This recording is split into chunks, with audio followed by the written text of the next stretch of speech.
The King's Avatar audiobook by Kevin Chapter 1081.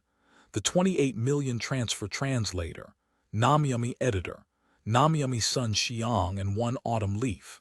If Excellent Era were still a powerhouse in the Alliance, this would have been a very cheap price for Samsara. No character in the Alliance could compare to the battle god, One Autumn Leaf. Even if his three-peat had been achieved a long time ago, characters didn't age. The legend of the battle god's era would forever be etched onto him.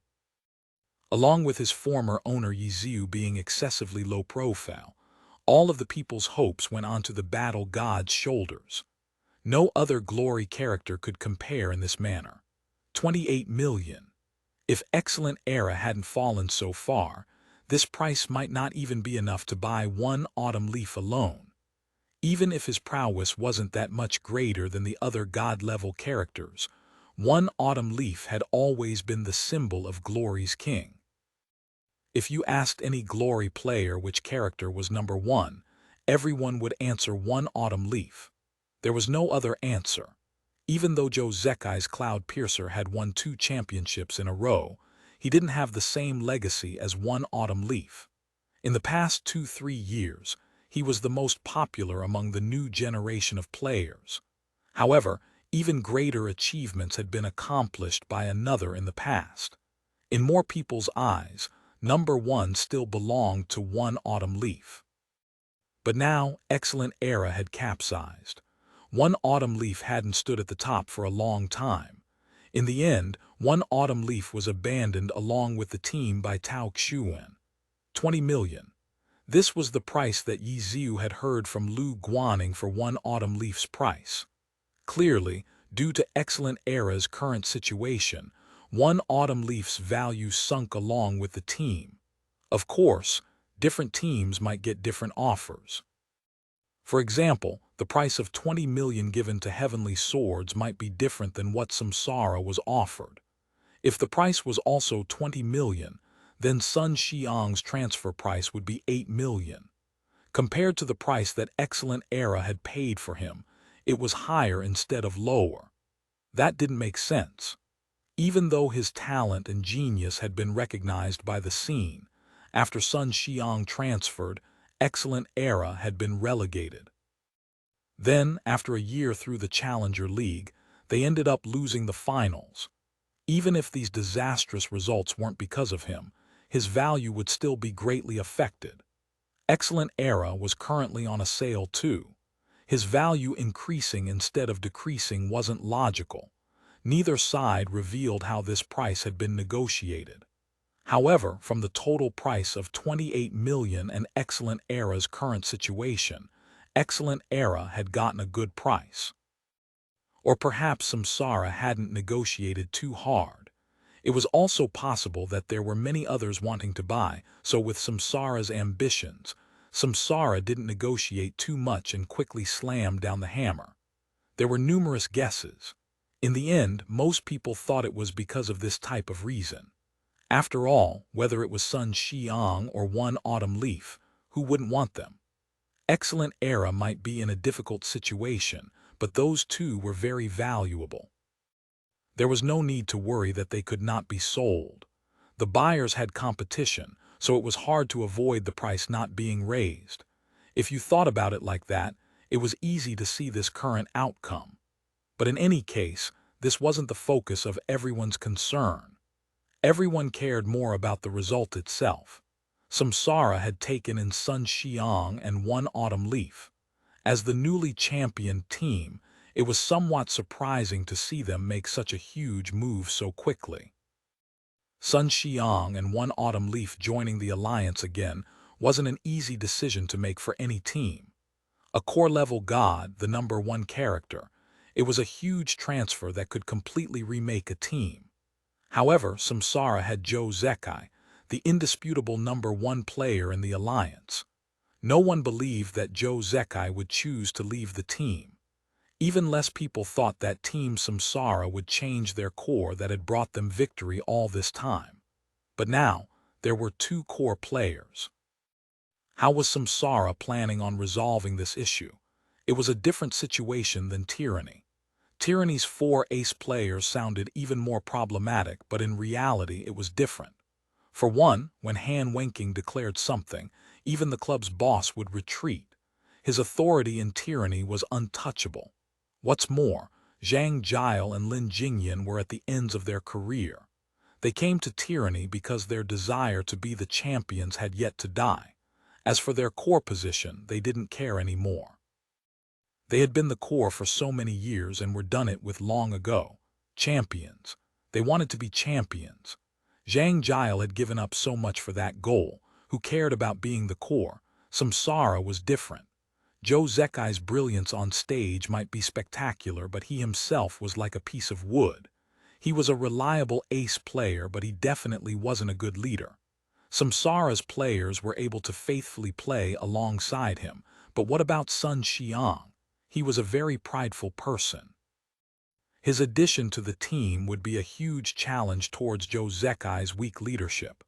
Would Team Samsara stay as harmonious as before? Would they put Sun Xiang as the core and Zhou Zekai as the support? That didn't seem to be possible.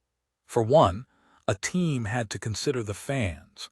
Such an upstage would definitely not go well with them. What's more, Sun Xiang didn't really seem to be much of a leader. And from what they had seen from him so far, if Zhou Zekai's leadership ability tended towards 0, then Sun Xiang's leadership ability was a negative number. Samsara was going to be busy this summer. Everyone in the glory scene sighed. They clearly thought that the conflicting chemistry between the two would be a difficult problem to resolve. However, in the new esports home issue, besides this transfer, there was an article written by famed author with the pen name Quan Zhi Gao Shou, commenting on the transfer. Quan Zhi Gao Shou felt that, although Samsara's championship victory seemed to be a huge victory, a great danger hid beneath it.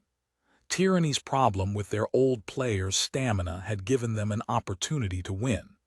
If Tyranny had been able to keep up their peak form all the way through, it would be hard to say if Samsara would have been able to win. From the first match in the finals, Tyranny had a way to suppress Zhou Zekai and Samsara's tempo. Facing Tyranny's stable formation, the problem with Samsara's lack of a direct attacker could clearly be seen. Samsara had been able to win because of the tournament format. That was what Quan Zhi Gao Shou believed. If it had been the previous format, it wouldn't have been as exhausting, and Quan Zhi Gao Shou believed that Tyranny would have most likely won in the end. Samsara absolutely recognized this issue. So even though they won the championships, Samsara wouldn't be like last year and not make any changes. This was because there was a team that could suppress them. Next season, Tyranny's old generals would definitely focus on fixing their stamina issue. Samsara couldn't hope for Tyranny to stay the same. Samsara needed to take the initiative to improve. However, improving wasn't something that could be done by fixing up their original foundation. Samsara had reached a bottleneck and needed to break through. As a result, they transferred over Sun Xiang and one autumn leaf. This might be why Samsara was willing to spend 28 million to quickly complete the transfer despite winning the championships. Quan Zhi Gao Shou wrote, they needed a direct attacker. This type of attacker needed to be able to break through the concrete defense formed by Han Wenqing, Zhang Jiao, Lin Jingyan, and Zhang Xinji. Just from that requirement, very few players qualified. This wasn't something that an average pro player could hope to do. The only ones that could shoulder that burden were the Alliance's top attackers and top close combat characters. Thus, Sun Xiang and one autumn leaf. In addition to Excellent Era's current plight, anyone would make this choice. The key to their breakthrough had been found. However, it came with a problem. Sun Xiang was certainly a qualified choice, but because of how qualified he was, how to resolve the inner conflicts in the team would be big issue. With how prideful Sun Xiang was, would he be willing to revolve around Zhou Zekai as the core? Quan Zhi Gao Shou also discussed this question in his article. He was optimistic about Samsara dealing with this problem. First of all, he looked favorably upon Sun Xiang's transformation. Getting relegated from the alliance, losing the Challenger League. Up until now, no god in the alliance had suffered through such losses. Sun Xiang had once been a very prideful player and he still was in the Challenger League. But after these consecutive failures, shouldn't he turn his head to look at how he fell so far and examine himself? Sun Xiang's attitude would undoubtedly play a critical role in this problem. If he became more mature after learning from these failures, melding in harmoniously with samsara wasn't impossible. In addition, Cha Zai Oxia mentioned the most underrated player in the alliance, Jiang Batao. Samsara's vice-captain, Jiang Batao, had placed 5th in total votes for All-Stars. This seemed contradictory to underrated, since he was clearly thought of very highly. However, Cha Zai Oxia felt like Jiang Batao was thought highly because of Zhou Zekai's halo, and the team's identity as champions. There were even people who claimed that even their grandma could pair with Zhou Zekai and win the championships. That statement was naturally an exaggeration, but the contempt inside it was clear as day. Every player in Samsara had this issue. Whenever Samsara did well, everyone would credit it with Zhou Zekai. As for the others, they were just there to bask in his light. Cha Zai Oxia didn't think this was the case. Ko Zai Oxia wrote that Jiang Batao was adept at communication. Anyone would feel comfortable interacting with him. He could show consideration for everyone in any scenario, and he wouldn't steal the spotlight either. Outside of the stage, Jiang Batao was this type of person. On stage, he was an expert at connecting everyone together. If he could successfully meld Zhou Zekai into samsara, he should be able to do the same with Sun Xiang. Jiang Batao was the glue that held the team together. Ko Zai Oxia straight up gave Jiang Batao a nickname.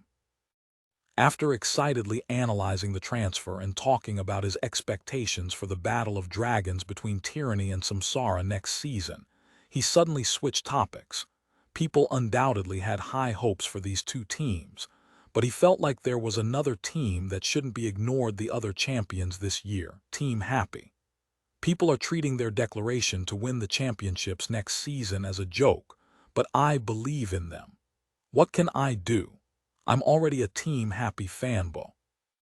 Cha Zai Oxia wrote The King's Avatar Chapter 1082. Chapter 1082. Excellent Era Tag Transfers Translator. Namyumi Editor. Namyumi as an experienced writer, Cha Zai Oxia had quite a lot of influence in the glory scene and quite a few fans as well. His analysis was accurate and logical, and as soon as his article was out, agreement spread among his readers. That's right, it was exactly as how he said it was.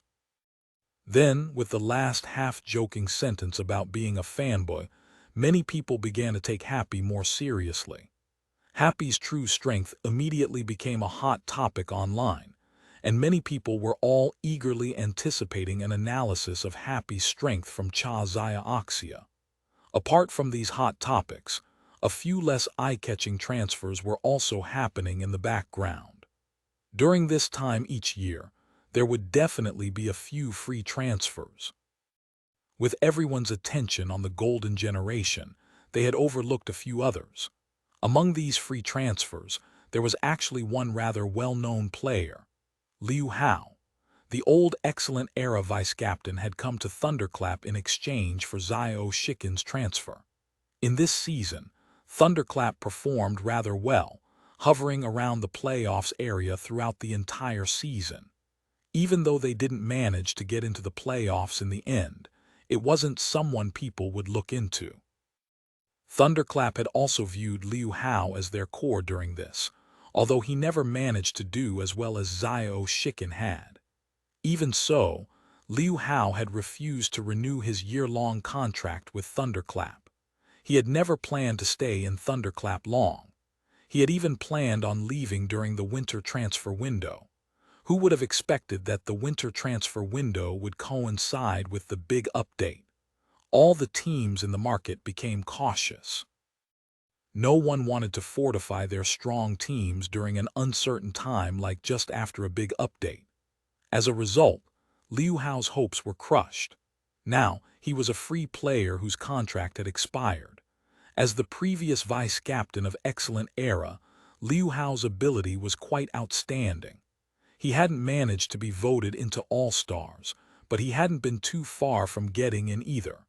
It was just unfortunate that one of his competitors of the same class was Jiang Batao. With Samsara rising through the ranks, Jiang Batao's popularity skyrocketed and unfortunately, Liu Hao found himself squeezed out. Liu Hao wasn't at all satisfied with this situation, and he looked down on a team like Thunderclap, so he refused the offer to renew his contract. When summer arrived, Liu Hao finally received the offers he was hoping for. Among them, there was finally a powerhouse that he was satisfied with, Team Wind Howl. Liu Hao transferred to Wind Howl. This big news in the beginning of July was second only to Sun Xiang and Su Mucheng's transfers. These people were all coincidentally from Excellent Era. Even though Liu Hao had already left Excellent Era for a year, it was clear that his Excellent Era tag was far larger than his Thunderclap one. In this time, the three transfers had people feeling that it was quite a shame to see how far Excellent Era had fallen. As for Liu Hao joining Wind Howl, people viewed this as a strong addition to a strong team. Ace player Tang Hao, the god of playing dirty Fang Rui, best rookie Zhao Yuge, and then the addition of Liu Hao. This lineup didn't look extremely spectacular, but it was very solid. With the positions of all the core members on the team stable, getting a player like Liu Hao, who was just slightly worse than the others, was a good upgrade. However, Liu Hao's transfer reminded everyone of another person, Xiao Shikin. His contract had also expired. Even Liu Hao, who had been traded by Excellent Era for him, had already left, but there was still no news on Xiao Shikin. Xiao Shikin would naturally also receive a significant number of offers, and he would definitely have a wider range of choices than Liu Hao. Where would he go? In the discussions, the powerhouse teams were the most commonly brought up. No matter which one took in Xiao Shikin, they would gain an incredibly spectacular lineup. The alliance seemed to be walking towards an era where the greatest players all gravitated towards each other. But when news of Xiao Shikin's transfer came out, it made everyone's eyes pop. He had chosen to return to Team Thunderclap. To become a champion, he had left Thunderclap and came to Excellent Era in pursuit of his future. Then, a year later, Excellent Era hadn't managed to even return to the Alliance and instead was facing disbandment. A few mean and sarcastic fans had already begun bringing up his past choices and mocking him for it. No one had ever guessed that he would return to Thunderclap. Everyone had thought that after Excellent Era's defeat, Xiao Shikin would work harder to prove that he had made the correct decision in leaving Thunderclap and join a team that was likely to win the championships. However, he returned to Thunderclap instead. This was no different from personally admitting his mistake in leaving. Did Xiao Shikin not even have the courage to prove himself anymore? No matter what rumors flew about, all of Team Thunderclap, including most of the fans, warmly welcomed Xiao Shikin. Welcome home. The day Xiao Shikin came back to Club Thunderclap, he saw many fans gathered outside with signs welcoming his arrival. When Xiao Shikin had chosen to leave, they had accepted his decision, and when Xiao Shikin was in an awkward situation, they still supported him. Xiao Shikin couldn't hold it in anymore, his tears falling onto his glasses. He got out of the car crying and returned to his old club amidst his fans. He had returned home. Then, Team Thunderclap announced that the club would be taking back the mechanic account life extinguisher, who had left with Xiao Shikin a year ago, as well as transferring Excellent Era's cleric, Zhang Jiaxing, over for a club record transaction of 9.5 million. This was a very low price for an all-star level account and the main healer of a powerhouse team. However, Life Extinguisher was a character that Thunderclap had brought up. Returning to Thunderclap with Xiao Shikin didn't seem like a fortification. It was Zhang Jiaxing's arrival that was considered a strong addition to the team. With their original healer having announced their retirement, Zhang Jiaxing's timely arrival was a boost to their strength. Thunderclap had another player who had been transferred over last year, elementalist player He Ming. However, his contract was not just a year long like Liu Hao though. He was very anxious seeing Liu Hao leaving, while himself being unable to leave since he couldn't transfer yet. He had been prepared to ask if he could be transferred. But now with Xiao Shikin's return and Thunderclap's commendable act of managing to snatch Zhang Jiaxing as well, He Ming suddenly felt that Thunderclap might not be so bad. After all, he wasn't as outstanding as Liu Hao. With all the powerhouses having stable lineups, he would have a hard time joining a powerhouse team as a core member. With this, it seemed that staying in Thunderclap, he might at least become the main part of a team that could make the playoffs. There was still hope. Just as He Ming was feeling satisfied with this future, he received a notice from the club that he wasn't a part of the club's future plans. The club had decided to transfer him, and he could contact possible other teams himself. The club would support him. He couldn't leave when he wanted to, and he had to leave when he wanted to stay. He Ming was gritting his teeth so hard they might break. Plus, the club had already clearly stated that he couldn't just stay here and refuse to leave either. Pro players needed to compete, and those who weren't a part of the club's future plans naturally wouldn't be asked to do so. Getting an income without needing to compete. This seemed like paradise, but for pro players, this was an act that would destroy their futures. He Ming was a person with some aspirations, so he could only go and find a new team, seeing Thunderclap's attitude. Samsara, Tyranny, Tiny Herb, Blue Rain. He Ming wanted to go to these teams, but which one would pay him any attention? In the end, Thunderclap contacted a new club for him. He Ming nearly cried when he was informed of the team. Team Miracle. The team that had only just gotten approval to join the Alliance. The team that would be fighting to stay in the Alliance. He seemed to remember being Excellent Era's sixth player. It didn't make sense that he would fall to a team like this.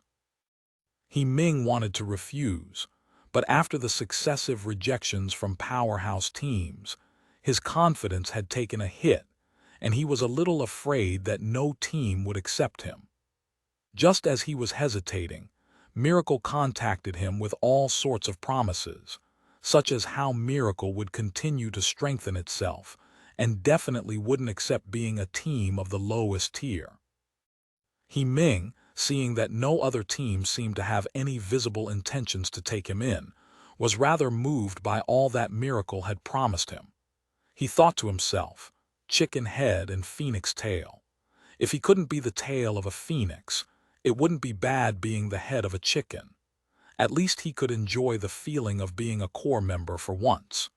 In the end, He Ming agreed and joined Team Miracle for 2 million RMB. Team Miracle was delighted, mysteriously telling him that there would be a surprise for him. He Ming paused. Surprise? What surprise?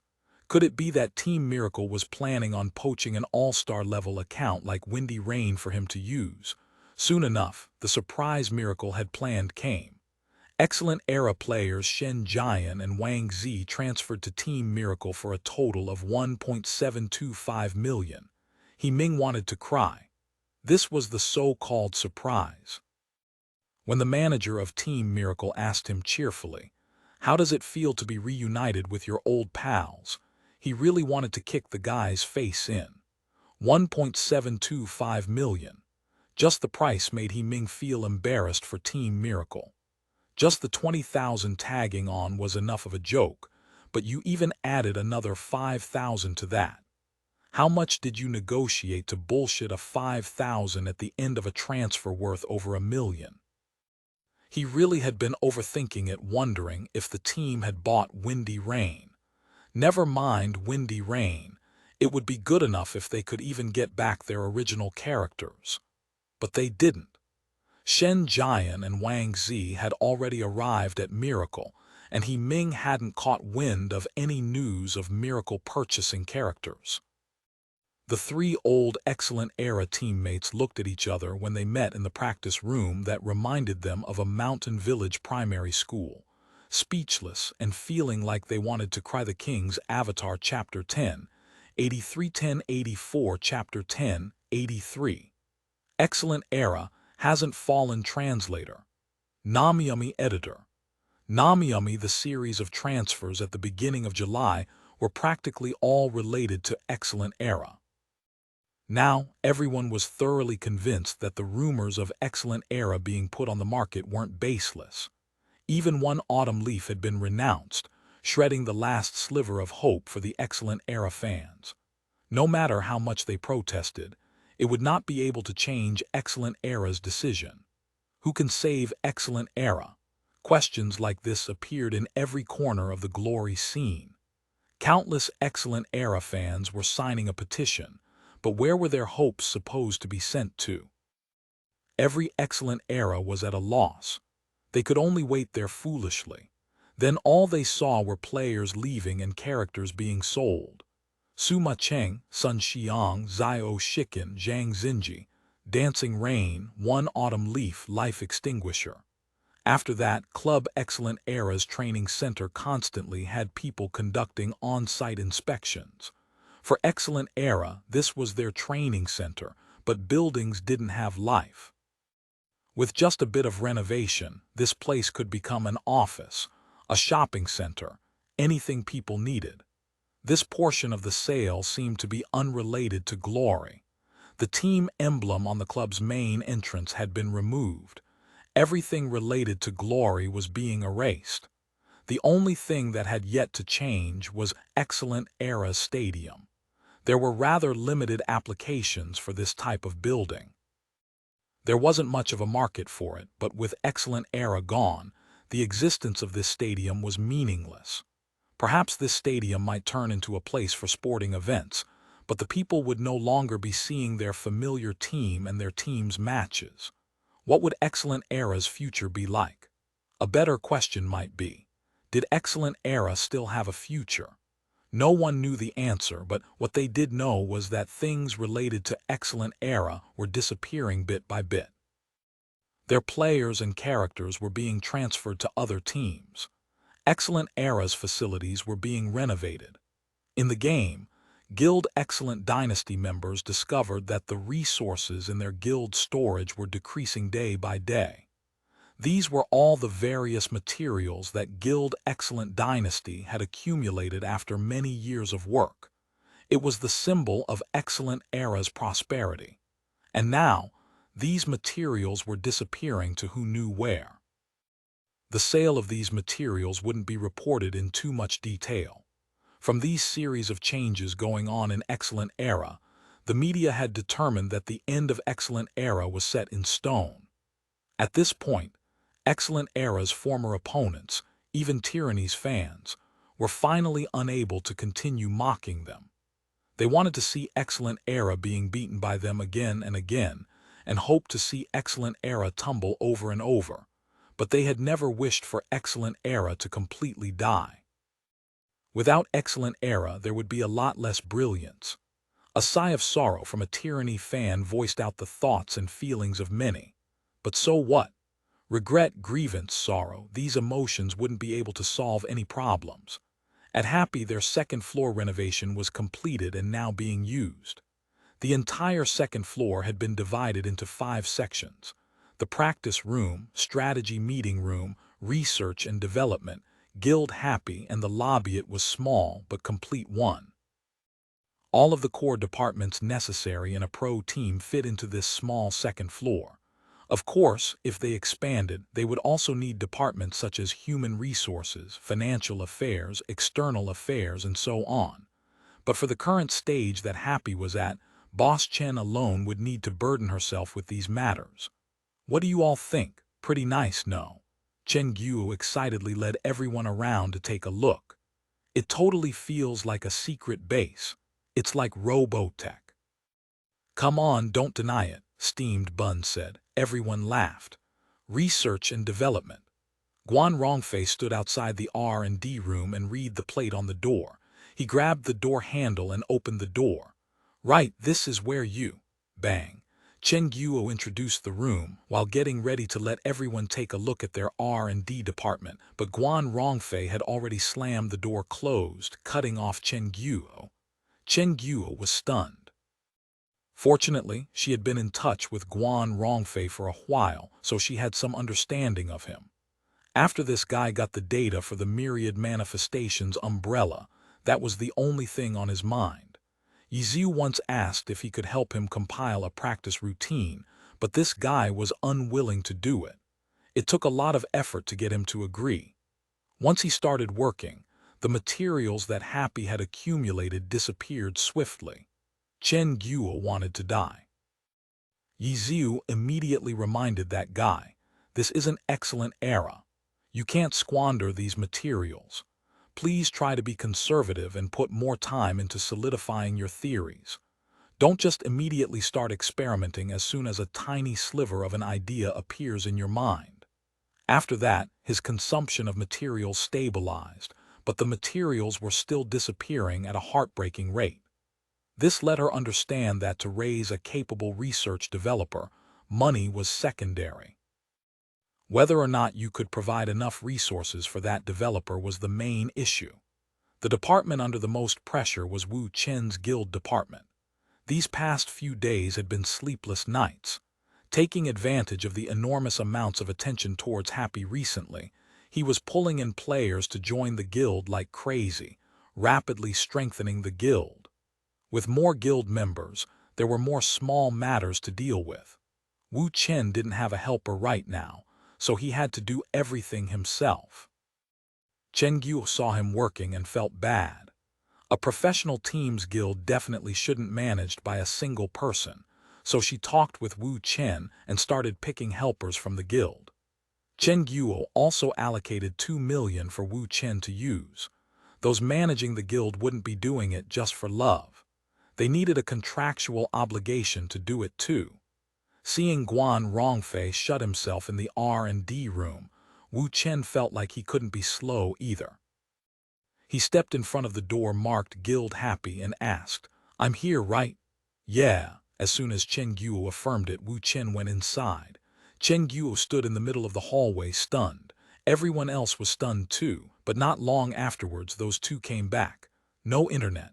Yeah, people will be coming in the afternoon to hook up the Wi-Fi. Let's go along a different route.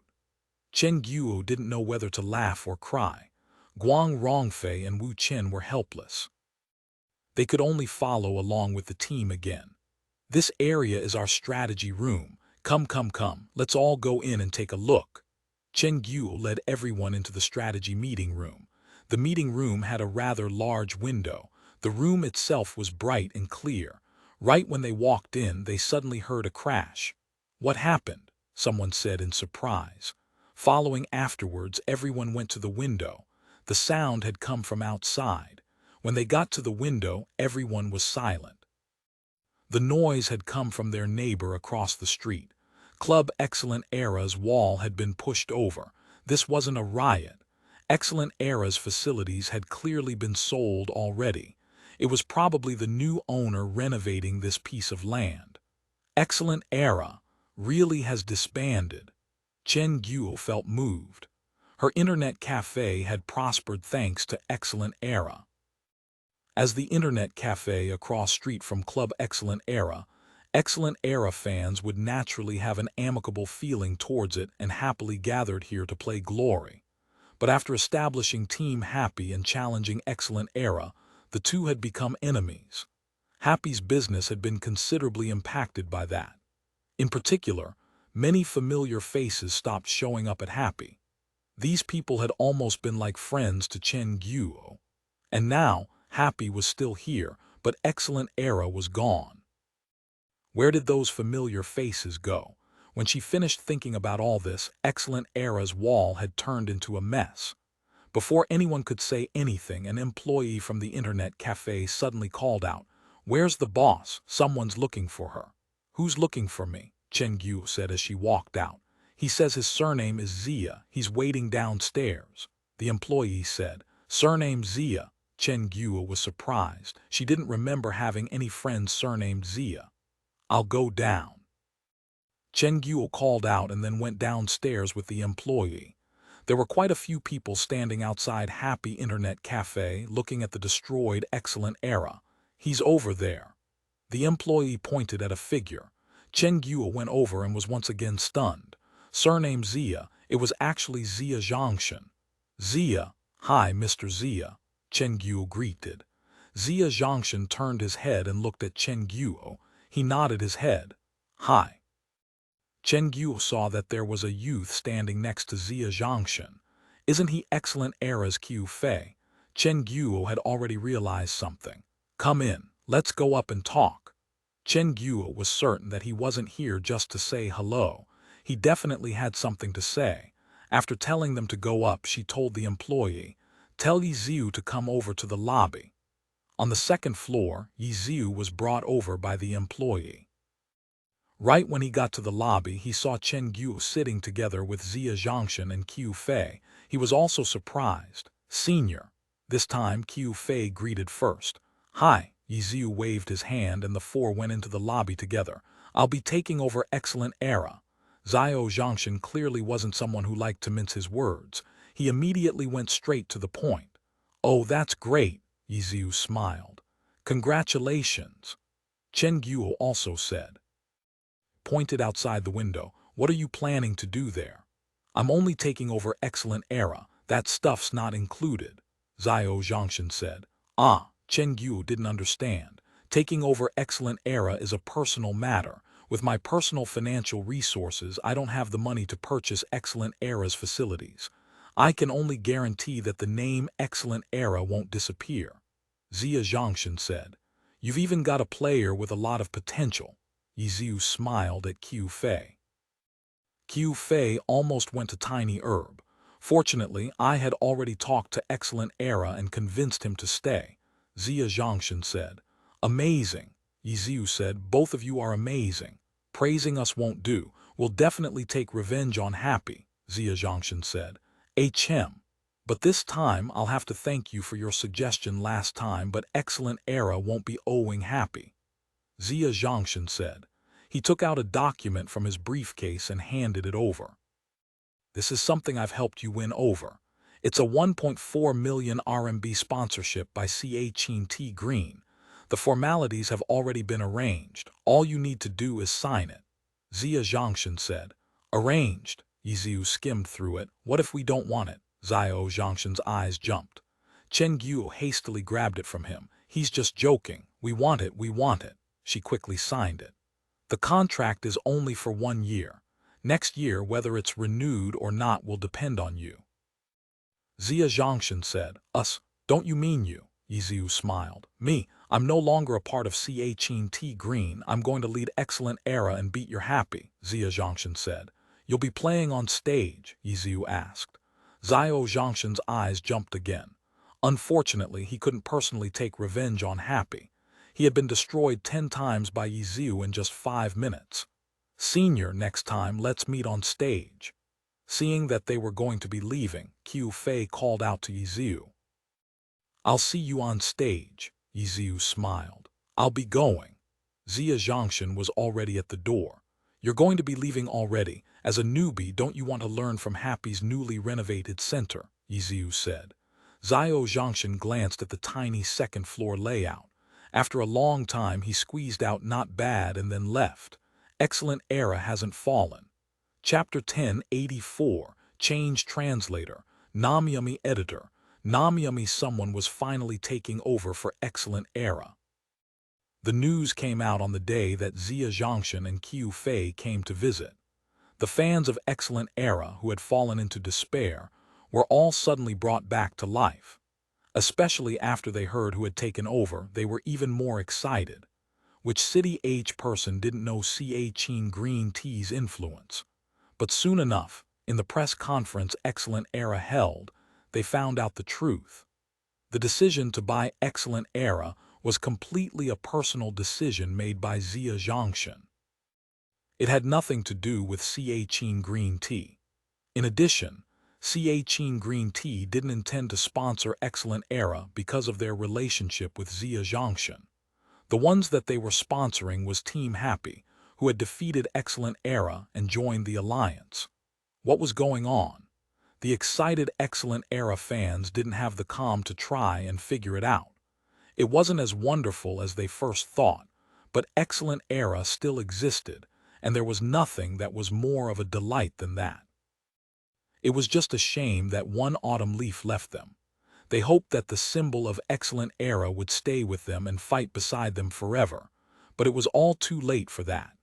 Q Fei, combat form. For the press conference, this was the way that the fans saw Excellent Era's future. The Excellent Era of the new season would continue to compete in the Challenger League. This time, they were no longer a powerhouse, no longer an insurmountable presence in the Challenger League. They would fight with their all against every team and keep winning until they eventually reached the end and returned to the Alliance to rebuild the glory of Excellent Era. Long live Excellent Era! Tonight was the first time in a long time that Excellent Era fans had tasted happiness. Their hopes were not in vain. No matter how small, hope was still hope. Goodbye, powerhouse. New Excellent Era has begun its journey. The news used headlines like this to report Excellent Era's final transactions. By now, it seemed that all of what made up Excellent Era had been sold.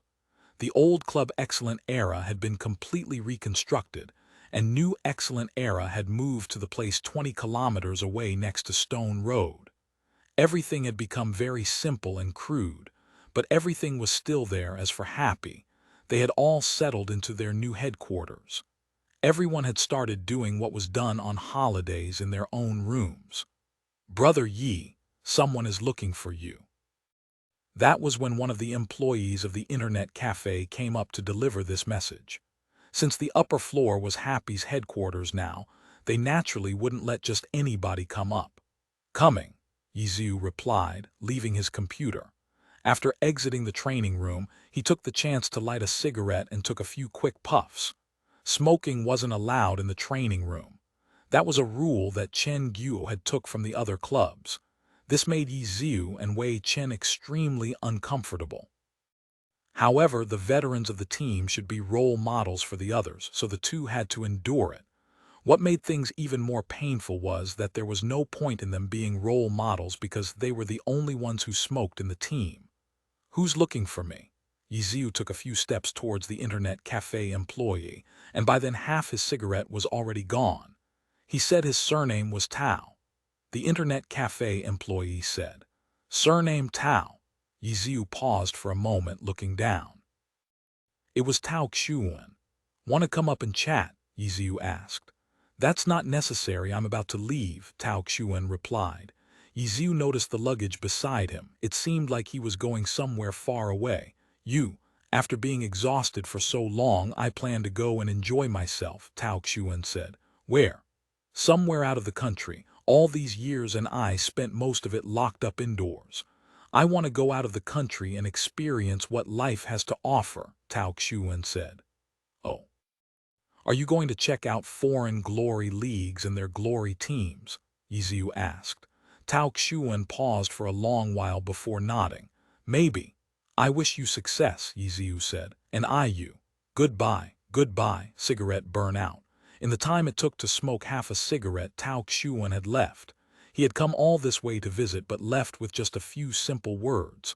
Were they still friends? Ye Xiu didn't know either. He knew that everyone had their own path. These paths might converge, but they might also diverge. No matter what, you had to walk your own path. He would continue to walk down his. Tao Xuan would too, probably.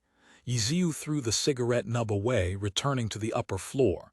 He entered the training room and returned to his own seat. Who was it? Su Macheng's current seat was beside his, and she asked him nonchalantly. "Tao Xuan," Ye Xiu said. "Tao Xuan, what did he come here for?" "He said he's going to visit some other countries," Ye Xiu replied. "Is it necessary to hide so far?" Su Macheng said. "Is he hiding? Maybe." Ye Xiu smiled, putting his headphones back on and going back to the game. Where did you all go?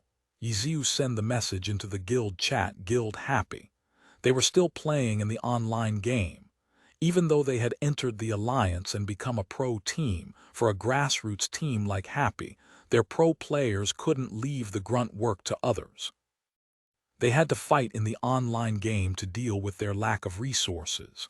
All this was like how the alliance was when it first started. The players of every team spent all of their free time in the game. They trained as they earned materials and equipment. Back then, it was common to see all those famous ids in the game. But now, even if a player wanted to do this, it wouldn't be the same. If the current pro players wanted to play in the online game, they had to use a Smurf account. As for their pro accounts, most of them were parked in the arena. For Happy, we had to continue working hard in the game. In fact, they had to work even harder because their future opponents would all be at the level of the final boss, Excellent Era, in their last season. They couldn't ensure that their skill would peak each match and they would achieve a miracle every single time. They had to improve continuously. This was like a race. From the very beginning, they were never on the same starting line as their opponents. Happy was working hard in the online game, but this time, it wasn't just them who was working so hard. We prepared for this match for a full year. That was what Ye Xiu had answered in the first press conference he attended after he won the championship of the Challenger League. The memory was fresh in Xiao Shikin's mind. Happy's defeat of Excellent Era was known as a miracle. However, miracles couldn't lack hard work. Happy had worked hard and accomplished a miracle. What had Excellent Era been doing in this year? Excellent Era was also working hard, but all of the hard work was directed towards the alliance. The only thing that they discussed was what they would do after returning to the alliance. They had neglected the Challenger League because they thought that this was something that couldn't go wrong. Even Xiao Shikin had thought the same way. If he didn't think that way, then he would have never joined Excellent Era. It wasn't until Ye Xiu and Happy slowly surfaced that Xiao Shikin found that even though Excellent Era said that they didn't think Happy was any sort of threat, in their hearts, they were actually terrified of Ye Xiu. It was then that Excellent Era started taking the Challenger League seriously, but this seriousness was only directed at Ye Xiu. To win the finals, Excellent Era had also worked hard. However, compared to the full year that Happy had spent, Excellent Era hadn't done nearly as much. Opportunity always smiles on those who are prepared. This was something that was always said, something that everyone said, but when everyone was prepared, who would opportunity smile upon? It was obviously those who were more prepared. Happy had been more prepared, so they were the ones that were given an opportunity that was called a miracle. Most people would think that Xiao Shikin had wasted a year, but Xiao Shikin thought that he had been taught an important lesson in this year. Now he had returned to Thunderclap. He would never again be the person who wasn't prepared enough. He had to be more prepared than anyone. From the very first day, he began to prepare with the entire team. It had been a year since the big update, but things had yet to stabilize. As the competitions came to a close, the players of the pro teams wouldn't invest so much into the online game. Now the start of the summer holidays, Xiao Shikin felt that this was the perfect time to fortify his team. To defeat Excellent Era, a team like Happy could prepare for a year. If they, Thunderclap, wanted to do well in the alliance, then they would have to start early. Dumb birds fly first. Why had he never thought of that before? Captain Xiao, Team 3's 4 members have arrived at their positions. The voice coming from the game brought Xiao Shikin back to the present. Oh, tell them to make sure to keep hidden. Chengtai, take a team to the right flank. Yankee, you go with Chengtai. Hey, you've only come back for a few days, Captain, and you're already chasing me away. I want to stay with Captain. Dai Yankee sulked. Don't joke around, hurry up and follow. Xiao Shikin started to sweat. He hadn't seen her for a year, and she had gotten even bolder, daring to tease even him. She was Thunderclap's devil. Who knew what Thunderclap would be like if she ever became the captain? However, Dai Yankee was merely joking around. Her elementalist had already begun following Cheng Tai's team as she spoke. Captain Zio, Captain Zio. That was when a character ran over, yelling for him. What's wrong? Another guild has arrived. The newcomer said. Which one? It's Happy, Happy. Just hearing this name would cause Zio Shikin's emotions to go haywire, but he soon composed himself. How many people and how far are they? About one team. They'll be here in about 5 minutes, the newcomer said. That guy would definitely be in Happy's formation. Compared to the Challenger League last season, the Pro League would be even harder. They would definitely start preparing earlier and spend a lot of time in the online game. This was something that he had taken out of their book. He hadn't thought that they would have the chance to fight again so soon. Everyone over here, come with me. Avoid Happy for now. As Zio Shikin spoke, he led the team away from their original hiding spot. Traps. Don't leave traps, go and dismantle them. Zio Shikin acted as if he were leading a pro match, serious and careful. Thunderclap's players all felt that after their captain had left for a year and come back, he had changed. In the past, his arrangements and tactics had given the feeling of doing all you could under heaven's mandate. Now, it felt like he wanted to rebel against fate. Thunderclap would definitely change because of this. The King's Avatar Chapter 1085 1086 Chapter 1085 The Rookie That Doesn't Listen Translator Namiyami Editor Namiyami Under Zio Shikin's careful commands, Thunderclap's players didn't leave a trace. Zio Shikin and 2 of his teammates, Fang Zukai and Zhang Qi, were left behind. Fang Zukai was an assassin. He had joined Thunderclap a year after Zio Shikin and was a good friend of his, who had played alongside Zio Shikin for many years. Zhang Qi was a rookie that had become a pro player only last year. Zio Shikin had already left by the time he joined. This rookie hadn't been very accepting of Zio Shikin's choice to leave, but all he felt from the other team members was their heartfelt respect for Zio Shikin. Once he inadvertently said something a bit disrespectful and had been admonished by Dai Yankee, who had acted as if she were his senior, despite only joining the team 1 year earlier than him. The expression of the other team members were very unfriendly as well. Zhang Qi felt gloomy. He was just a rookie though. How could he complain? He could only silently endure it. When he heard the news of Team Excellent Era losing, Zhang Qi rejoiced at his misfortune. But then Zio Shikin unexpectedly returned to Team Thunderclap. This made Zhang Qi somewhat spiteful of him. The other team members cheerfully accepted Zio Shikin's return though, making Zhang Qi feel even more disappointed in his team. No backbone. The players and the team didn't have any backbone. This was the feeling in Zhang Qi's heart, but he didn't dare criticize anyone. When he saw how Zio Shikin's return was treated so well, his heart only became more unbalanced. Soon afterwards, Zio Shikin immediately assumed the position of captain. Then he called for everyone to go into the game and fight bosses for materials. Is this something a pro player should be doing? Zhang Qi looked around. No one in the team seemed to object. He didn't dare break away from the entire team, so he could only go into the game with the team. Now he was following behind this no-backbone Zio Shikin. They were hiding in a bush for who knew what reason. They're here, Fang Zukai suddenly whispered. Zio Shikin replied. Zhang Qi shifted his camera and saw a bunch of guild-happy characters majestically enter the woodlands on this hillside. Zhang Qi turned his head and looked at Zio Shikin, who wasn't sitting far away from him. Not only did he look vigilant, he even seemed nervous. Really? We're just playing in the game, Zhang Qi thought rather disdainfully. Zhang Qi, when you turn your camera, be gentler. At this moment, Zio Shikin's voice suddenly came in from his headphones. Ah. Zhang Qi stared blankly. They'll notice the rustling of the bush. Xiao Shikin said. Oh, Zhang Qi replied. As for his real thoughts, HMPH coward.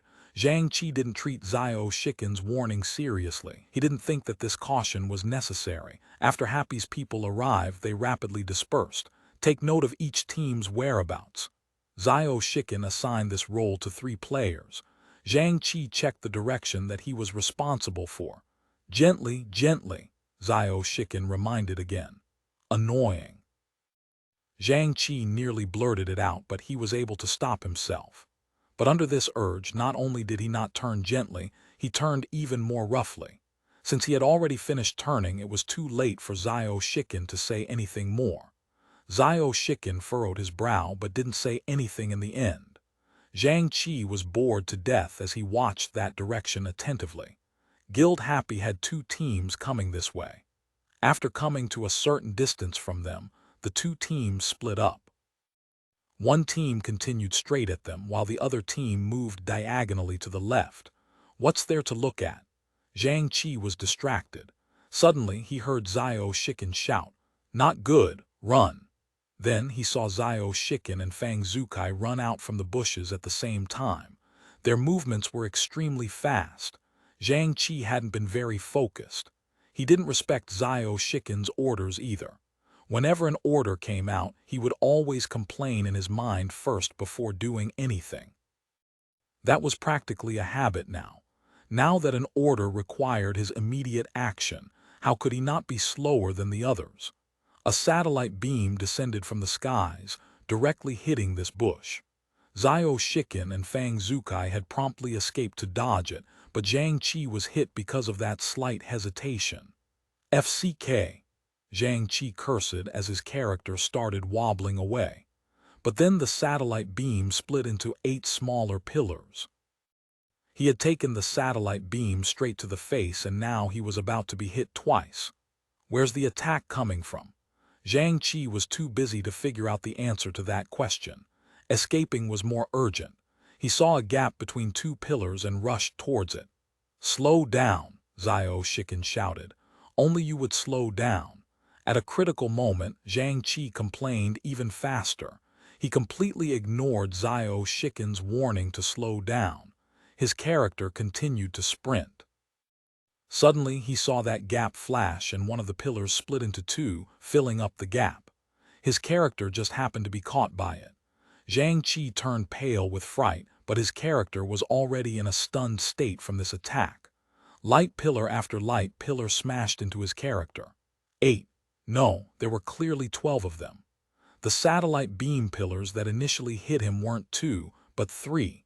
2 of them had been overlapping, making it difficult for Zhang Qi to distinguish between the 2.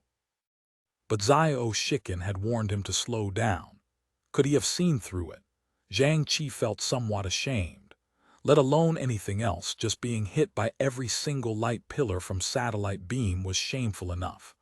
Right when that pillar of light finished sweeping the area, he saw a battle mage with a Guild Happy tag charge towards him. Do these guys think I'm that easy to bully? I'm not an ordinary player. Zhang Qi angrily welcomed his opponent, swinging his sword with a destruction slash.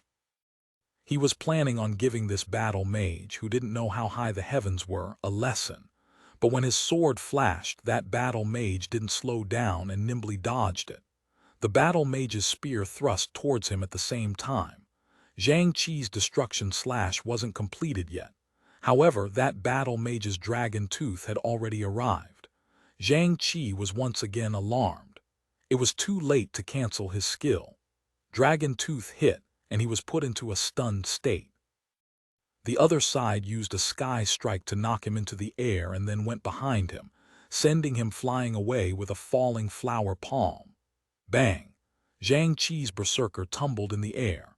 At the very last moment before he was sent flying away from his original location, he saw Xiao Shikin and Fang Zukai rush over to try save him.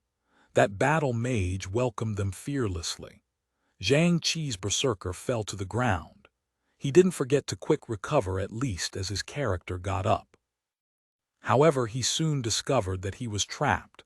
A whole bunch of characters surrounded him. Zhang Qi was only able to utter a single word when the enemy weapons fell, unleashing all sorts of skills. The wave of focused attacks instantly killed him. "I'm a pro player." Zhang Qi had wanted to yell that out, but he was instantly killed before he could say anything. What just happened?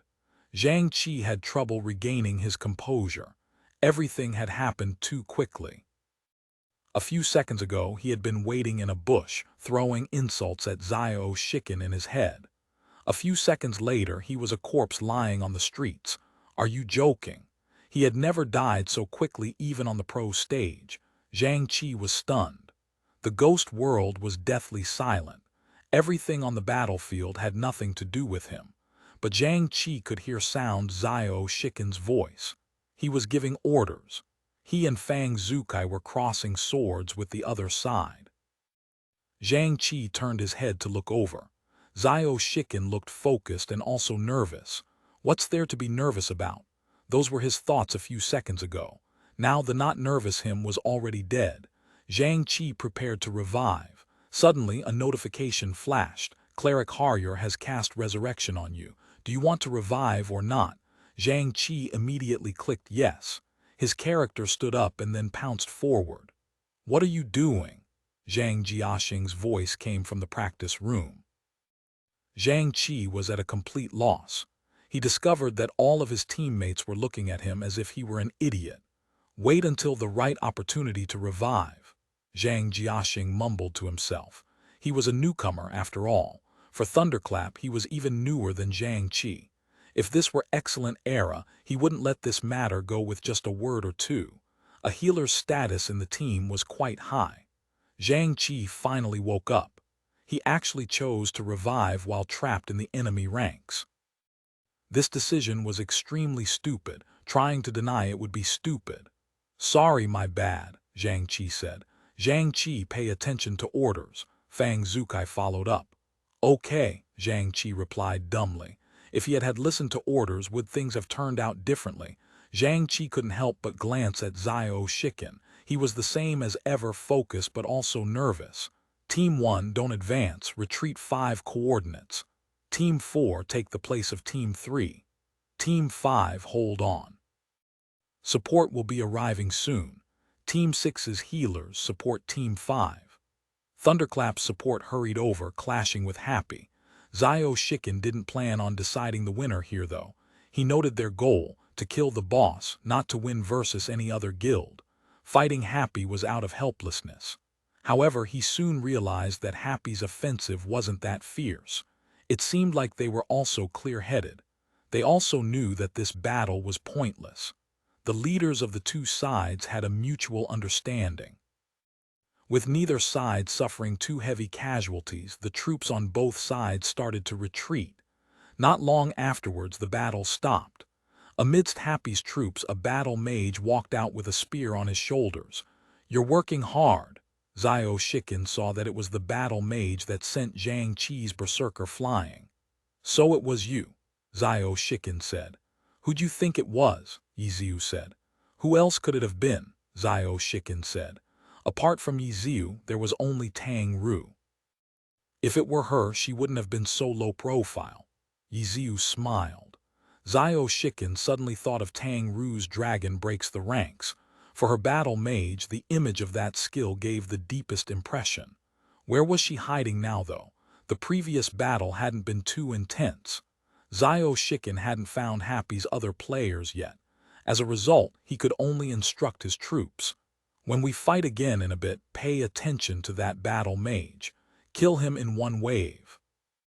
At the same time, in Happy's troops, when we fight again in a bit, pay attention to that mechanic. Kill him in one wave. The boss is here. At this time, the two sides received the news. Fight, the two leaders gave the order. Thunderclap immediately focused on that battle mage. Happy immediately focused on that mechanic. Chapter 1086. Focus Fire Translator, Namyami Editor, Namyami Dragon Swordsman, the level 75 wild boss of Dragon Highlands, was their target today. By now the 8 level 75 wild bosses had been completely figured out by the players. Out of the 8, there were 6 that were each experts of single class type. The other 2 were amalgamations of 3 different class types. Figuring out the class of a boss wasn't just to make the battle easier, but also to understand the rewards that the boss could drop. The drops from the boss would naturally coincide more with the class of the boss. Dragon Swordsman was one of the 6 class type experts. His class type was obviously the swordsman class if his name was anything to go by. There would be events that signaled Dragon Swordsman's respawn, and the guilds that noticed these events would naturally prepare to welcome the boss beforehand. That was what Thunderclap had planned, and also what Happy had planned. It was just unfortunate that they bumped into each other. They exchanged blows but tried their best to preserve their strength. It hadn't been a minute since the Dragon Swordsman had spawned. Attack! The 2 teams simultaneously received the order, but no one charged towards Dragon Swordsman. All of Thunderclap's players focused on Ye Xiu's battle mage without any hesitation. All of Happy's players focused on Xiao Shikin's mechanic without hesitation. Having hundreds of people focus on one target was just in theory. In reality, the DPS methods of healers were limited. The melee classes needed to switch places as they attacked, which had a method to it because they couldn't all attack the same target all at once, and ranged attacks needed space. Gunners needed a path for their bullets, while mages needed a good angle to cast spells from. The 2 teams had only just received the order to focus fire, and hadn't had the time to arrange a formation for attacking and positioning. This wave of attacks was rather hapdash. Perhaps it was enough against normal players, but Ye Xiu and Xiao Shikin were both at the top of the glory scene, and the top of the top at that. Battle mage, mechanic, the 2 figures weaved in and out of the attacks, parrying the strikes from melee classes and dodging the blasts from ranged classes. When they did receive damage, it was only the smallest loss possible at the time. Both sides were stunned. The offensive launched by the other side made them feel like they were looking in a mirror. They all turned their views and saw 2 characters running around desperately. One wave rush. Even their yells were exactly the same. The 2 sides had come across each other, but the battle between them hadn't erupted yet. Both sides were focused on accomplishing their orders and had sort of switched places. After all, Happy's players were in a position where it was easier to hit Ye Xiu's battle mage, while Thunderclap was in a position closer to Xiao Shikin's mechanic. In that moment, people from the 2 guilds had mixed together, and it was hard to tell who was friend and who was foe. From the overall situation, it looked more like Ye Xiu and Xiao Shikin were on the same side. How merciless! A focused attack like this wasn't easy to deal with, even for a god like Ye Xiu. While parrying, his battle mage managed to throw in a few neutral chasers and rely on these chasers to increase movement speed. Ye Xiu's battle mage sprinted across the field, quickly looking around, spotting a massive tree root lying across the ground. He charged wildly towards it and jumped over the root, immediately crouching and finding cover against the ranged firepower. In almost the exact same moment, he saw a mechanic using accelerator, practically rolling on the ground as he swerved over from the other side of the tree root. The 2 characters looked at each other. Ha ha ha. The 2 couldn't help but laugh. I'll draw their attention, you all go and steal the boss. The team chat of the 2 guilds once again flashed with the same message at the same time. Then Xiao Shikin's mechanic flicked his hand and threw a grenade while sneakily setting up a mechanical seeker. Ye Xiu was even more vicious. His battle mage directly activated Dragon Breaks the Ranks and charged at Xiao Shikin. Grenade. Mechanical seeker. These skills couldn't stop the momentum of Dragon Breaks the Ranks. Xiao Shikin quickly jumped back thrice, barely dodging the attack, but Ye Xiu had already completed his attack. Low-leveled skills like Dragon Tooth and Sky Strike flew out. Mechanics did have some close combat ability, but it was nothing compared to battle mages. Ye Xiu naturally didn't want to drag this out either. He hadn't forgotten that Thunderclap's army had their eyes set on him. When Xiao Shiken swerved around the tree roots from the other side, he had already been prepared to keep fleeing. But then he saw that the army that had been hunting him down had switched targets. Ye Xiu was stunned. At the same time, Xiao Shiken also realized that Happy, who were hunting him down before, had gone elsewhere. In that moment next to the tree root, the leaders of both sides stood there alone. Caw-caw, a crow landed on the tree roots, shuffling its feet for a moment before flying away after losing interest. Ha, Xiao Shiken said, they all left. Why aren't you leaving yet? Ye Xiu asked. I want to leave, Xiao Shiken said. This wasn't a courtesy. The current distance between them meant that battle mages had the advantage. Leaving gave Xiao Shiken the advantage. Pulling away meant that the mechanic could gain the upper hand. Then I'll escort you. Ye Xiu didn't say any more, striking out. This time Xiao Shiken didn't fight for his life, especially the last knockback attack. He just stood there and took it. With the mechanic sent flying, Ye Xiu understood what Xiao Shiken wanted, not bothering to pursue. Instead, he immediately ran towards his own team. Xiao Shiken did the same. When his mechanic quick recovered, he immediately got his feet and headed towards Guild Thunderclap. What's the situation? Ye Xiu quickly returned to his team, asking for the current battle situation. It's very lively, Wu Chen said. In reality, he was the leader when it came to Happy in the online game. Of course, with Ye Xiu here to help, he would naturally give up command. Any club guild would do the same.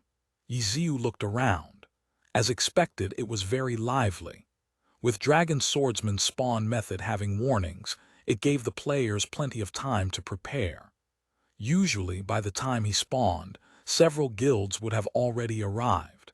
It wasn't like other bosses that would usually have been snuck away by one guild, and the others who arrived later would chase after it. Right now, the teams from Blue Rain, Tiny Herb, and 100 Blossoms had arrived, and their scouts said that Void's people were on their way. There were only 8 level 75 wild bosses in total, and their class characteristics were exceptionally obvious. Each guild would naturally place importance on them in accordance to their own needs. Dragon Swordsman was a part of the swordsman class. There was no need to explain Team Blue Rain and their 2 blade masters. Team Tiny Herb had Liu Xiaobi's blade master, while Team 100 Blossoms had Yu Feng's berserker. As for the rapidly approaching Team Void, the Ghostblade duo were clearly of the swordsman class as well. It wasn't very feasible that one team would have all 24 classes, but having all 6 class types was rather common. However, characters would have different levels of importance within their team. Of the 4 guilds, Blue Rain, 100 Blossoms, and Void had swordsmen as their core classes. As for Tiny Herb, their swordsman was just a level of importance below that. Then there was Happy, who had Kaio Yifen's Ghostblade and Ye Xiu's unspecialized. In comparison, Thunderclap seemed more like a bystander. The Blade Master in their team was Zhang Qi's character, and this rookie hadn't even become a core player yet. The teams of the guilds had all gathered, and Dragon Swordsman seemed like the huge bonfire on Bonfire Night. Currently, no one had gone up to him yet. They were all looking at one another and waiting for the right time to break the stalemate. Quick, you go up and light a fire first, Ye Xiu messaged Xiao Shiken on QQ. You first, Xiao Shiken replied. Hurry up, what are you waiting for? Ye Xiu and then went and messaged Huang Xiaoshan. Holy FCK, where are you? Huang Xiaoshan immediately replied back. He didn't use many words but used a bunch of emojis instead, almost 30 of them. God Jixi, hurry up. You guys look like a team of janitors. Hurry up and come out and sweep.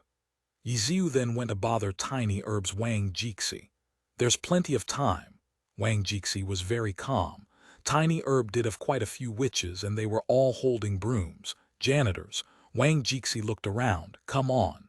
Comrade Li Xuan, don't blame me for not reminding you. Ghosts' boundaries have to be set early.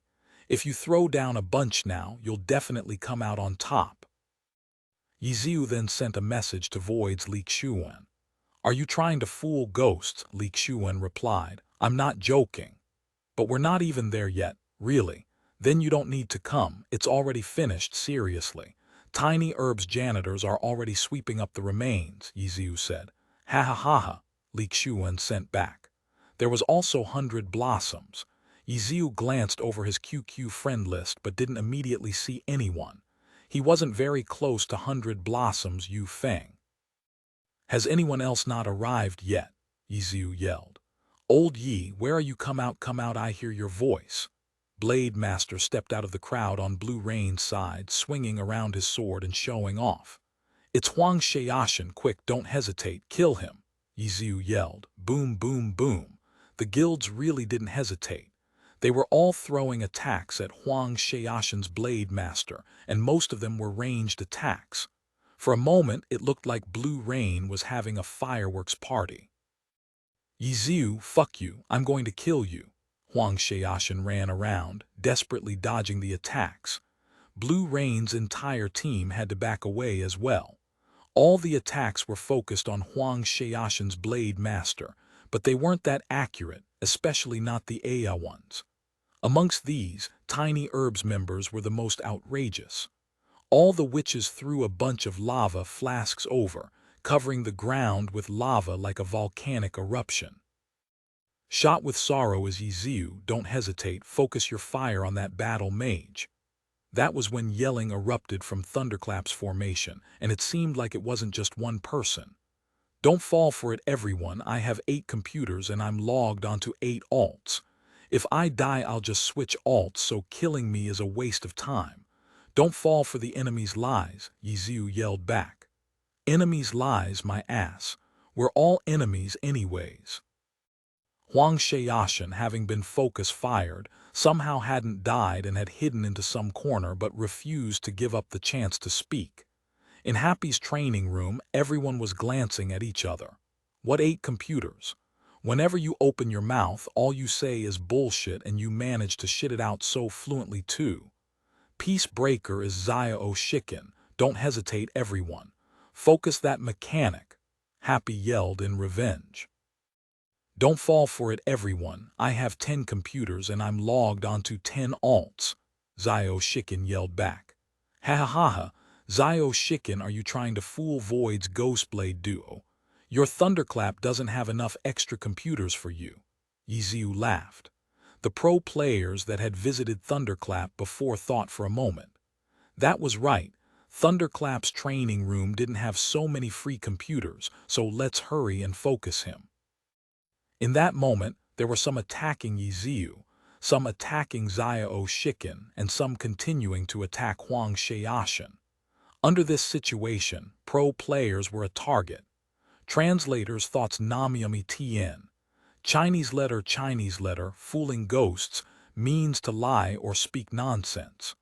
Fooling Void's Ghostblade duo is a pun on that because Ghostblades are known as ghosts. The enemy's lies is a phrase Chinese letter, provoke and sow discord, meaning to spread false rumors in order to drive a wedge between people on the same side. Juisanseth King's Avatar Chapter 1087 1088 Chapter 1087. Misdirect Translator. Namyami Editor. Namyami, the entire situation was in chaos. The guilds kept switching targets. The players felt as if there were numerous bosses out there. In reality, the real boss, the Dragon Swordsman, was still sitting peacefully in the center of the circle. Although it was chaotic, not a single attack actually hit the boss. It was clear that there was clear thinking and decision-making behind this madness. They all knew what would truly tip the scales of battle. They couldn't touch the Dragon Swordsman yet. Whoever did would become a target for everyone. With everyone so happily attacking all at once, whoever stood out and became a target would end up as minced meat. Thus, all the guilds hoped that someone else would make this mistake, but they found that all the other players were just as rational. Ye Xiu's battle mage suddenly darted out from the crowd as if in a panic, and came to a position where he stood out a lot. Killing gods was something everyone found enjoyable. It was just that, after the first wave of attacks, everyone would be making sure to protect their own gods while they attacked others. As a result, it became more and more difficult to find their target. However, at this moment, Ye Xiu's battle mage had exposed himself to the guilds. Don't hesitate. Everyone's attacks turned towards him. However, Ye Xiu's battle mage was faster than a rabbit, darting off in another direction with a whoosh. He's going after the boss. Someone suddenly realized that Ye Xiu's battle mage was about to step into the dragon swordsman's aggro range. Did he get careless? The pro players of each guild were delighted. Ye Xiu had panicked and made a mistake. With him pulling the boss into this battle, the others didn't even need to discuss with each other. They would definitely all cooperate to kick Happy out of the competition first. He's in. He really charged in. The dragon swordsman moved. When sensing someone approaching, he would attack immediately. It seemed like Ye Xiu had only just realized this, hastily swerving in a different direction. He's too late. As many thought this gleefully, the dragon swordsman had started attacking. Then everyone saw him jump up high with an impressive collapsing mountain directed right at Guild Thunderclap. What the fuck? Guild Thunderclap panicked. But Xiao Shikin had realized something was wrong ever since Ye Xiu swerved towards a different direction. FCK, this was a misdirection. Xiao Shikin felt like crying. Since they were all impatient to kill off Ye Xiu, some of Thunderclap's attacks had hit the dragon swordsman when Ye Xiu's battle mage had swerved. Even though Ye Xiu's battle mage had gotten into the boss's aggro range first, that aggro was nothing compared to the aggro pulled by directly attacking the boss. As the dragon swordsman crashed his way into their formation, the other guilds immediately took the chance to add to their misfortune. Explaining would do nothing. Xiao Shikin knew this. Xiao Shikin wouldn't believe that such an obvious misdirection could be missed by the experts presiding over each guild today. However, these guys would all go with the flow at a time like this. They pretend to not understand the reality of the situation and instead cooperate with the boss to send Thunderclap out of the competition as was convenient. Xiao Shikin felt dejected. Why did Ye Xiu misdirect the boss to Thunderclap and not the other guilds? Why didn't I think of misdirecting the boss before Ye Xiu did? Prepare to retreat. Thunderclap wouldn't be able to endure the combined assault of the boss and the other guild's harassment, so Xiao Shikin resolutely gave the order to retreat. With this chaos, another guild immediately tried to cut in and take over the situation. Ghost boundaries set. Void would never lack ghost blades, and under the command of the #1 phantom demon Li Xiuan, all the ghost blades charged forth. It didn't matter if they were sword demons or phantom ghosts, all of them summoned their ghost boundaries. In an instant, phantasmic power spread across the field. Void's ghost blades must have undergone special training for this. Currently, the ghost boundaries covered the field and very few overlapped. A huge area had been locked down all at once. Because of a team's core classes, the guilds would usually have a majority of players playing specific classes. The surplus of a single class was a pain in dungeons, but in PvP, they could also easily find ways to execute unique team attacks using their advantage in numbers of a certain class. For example, the current Void Walk had covered such a large area with ghost boundaries. None of the elites in the other guilds could achieve this. They didn't have so many ghost blades.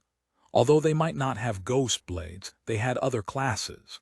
That was when the witches of Tiny Herb came forth, launching attacks as one. Lava flasks were thrown everywhere and magic rays crisscrossed in a wide net. Blade Masters charge. Blue Brook wouldn't be left in the dust either. With a single command, their most abundant class, the Blade Masters, charged into the fray courageously as a single group, using triple slash to dart right in with extreme speed. Their warlocks, only slightly fewer than their blade masters, directly opened up a circle of death's doors. HMPH, we've been expecting this. Blossom Valley's people entered the battle fearlessly as well. Not only were their Spitfires numerous, but they all liked to imitate their ex-captain, Zhang Jiao's 100 Blossom style. They might not be as skilled, but the combined chaos of so many people sending out skills created some impressive lighting. "How chaotic," Ye Xiu commented from the sidelines. When he had charged up to misdirect the boss, he had given Happy an order. In that instant, not only did Happy abstain from attacking Thunderclap, they retreated even faster than Thunderclap. Thus, as the other 4 guilds went with the flow and clashed in an intense battle, Happy had pulled out and became spectators. Ye Xiu looked over the raging battle before glancing at Happy's formation. A new guild like them didn't have such obvious class differences. Though Ye Xiu's unspecialized was a very tempting choice, it was extremely hard to train up an unspecialized in these times. No normal game expert could complete the Heavenly Domain challenge at level 50. Now, the level limit had gone up by another 5 levels, so the Heavenly Domain challenge had become even harder, but unspecialized characters would still have to complete it at level 50. The possibility of being able to train up an unspecialized had dropped again. The other guilds noticed that Happy had quietly retread, waiting to benefit from the aftermath. They could only grit their teeth, though. They couldn't do anything. They had already sent arrows flying, so there was no turning back. It wouldn't be feasible to even try and get everyone to turn their fire on Happy now. After all, they fighting were in groups of hundreds of people. It wasn't so easy to pull back and stop. Save your strength. All 4 guilds had the same thought. With that, defense became the main focus of the battle, and the pace of the battle slowed immensely. Seeing this, they realized that this wasn't too bad. If they slowly came to a stop, it wouldn't be impossible to turn their fire on Happy. Should they make a pact? Right now, the different guilds had clashed. They wanted to cooperate with each other, but they were also terrified that someone would only pretend to cooperate and take the chance to strike. This was quite the conflict. Guild wars were even more complicated than pro battles sometimes. At the very least, this sort of chaotic all-out brawl wouldn't happen in a pro match. In a pro match, it was clear who were enemies and who were allies, unlike guild wars where an ally might turn their back on you in the next moment. These guilds were still debating their next arrangements when a flash of sword energy flew out, parting the crowd. The dragon swordsman then charged out of the encirclement. Everyone was shocked. The dragon swordsman wasn't programmed to run away. Could it be that someone stole the aggro? Everyone turned to look and saw that, in the direction the dragon swordsman was heading, there was a launcher, cannon shouldered, directing blast after blast at the dragon swordsman. It was only until the dragon swordsman was almost on top of them that they began to retreat. However, no player's movement speed was good enough to kite a boss, or else they'd be far too easy to kill. A few steps away from the launcher, the dragon swordsman raised his sword and flung out a Spellblade's ice wave sword towards the launcher. The speed of the skill was enough to get any Spellblade player drooling. But this launcher reacted extremely fast. With a jump, twist, and blast from the cannon, the character rapidly switched directions, dodging the ice wave sword. Launcher. The number 1 launcher of the Alliance had already gone to Happy. Apart from a player at Su Mucheng's skill level, how many people could manage to accurately cause enough damage to steal a boss aggro under such chaos? But if you do this, aren't you just pulling even more aggro for Happy? Thunderclap had only hit the dragon swordsman because of Ye Xiu's misdirection, but hadn't managed to pull much aggro. Just Void's ghost boundary net was enough to grab the aggro. Even so, at a time like this, no one was willing to take the boss aggro. They had to control the situation first. They would only start trying to deal the most damage when the situation was stable. The boss aggro was like a ticking time bomb. No one wanted it. So after Void grabbed the aggro, they quickly misdirected it towards Tiny Herb, who had launched a fierce offensive. Tiny Herb was rather generous, shoving the aggro at Blue Rain. Blue Rain was even worse, dodging it entirely and misdirecting it at 100 Blossoms. Seeing that this wasn't very good, 100 Blossoms threw it back to Void. Going back and forth like this, trying to cheat one another, was because no one wanted to establish a solid hold on the aggro then. That was why Su Macheng managed to pull the boss away so easily. However, her purposeful stealing of the aggro was very different from the misdirections that had occurred between everyone before. With the boss getting pulled away, it was enough for the guilds to come to a ceasefire and charge over with no need of further prompting. The dragon swordsman still wanted to chase after Su Macheng's launcher, and naturally, Happy's members would come and help prevent the boss from doing this. The other guilds quickly arrived, ready to send their own attacks, but that was when they saw the positioning of Happy's members. The pro players present were stunned. This positioning was like a super misdirection formation. If the guilds launched their attack, the dragon swordsman would probably immediately turn his attention back to them. Happy had used the fact that none of the guilds wanted the aggro to turn the dragon swordsman into a shield for them to use. However, could this really work? The guilds also had experts here. If they couldn't even deal with this, then they wouldn't be called experts. Immediately, the guilds had their members stop before rapidly rearranging their formation.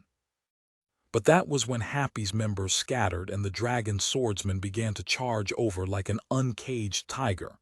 What the hell? No one attacked it, did they? Everyone was shocked. Then, someone noticed what had happened and wanted to cry. When had Su Macheng gotten behind them? Happy had been using the dragon swordsman as a shield, and now they were using the other guilds as a shield. There were many pro players here, but after being played so many times, they had to admit that Ye Xiu's knowledge and decision-making when commanding in these sorts of situations had gone far beyond them due to his full year of experience in the online game. Chapter 10, 88. Disparity Translator. Namyami Editor. Namyami, a 5v5 confrontation, is absolutely not the same thing as a 100v100 battle. Although pro players were admittedly very skilled, much better than the average player, they only had the background of a pro. On the other hand, Ye Xiu's year and a half of madness in the online game, frequently fighting and stealing bosses, had greatly increased his skill level in this aspect, revealing a great disparity. Pro players admittedly had a higher level of tactical understanding, but on this kind of stage, they weren't necessarily better than the club guild leaders at maintaining balance and control.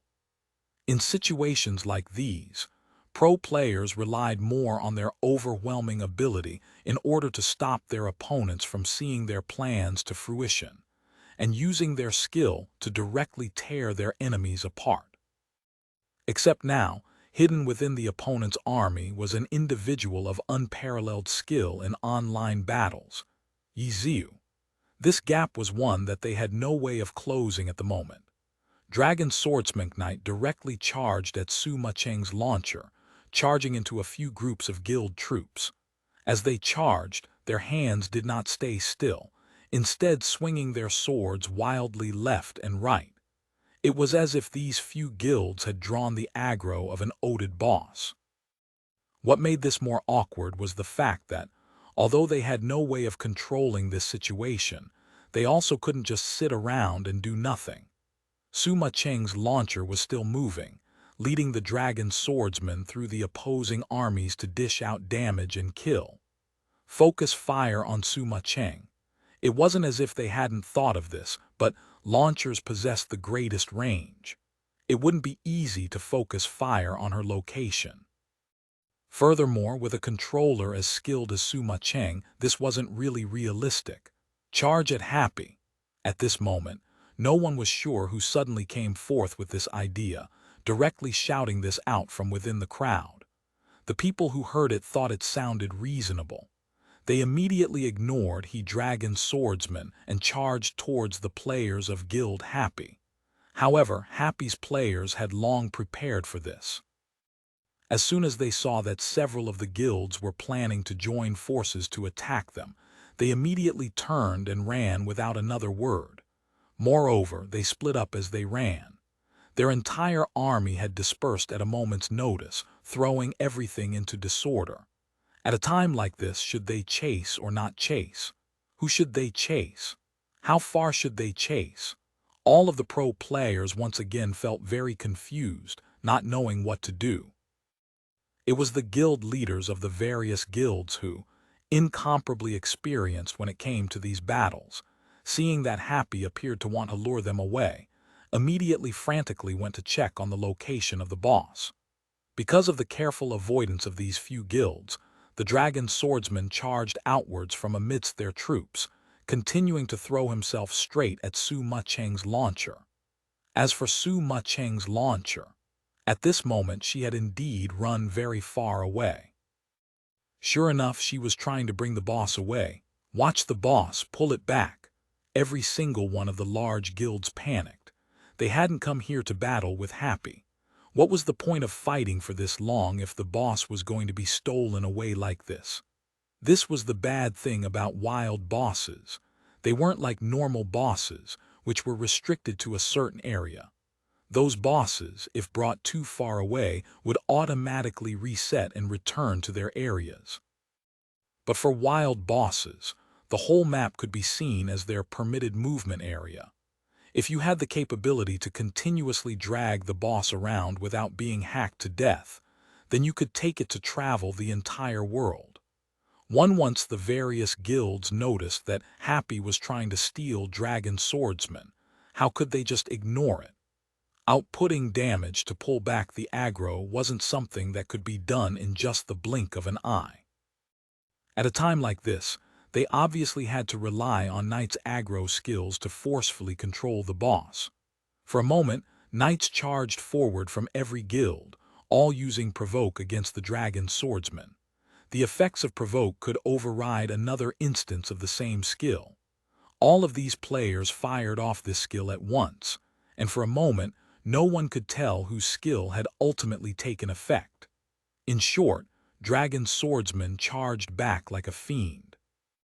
Every guild hastily adjusted their knight's rhythm, methodologically trying to establish control. Seeing that her purpose had not been achieved, Su Mucheng once again fired back, bombing indiscriminately from afar. But if one was truly talking about generating aggro without taking damage output into account, then knights were the one class that generated the most aggro. With the addition of specialized aggro control skills, their advantage in this respect was unparalleled among the classes. Although a vast majority of the knight players present could in no way compete with Su Mucheng, let's not forget that there were also pro players present. Currently, Su Bin was the #1 knight player in the alliance, and so naturally he was also the one who stood out most among the knights. Ultimately, it was him who pulled the aggro of Dragon Swordsman. Thus, Dragon Swordsman target became Herb Garden. This wasn't a situation that Tiny Herb wanted to see. Fortunately, the aggro currently on Su Bin was only because of a CC skill, so it wasn't stable. Should they release it once again, Su Bin was at a loss. They had pulled it back, but now they wanted both to release it and to not release it. This kind of back and forth, what did it mean? He couldn't seem to figure it out himself. Kill Su Mucheng first. Someone had thought of this, but when they took a look at the situation again, Su Mucheng fired a few shots and then started running as if she had given up. However, Su Bin, who was keeping the boss's aggro under control, was very clear that the boss's aggro was still on Su Mucheng's launcher. If he released the boss would immediately run in that direction. However, if he didn't and established the aggro, wouldn't Herb Garden become the target of everyone? At this time, Su Bin felt embarrassed, not knowing how to proceed. Release. In the end, it was still Wang Jixi who made the decision. Not releasing would be unfortunate for their herb garden, but releasing the boss would at least bring misfortune to all of the other guilds too. Su Bin released the boss, and the dragon swordsman charged out. All the surrounding knights all stood stupidly, not knowing how to proceed. For now, none of them wanted the aggro of the boss, yet they also couldn't just let Happy lead it away. They couldn't block, but they also couldn't not block. Then what should they do? Follow the boss and push Happy away? Finally, someone came out with a suggestion. The dragon swordsman was currently chasing after Sima Cheng. There was no way her launcher could single-handedly lead the boss along forever. The other side would definitely need to send people to block the dragon swordsman in order to buy her some time. Couldn't they then just chase after the boss, while also seizing the chance to roll over Happy? As a result, they all swarmed, charging forward. On Happy's side, everyone also swarmed, helping Sima Cheng buy time. They actually managed to utilize the strength of the entire guild. Both sides thoroughly collided at last. At this moment, Herb Garden, Blue Brook Guild, Blossom Valley, and Void Walk felt that they had a common enemy, surprisingly banding together to fight against Happy. Happy's players were put on defense, yet they were still unable to withstand the combined offensive of these four guilds. When it came to the strength of normal players, they were inferior to these professional guilds. Not good. As a result, these guilds bullied Happy with glee, only to suddenly discover that even as Happy's players risked everything in order to defend their position, the dragon swordsman had already been led even further away. Already, they had lost sight of Sima Cheng's launcher. The dragon swordsman's silhouette also disappeared behind the mountainside in the blink of an eye. Within the four guilds, normal players and pros alike broke into chaos. How could they continue to pay attention to the players from Happy in front of them? So this giant crowd was just a distraction after all. Now, Dragon Swordsman had completely escaped from their frame of view. What corner would he be dragged off to now, to be secretly killed? Several hundred people hurried chased over, only to realize that the mountain was far too tall and the earth far too vast. It was as if the Dragon Swordsman had never spawned at all.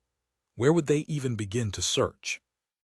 The various guilds scattered their troops, dispatching them to go search. As for the pro players, they all seemed a bit lost. They couldn't figure out how Happy had led the dragon swordsman away. Just like that, this would need a thorough tactical analysis. The pro players naturally pondered the problem from their customary point of view.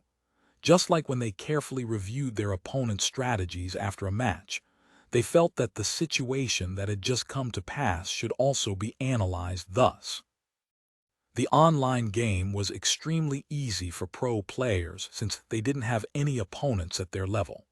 However, when an opponent at a high skill level appeared, then the game became quite a bit more complicated than even normal pro matches. None of the players that had been sent out to search for the dragon swordsman had brought back any news, right up until the point where the system announced that the dragon swordsman had been slain by Guild Happy. As for where this had occurred and who had participated, the club guilds surprisingly had no clue. Everyone present was dejected, gloomily going through the motions of cleaning up in the aftermath. Those who could respawn did so, and any dropped equipment was picked up. In this process, it was difficult to avoid altercations with the other guilds. Still, no large-scale confrontations occurred.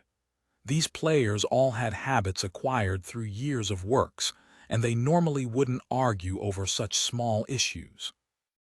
The aftermath of a boss being stolen felt like the aftermath of a professional match. Continuing to fight seemed completely pointless.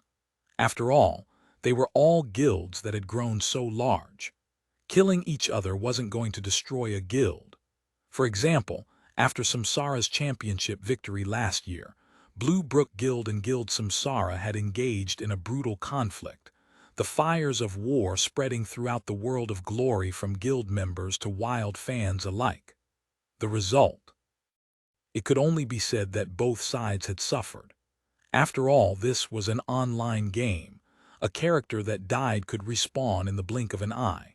It was true that equipment could drop, but it could also be picked up, turning into a back-and-forth cycle of you drop, I pick, and vice versa. Ultimately, which side profited? Neither, because in the end both sides would suffer losses. Only some lucky passerbyers stood to gain. Thus, these kinds of battles were something the guild managers tried to avoid at all costs. It was only after important competitions, when the fans felt the need to vent, that the guilds felt compelled to stand firmly beside them. Even though they knew very well that this was not the sensible thing to do, they didn't really have a choice. They could only think of it as a tax of sorts to the fans. But now, they had simply lost a wild boss, and their feelings were unlikely to be that strong.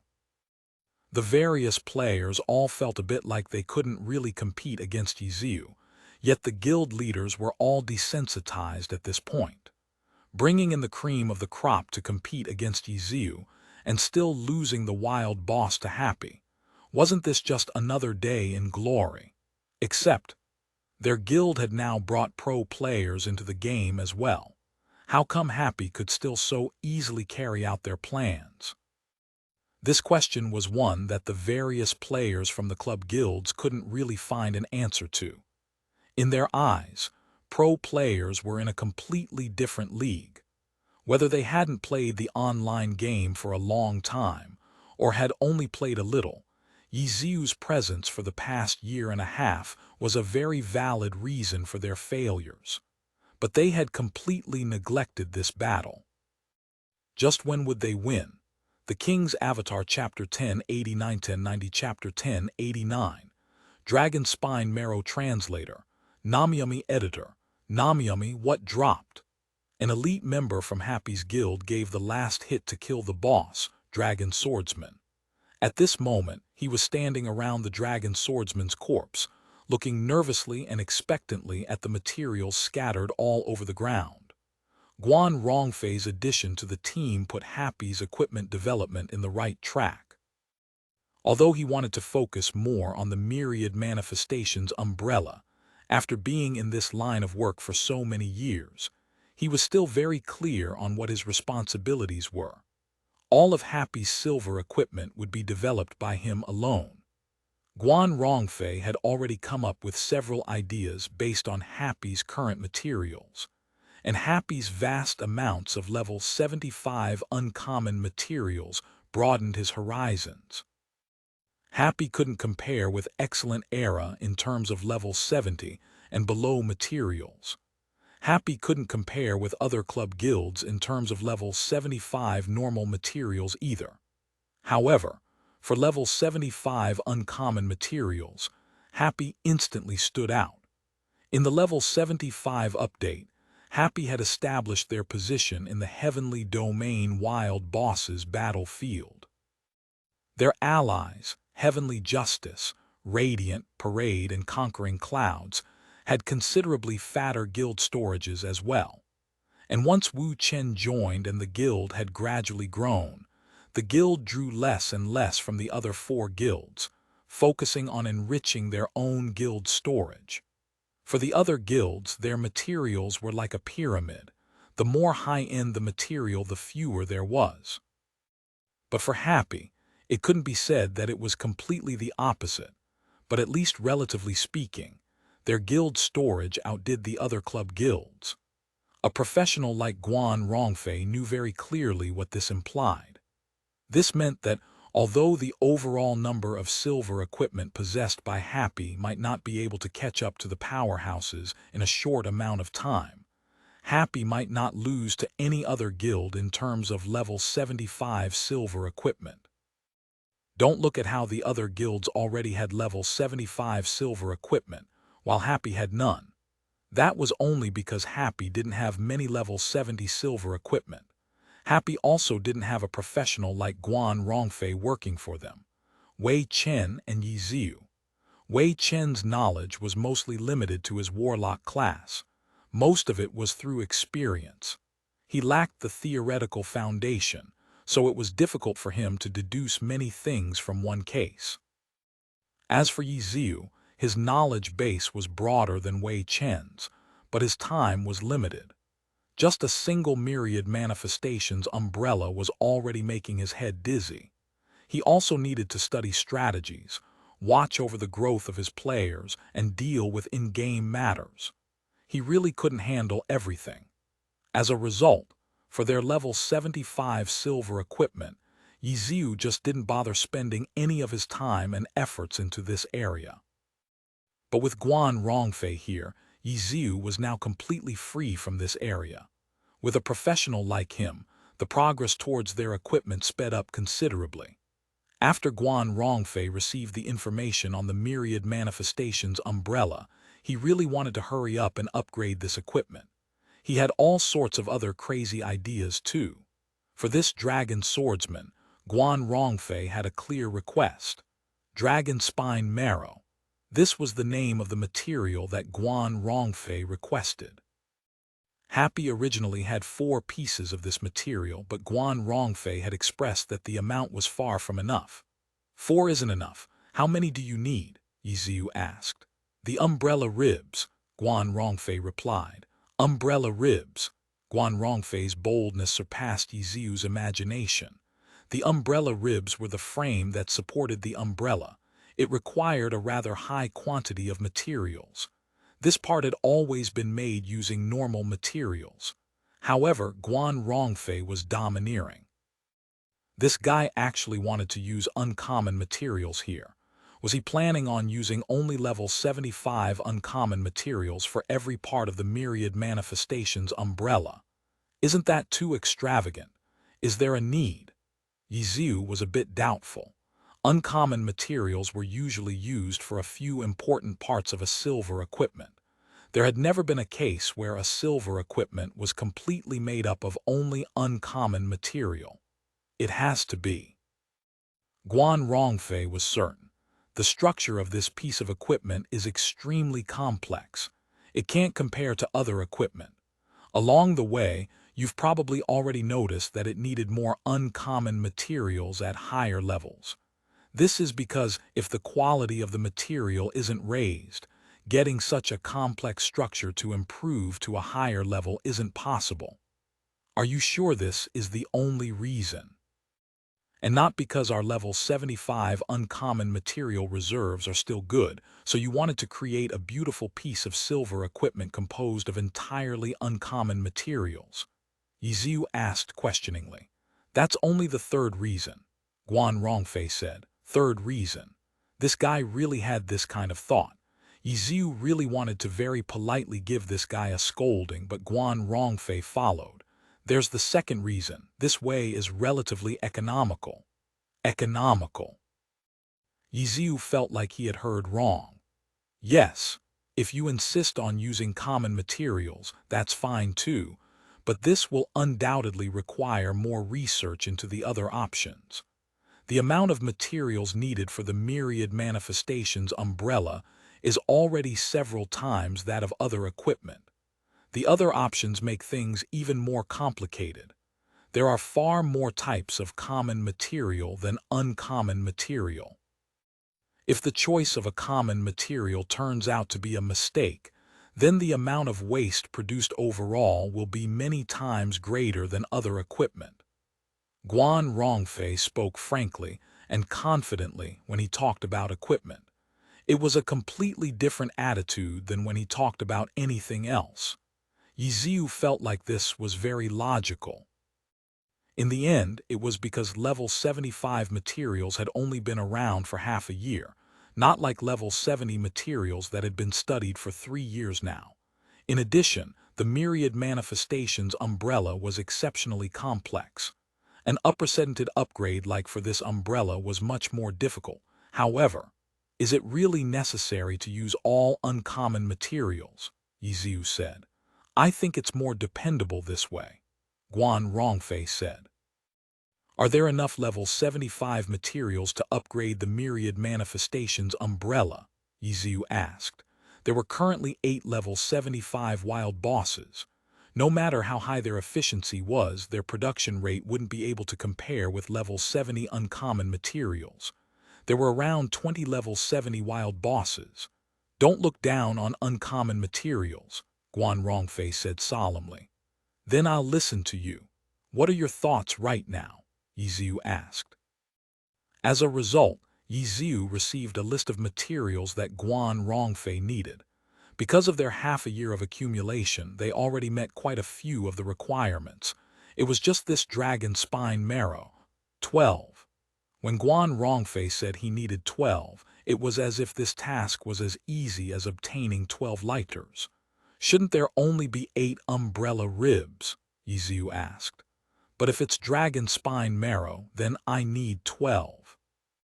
Guan Rongfei's reply practically said nothing, but Ye Xiu understood that Guan Rongfei meant that this material would be different than past materials, whether that was in length or bulk, which required 12 instead of 8 to accomplish. Don't look down on uncommon materials. Ye Xiu took Guan Rongfei's statement and asked it back to him. It's worth the money, Guan Rongfei said. And now the dragon swordsman had finally fallen. As for the dragon spine marrow, was there any? They were missing 8 pieces still. This boss only spawned once a week, and it wasn't guaranteed that they would kill it every time.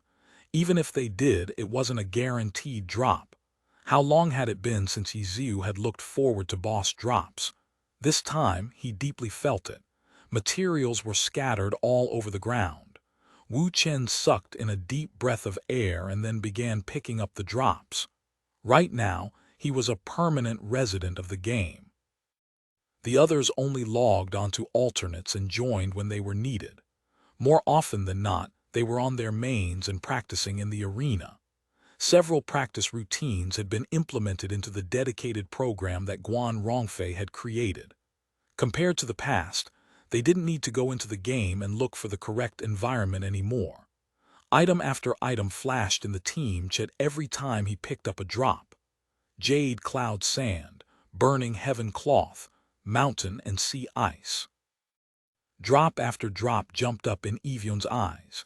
These were all valuable level 75 uncommon materials, but at this moment no one cared about them. Finally, everyone saw the 3 words that they were looking for. Dragon spine marrow. Chen Guo was the first to shout. They were still missing 7. Another 1, Chen Guo yelled again. A large number of materials usually dropped, so it wasn't rare for several of a single type of material to drop. Everyone wished that all 8 dragon spine marrow would drop all at once. 3. Chen Guo called out again, but her shout wasn't as fast as Ye Xiu's click. The moment that she shouted, everyone saw that 2 dragon spine marrows had popped up on screen. A total of 4 dragon spine marrows had dropped. Are there any more? Everyone was staring at the ground. There weren't many materials left. Wu Chen continued to click rapidly. The numerous materials scattered on the floor were quickly swept clean. Chen Guo's counting hadn't been able to keep up with his speed. After 3 shouts, she closed her mouth. Everyone was looking at the team chat, another one and then another one. Could all 8 actually drop? Wei Chen was stunned. Reality wasn't that crazy. In the end, 6 had dropped. DMN only 6. Ye Xiu sighed. Everyone was speechless. Due to how often they hunted wild bosses, they had a good understanding of the drop rate of wild bosses. It wasn't rare for 2 or 3 of the same materials to drop. 4 or 5 was rather rare, but it seemed to be their first time getting 6 of the same drop at once. He shouldn't feel sad about that, and there definitely shouldn't have been an only attached to it. Once their harvest ended, Ye Xiu and the others logged off. Wu Chen took the materials along with the other guild members back to the city and continued to do his work. This summer definitely wouldn't be a relaxing one. Ye Xiu opened up a file. It contained all of the material needs that Guan Rongfei had requested. Ye Xiu changed dragon spine marrows from 8 to 2. Just this change alone wasn't able to block the dazzling list contained in this file. Thank you for listening to the story on KevinAudio.com Chapter 1090. A Summer Not to Be Overlooked Translator. Namiyami editor. Namiyami Ye Xiu couldn't help but sigh at the list of materials sent by Guan Rongfei. If this list had been sent to any other club guild, it wouldn't have just been a sigh. A huge storm definitely would have erupted. Failing to get a wild boss was a common occurrence for any club guild, but frequently losing to a single guild somewhat broke the balance. And this imbalance had lasted for a year and a half already. Happy might not be completely monopolizing all of the wild bosses, but their profits this past year and a half far surpassed any other powerhouse. This was an undeniable reality. When the clubs did an inventory of their storages at the end of Season 9, the guild departments all presented unsatisfactory reports. There were only so many wild bosses. One more wild boss won by that guild was one less wild boss for this guild. And now, Happy had taken so many wild bosses away. With just the remaining wild bosses, how could there be enough for any of them to reach their expected goals? The guild departments were embarrassed. Their bosses had unsightly expressions. However, their bosses couldn't scold them too harshly. It was no secret how powerful Guild Happy was. Guild Happy had a god like Ye Xiu watching over. If their guild leader could beat Ye Xiu, then their guild leader would have been promoted to the team long ago to win the championships. Their only consolation was that their losses weren't special cases. Their other competitors were also knitting their brows over this issue. During this year and a half, they had tried all sorts of methods to solve this problem. When the level 75 update came around, they even had their pro players rush into the game to increase their competitiveness without regard for their pro players' conditions. The effectiveness of the pro players joining in was very clear, but it wasn't absolute. After the update, it was still Guild Happy that led the pack. For example, their defeat at the battle for the Dragon Swordsman was not a unique case. It wasn't the first time that Happy had taken down the boss from the hands of other pro players. It was just that in this battle, there were top tacticians like Yu Wenzhou, Xiao Shiken, and Wang Jixi participating. These tacticians had distinctly felt a reality. They couldn't keep up with Ye Xiu's tempo in these in-game battles. Why is that? These experts instantly figured it out. Even though they also stood at the top of glory, they had been separated from the game for a long time. They still held an extremely large advantage when clashing against normal players, but when facing an equally skilled player like Ye Xiu, this difference only became more obvious. Although a bit exaggerated, one analogy would be that they were like noobs being beaten by an expert with far more experience than them. This was certainly an awkward situation. The guild players had in-game experience, but they weren't as skilled as Ye Xiu. The pro players had the skill, but they lacked the experience in large-scale wild boss battles. This wasn't a minor issue. Happy's dominance was somewhat inevitable.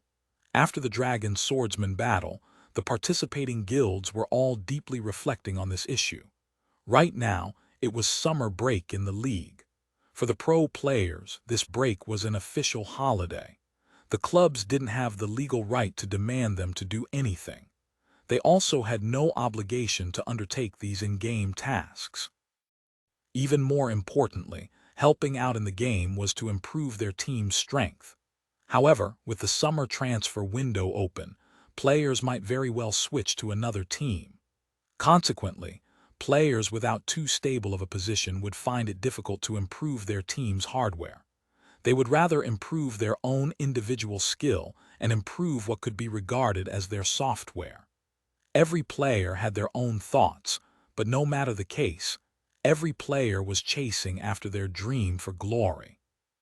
For Team Thunderclap, their players didn't seem to have any apprehensions about getting transferred away. They didn't even go back home this summer and instead stayed to help out the team. For Team Tiny Herb and Team Blue Rain, they had talented rookies with lots of room to grow. They didn't want to waste these 2 months of the summer, so they made training their rookies the name of the game. Both rookies were training intensely and receiving pointers from their respective teammates. For Team 100 Blossoms, after rebuilding the team and experiencing a series of trials, they had finally walked out from their lowest point. Even though they had lost in the playoffs to Tyranny, everyone could see the fighting spirit of the new Team 100 Blossoms. They were filled with ambition towards the new season. The day after being eliminated from the playoffs, they had already started preparing for the new season. When Team Tyranny lost to Team Samsara in the finals, Zhang Jiao, who had come out of retirement and joined Team Tyranny, inevitably received hate from a few Team 100 Blossom fans, but it was less than what people had expected. This was because more fans were invested in the new Team 100 Blossoms. The fans had walked away from the past, looking forward to the new Team 100 Blossoms' future. Apart from that, there were other teams too. For Team Tyranny, the old generals hadn't given up yet. Would Season 10 be their last chance? No one knew the answer to that. Team Tyranny themselves might not know either, but they would treat it like their last chance and do everything they could because they could already feel that time was mercilessly dragging them from this world little by little. They needed to treasure every minute, every second. They definitely wouldn't let 2 months of vacation wear away their fighting spirit. For Team Samsara, while people were still in celebration over the defending champions, the team had snatched excellent Era's Sun Xiang and Battle God one autumn leaf at lightning speed. Their determination for the new season could easily be seen from this. 3 consecutive championship victories was the mark of a new dynasty. Team Samsara was walking the road to an even greater glory. This summer, they wouldn't be resting either. For Team Wind Howl, astonishing everyone became a common occurrence, getting them to 3rd place in the regular season. They had progressed into the semifinals, but were beaten cleanly by Samsara and eliminated from the playoffs. Losing to the eventual champions couldn't be considered shameful, but for these proud and ambitious youths, this season had been like a tiger's head but a snake's tail. A loss was a loss. Even if others sympathized and forgave them, they didn't feel good about it at all. They wanted wins from start to finish. There was also Misty Rain, Void, 301, Royal Style, Conquering Clouds, Radiant, and Parade. With Glory Season 10, the Glory competitive scene will have been around for 10 years. It was the first complete season with level 75s. Every team seemed to have a reason for not losing. Every team appeared to be more proactive. Because of their burning fighting spirit, this summer would blaze even more intensely. Another level 75 wild boss battle. This was the focal point of the club guilds. It directly affected upgrading their team's silver equipment to level 75. If Ye Xiu had a list of materials from Guan Rongfei, how could the other guilds not have their own list? Barrier Mountains, Shadow Commander Shan, a boss that mainly dropped Nightwalker class equipment and Nightwalker materials. Team Blue Rain's Warlock Swiksar. Team Blue Rain's Ninja Dark Forest. Team Wind Howl's Thief Mysterious Ghost. Team 301's Assassin Scene Killer. These 4 Nightwalker class all-stars were undoubtedly their team's core. The Shadow Commander Shan were their biggest priorities. Apart from that, there was Samsara, Void, Thunderclap, and so on. These teams all had Nightwalker classes as part of their main roster and wouldn't miss this opportunity. As for Happy, they had 2 Nightwalkers, Wei Chen's Warlock, Windward Formation, and Mo Fan's Ninja Deception. At a mountain stream in Barrier Mountains, Shadow Commander Shan spawned. A mantle covered his body. He seemed to blend into the shadows as he walked along the cliff. When the guilds received the news, they quickly crammed into the mountain stream. But when they saw the terrain, their heads immediately started hurting. To the left and right of the mountain stream were high cliffs. There was no way to arrange any proper formations. The mountain stream itself wasn't wide enough. There was only enough space for one group to fight with the boss, but right now there were 1, 2, 3, 4. FCK, there's more groups than can be counted. Everyone was grumbling to themselves. Their guild leaders all kept silent because they were only the leaders in name. With the pro players watching over them, they tactfully stepped down to give them the authority, especially when the pro player was the captain. Captain Yu, this isn't a good place to fight. At Blue Brook Guild leader Changing Springs was currently discussing the situation with Captain Yu Wenzhou. Yu Wenzhou replied. His left hand was tapping the edge of his keyboard. He was also pondering over their situation. Huang Xiaoshan wasn't as quiet.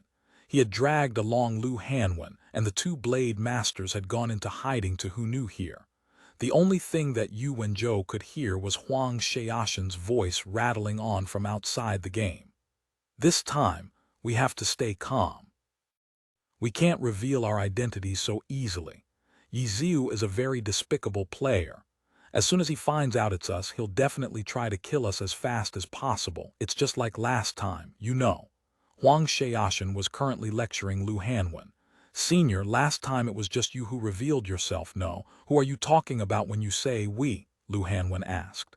Excuses, if you don't concentrate, he'll easily see through you. Huang Xiaoshan scolded. But he doesn't seem to be here. I don't see Guild happy, Lu Hanwen said. HMPH, impossible. Huang Xiaoshan snorted. He was just asking me on QQ where I was. He's definitely here. He's just hiding, that's all. Oh, I get it. Lu Hanwen nodded his head. Even if he wasn't originally going to be here, since you replied to him telling him where you were, he'll definitely be on his way. What? Huang Xiaoshan stared blankly. Something didn't seem right with this logic. Hanwen. Huang Xiaoshan spoke with heartfelt sincerity. You know, my hands are incomparably fast. They move much faster than my mind. When I play, it's like that. Sometimes, by the time I realize what the problem is, it's like that too. I get it. No wonder our captain often stresses that you need to control your hand speed. Lu Hanwen said. Ha ha ha, that's because he doesn't have this problem. Huang Xiaoshan laughed out loud. The captain's looking at us. Lu Hanwen had noticed that Yu Wenzhou seemed to be interested in their conversation. Shut up, focus. Do you know what focus means, Lu Hanwen?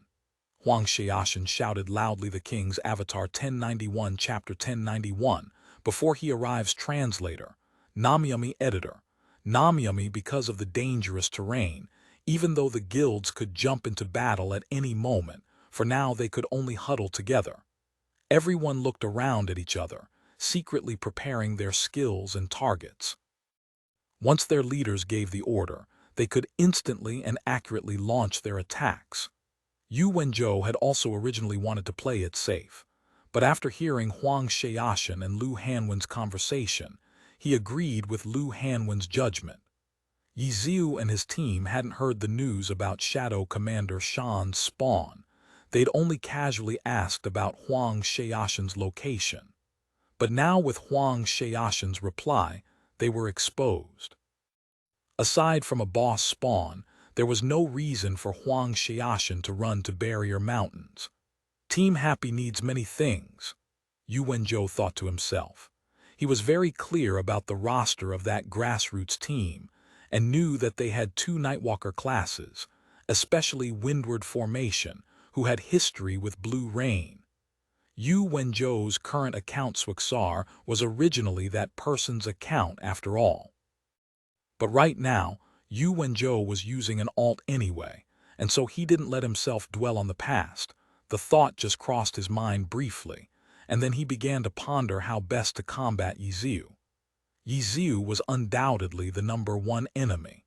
In the current situation, this guy would certainly break the equilibrium, so wouldn't it be safer to sort everything out before he got here? Just as Yu Wenzhou was about to speak, he heard another voice cutting before him.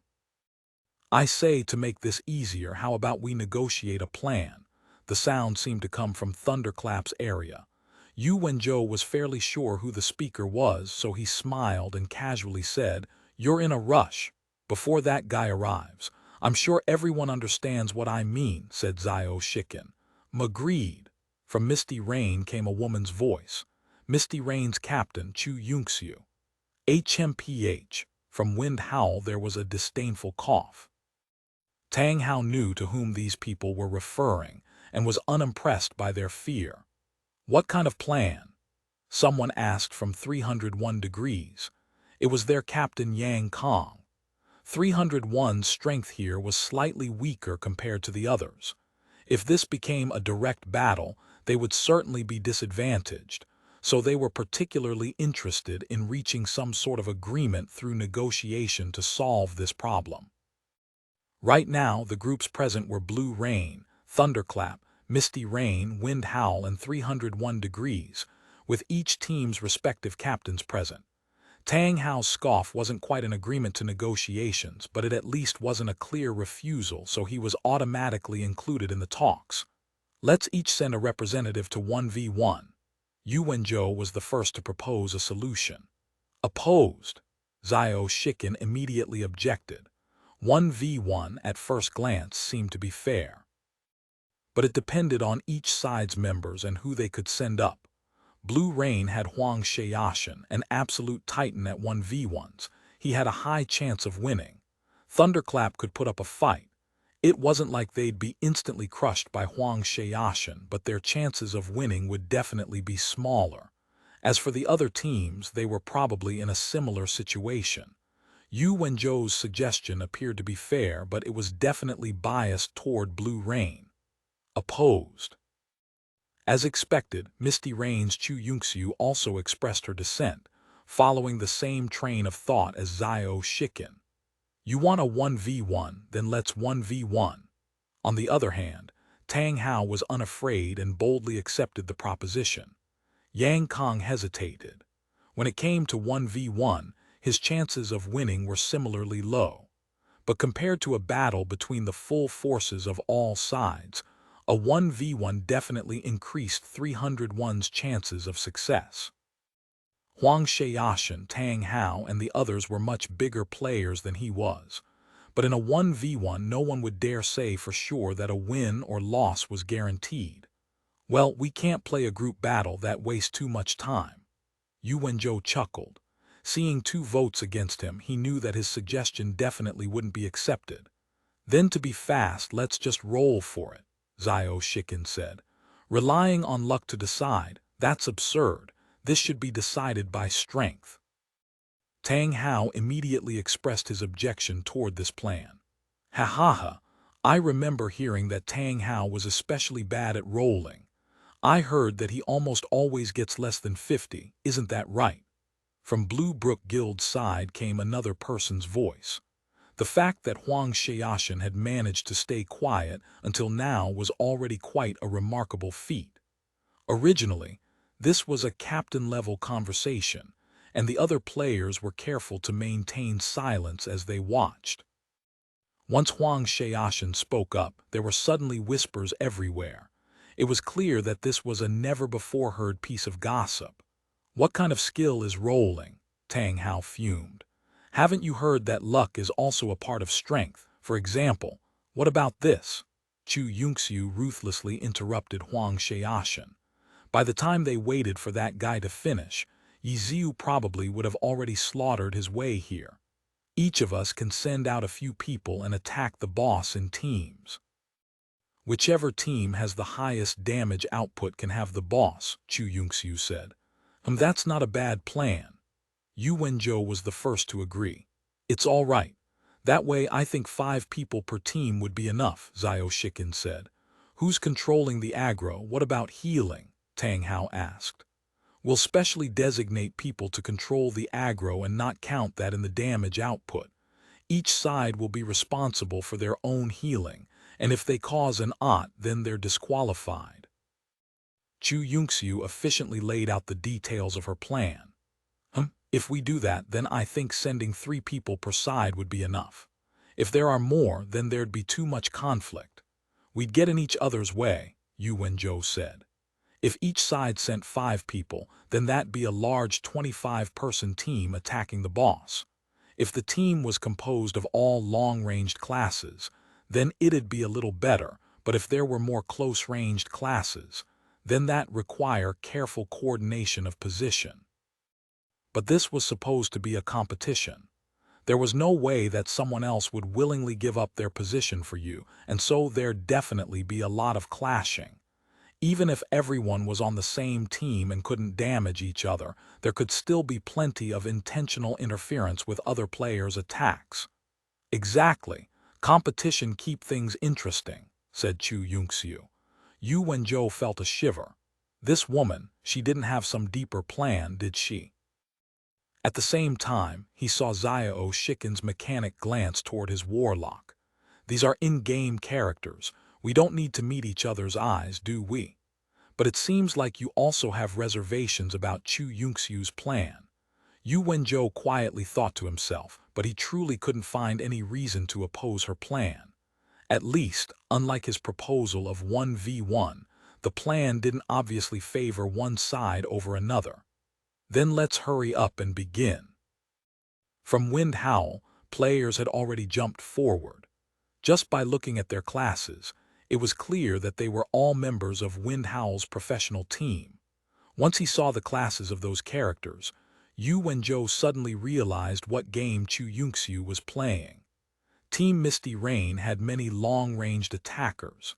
Even if long-ranged attacks could also be blocked, they were still much better off than the close-ranged classes vying for positions near the boss. This was what she had been counting on.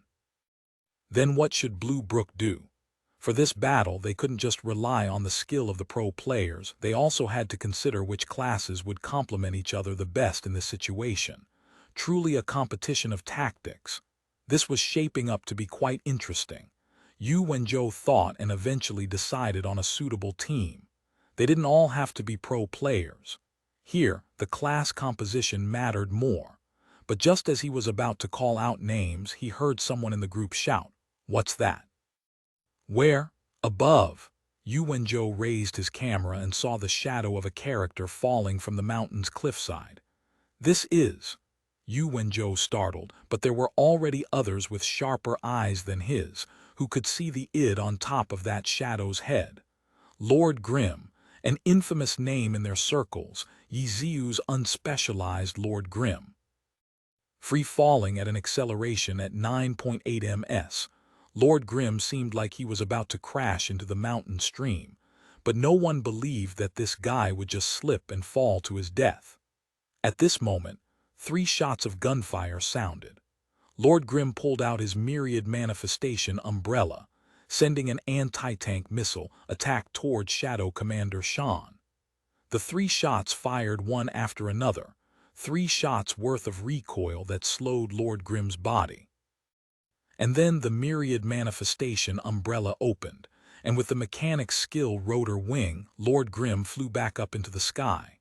Not good. Yu Wenzhou already realized what was going on. "Quick, pull the aggro," Yu Wenzhou hurriedly shouted. The others now understood what this was all about. The long-ranged classes launched their attacks while the knights immediately came to stabilize the aggro, but it was too late. In order not to disturb the boss, the various teams had maintained a considerable distance between themselves and Shadow Commander Shan. But now Lord Grimm suddenly fell from the sky and opened fire. The boss's reaction was of course instantaneous, especially since this was a level 75 Nightwalker boss. Assassins, thieves, ninjas, they were all agile and lightweight classes. The players couldn't scale the cliffs to the left and right of the mountain stream, but this wasn't an obstacle for this level 75 boss. With one stride, Shadow Commander Shan already leapt onto the cliffside, bounding and pedaling upward, instantly leaving behind all the long-ranged attacks of the players. Those clumsy knights wanted to mock them, but there was no way for them to keep up with Shan's speed. But would the boss be pulled away just like that? Incredulous, everyone looked up at the mid-air Lord Grimm. To fly completely above the top of the cliffs, that simply wasn't possible for a player, was it? Whether an assassin's air jump, or a mechanic's rotor wing, or a witch's broom mastery, or a summoner's small flying dragon summon, or so on, the skills of these classes could help a player achieve heights that other classes wouldn't be able to. but they wouldn't allow a player to fly clear over these cliffs, would they? It was true, these classes couldn't accomplish it. But Ye Xiu's Lord Grimm was an unspecialized. If he used these skills in combination, this height, even though most of these skills weren't sub-level 20 skills, it was no secret that the myriad manifestation umbrella could change forms to allow the usage of higher-level skills. As expected, after the rotor wing, Lord Grimm jumped up again in midair, a movement that could only be accomplished with the usage of the skill air jump. And then there was another shot, an aerial fire that sent his character flying higher. Lord Grimm waved his hand, and that myriad manifestation umbrella was in some unknown form and was stuck into the mountain. Lord Grimm twisted his body, landing on and jumping off the weapon. With a tug, he pulled the myriad manifestation umbrella back out of the cliffside. Fuck! This umbrella had ninjato abilities too. Everyone could only look on with dazed expressions. The King's Avatar Chapter 1092 1093 Chapter 1092 100 Tricks Translator Namiyami Editor Namiyami. When ninjas used ninjatos, they could climb rocks unlike other classes. Thus, in theory, while other classes couldn't jump onto the cliff, ninjas could use their ninjatos to climb on.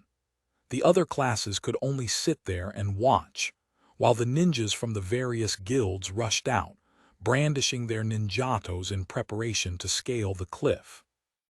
But using a ninjato required technique. Although normal players could perform a few tricks, knowing a few tricks wasn't going to be enough to chase a target. What was needed was speed and efficiency. As a result, everyone watched as the ninjas rushed forward aggressively, climbed for a bit, and then dropped down like dumplings one by one. The number of players who could stay on the cliff could be counted on one hand. However, among the ninjas who could remain on the cliff, there were a few that stood out, especially the fastest one. His movements flowed smooth as water. He was the #1 ninja in Glory Team Misty Rain's Ye Xiu, who used the character Dark Forest. From Ye Xiu's ninja, everyone could see hope. Everyone was filled with expectations as they raised their heads high, hoping Ye Xiu could accomplish something. But soon afterwards, a cold bucket of water splashed on them, extinguishing what little hope they had left. Someone had attacked down from above the cliff. A laser rifle shot over. Even though Ye Xiu reacted quickly and dodged it, that was just the first test. All sorts of long-ranged attacks rained down the cliff as if they were all trying to outdo each other. His guild's pro players closed their eyes, unable to keep looking. In this situation, Ye Xiu being able to smoothly scale the walls was quite good, but wanting him to pursue and attack, intercept them, forget about it. Yes, forget about it. After dodging a few waves of attacks, Ye Xiu let out a sigh and chose to give up and return to the mountain stream along with the few other ninjas who were still hanging on. Thanks. In the global chat, Lord Grimm said a single word. Despicable, shameless, be-starred, ruthless. Next time you'll see.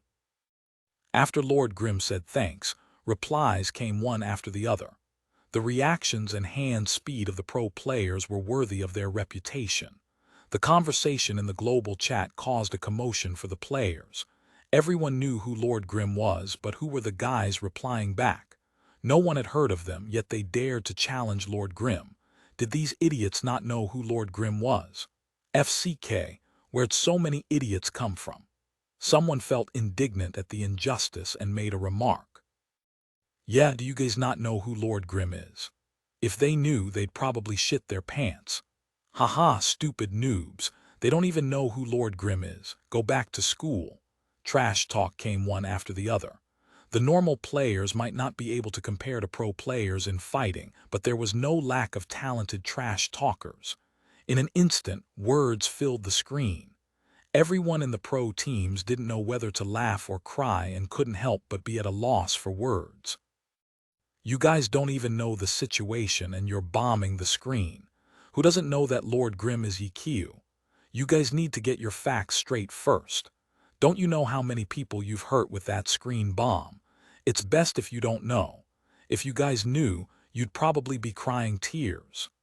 For the pro players, there was only Huang Xiaoshan who wouldn't be outdone by the normal players in trash talking. Huang Xiaoshan's trash talking might not be too sharp and mean, but just the length alone would let him win if you went back and forth with him. But this wasn't the glory competition stage. This was the heavenly domain. Huang Xiaoshan wasn't up against 5 people. He was up against the millions playing the game. As soon as the players saw that someone was actually returning fire, they weren't going to let this rest. For a moment, the global chat had turned into a war. All sorts of players were talking trash about Huang Xiaoshan's blade master. Huang Xiaoshan's win condition was by length, but up against the torrent of players, he was defeated in the end. It was a miserable defeat too. Apart from being one against many, the global chat had another big limitation for Huang Xiaoshan. Talking had a cooldown.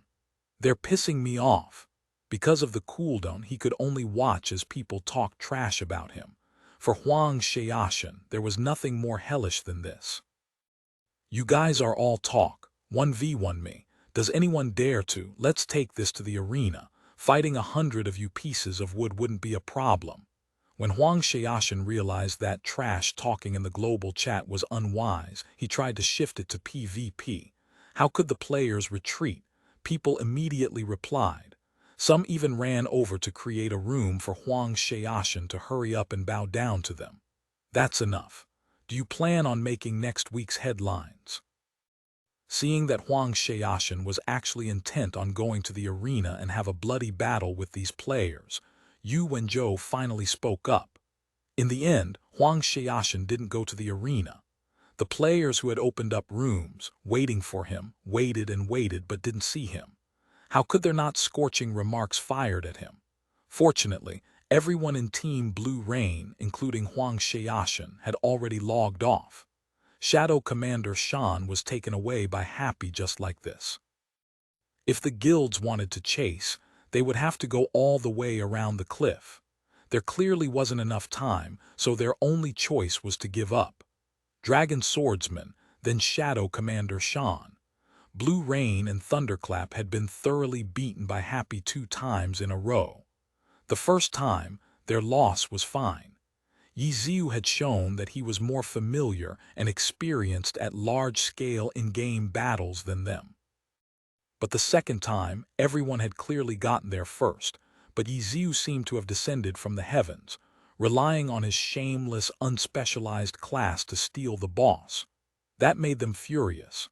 Blue Rain, Thunderclap, and the pro players from other teams gave an announcement to their teams. When hunting for wild bosses, the first task is to be on guard against Ye Xiu. The danger from this guy was even scarier than the other guilds combined. It was as if nothing could be done about it. Today's carelessness definitely couldn't happen again. Soon afterwards, an opportunity to test the guilds had come. Both sides once again met. It was Grey Corner's wild boss, the brawler killer Dinglong. From this boss's name, it sounded like he was a fighter class, but in reality, he was a gunner class. This time, there were a lot of guilds that got the news. Samsara and Tyranny. Their guilds unexpectedly didn't get the news for the previous 2 boss fights, but they weren't going to miss it this time. There was also Blue Rain and Thunderclap. After the 2 sides met, they remained silent for a long time. For this week's level 75 wild bosses, these 2 had done the best in terms of gathering intelligence. 3 wild bosses had spawned so far and they hadn't missed any of them. But so what? Despite not missing any of the spawns, the boss didn't go to them in the end. They had busied about for nothing. This was already the 3rd time, and they didn't want to go back empty-handed again. However, the confrontation this time was going to be more intense than before. Apart from them, there was 100 Blossoms, Misty Rain, and Void. None of those were cheerleaders. Fighting for wild bosses was like struggling for the championship title. Each side had a magnificent army with thousands of players, but only one side would win. At the Grey Market, the brawler killer Dinglong had spawned. Since this was a street market, it was going to be a street battle. Even though the guilds hadn't acted yet, they had already started sending out people in secret. There were many high points on the streets. For long-ranged classes, getting the high ground was extremely important for displaying their potential. Not long afterwards, the surrounding rooftops, pavilions, anywhere that was higher than the ground, had someone stationed there. The various guilds were all mixed together, looking at one another. No one said a word. They paid attention to the boss's situation, while keeping an eye on the other opposing guilds. As a result, in order to protect their long-range D-serves, melee classes began to climb up to the high points to protect their players. The gray market was unreasonably rowdy. Oh, why are there so many people this time? There was no limit to the rowdiness. The guilds were on guard, pondering over how they should fight this battle. At this moment, the evil that needed to be defended against had finally appeared.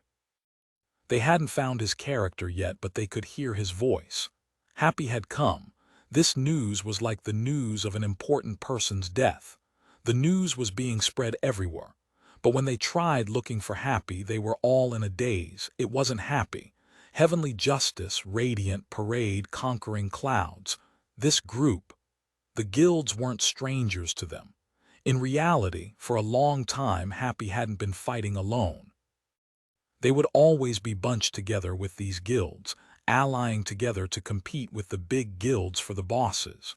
The previous 2 times, Happy had operated alone. Now these 4 guilds had come together.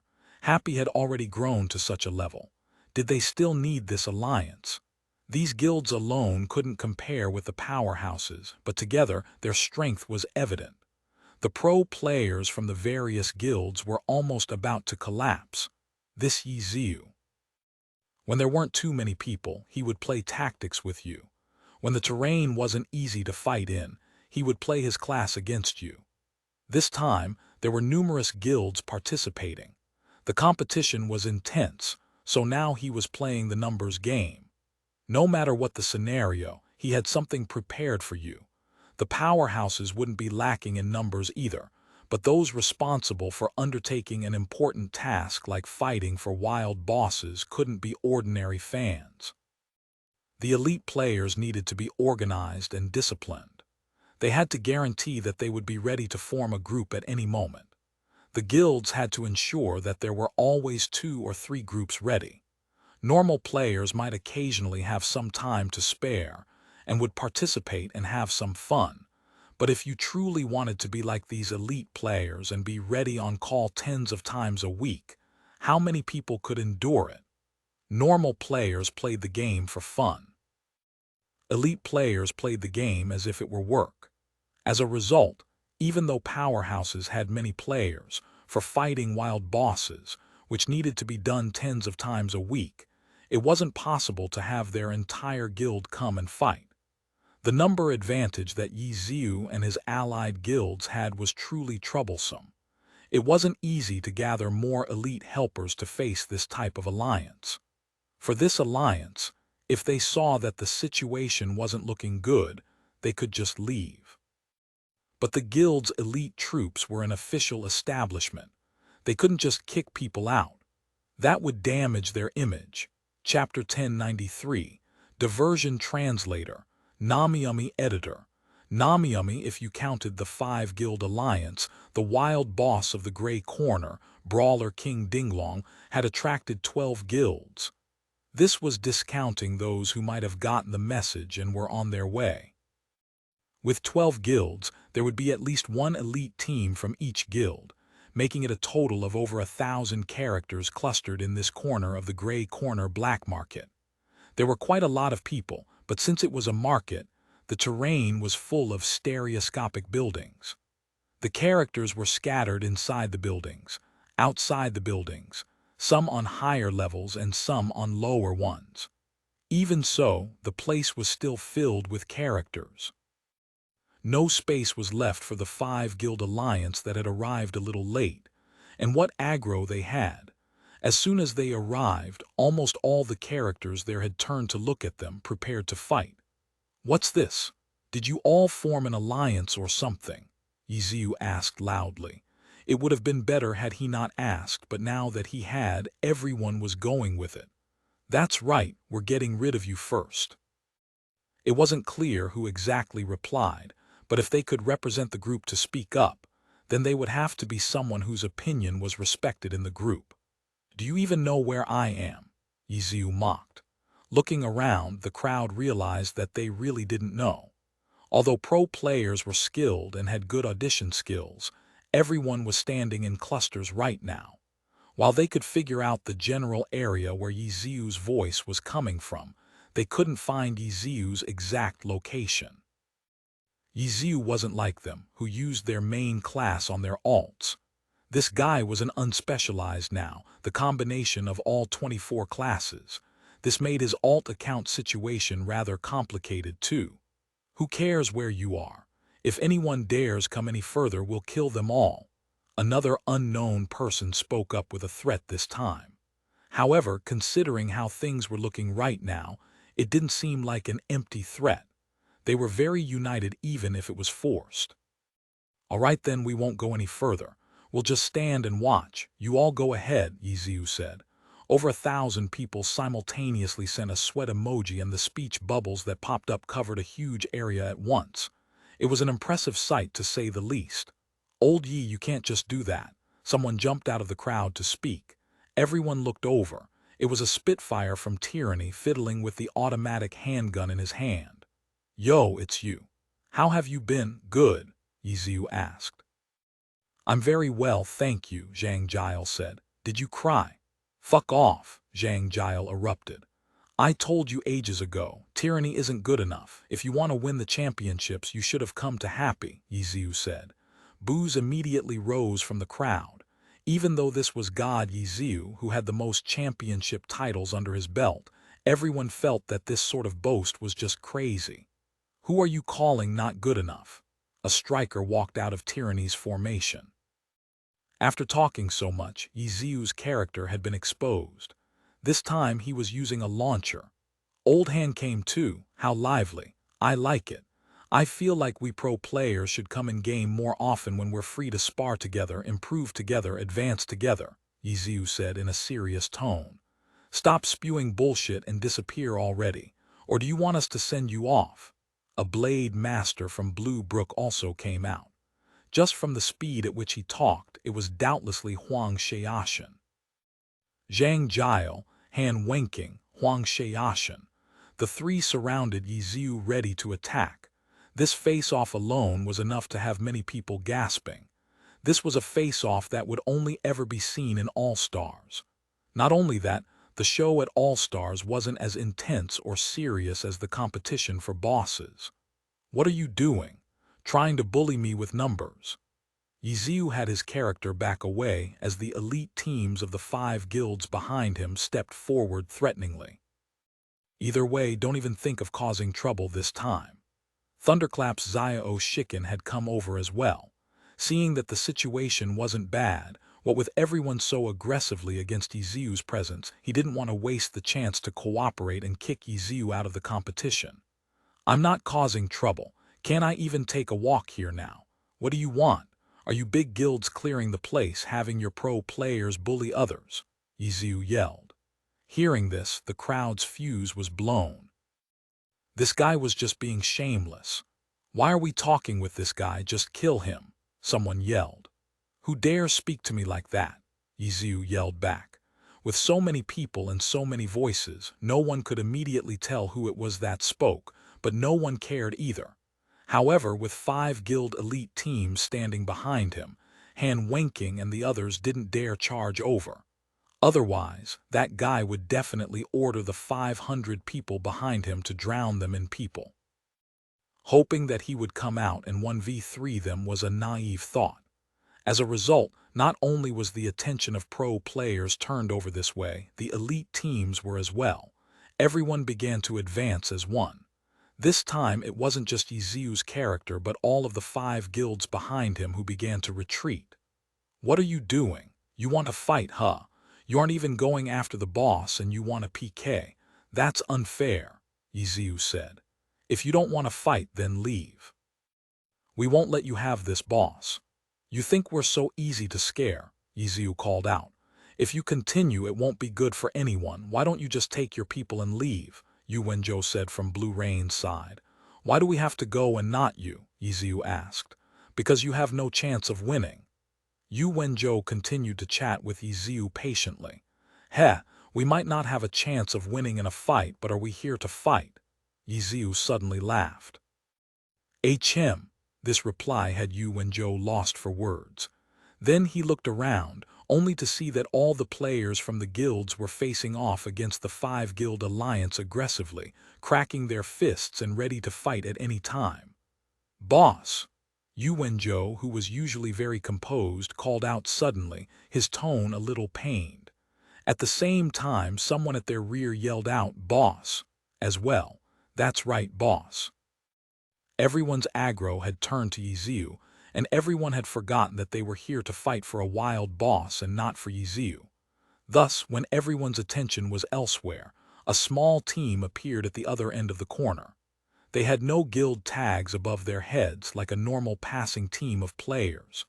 They suddenly attacked, immediately pulling Brawler King away. Was this a coincidence? Of course not. Yu Wenzhou was 100% sure that this was one of Ye Xiu's schemes. This was his plan. He had managed to completely divert their attention. All the teams hurried to respond, but that small team was definitely prepared and had planned for this. They knew exactly where to drag the boss, darting in and out of the streets of this black market smoothly.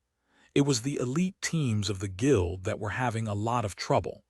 Operating as a whole in places like this made them clumsy. It was a good thing that every guild had pro players.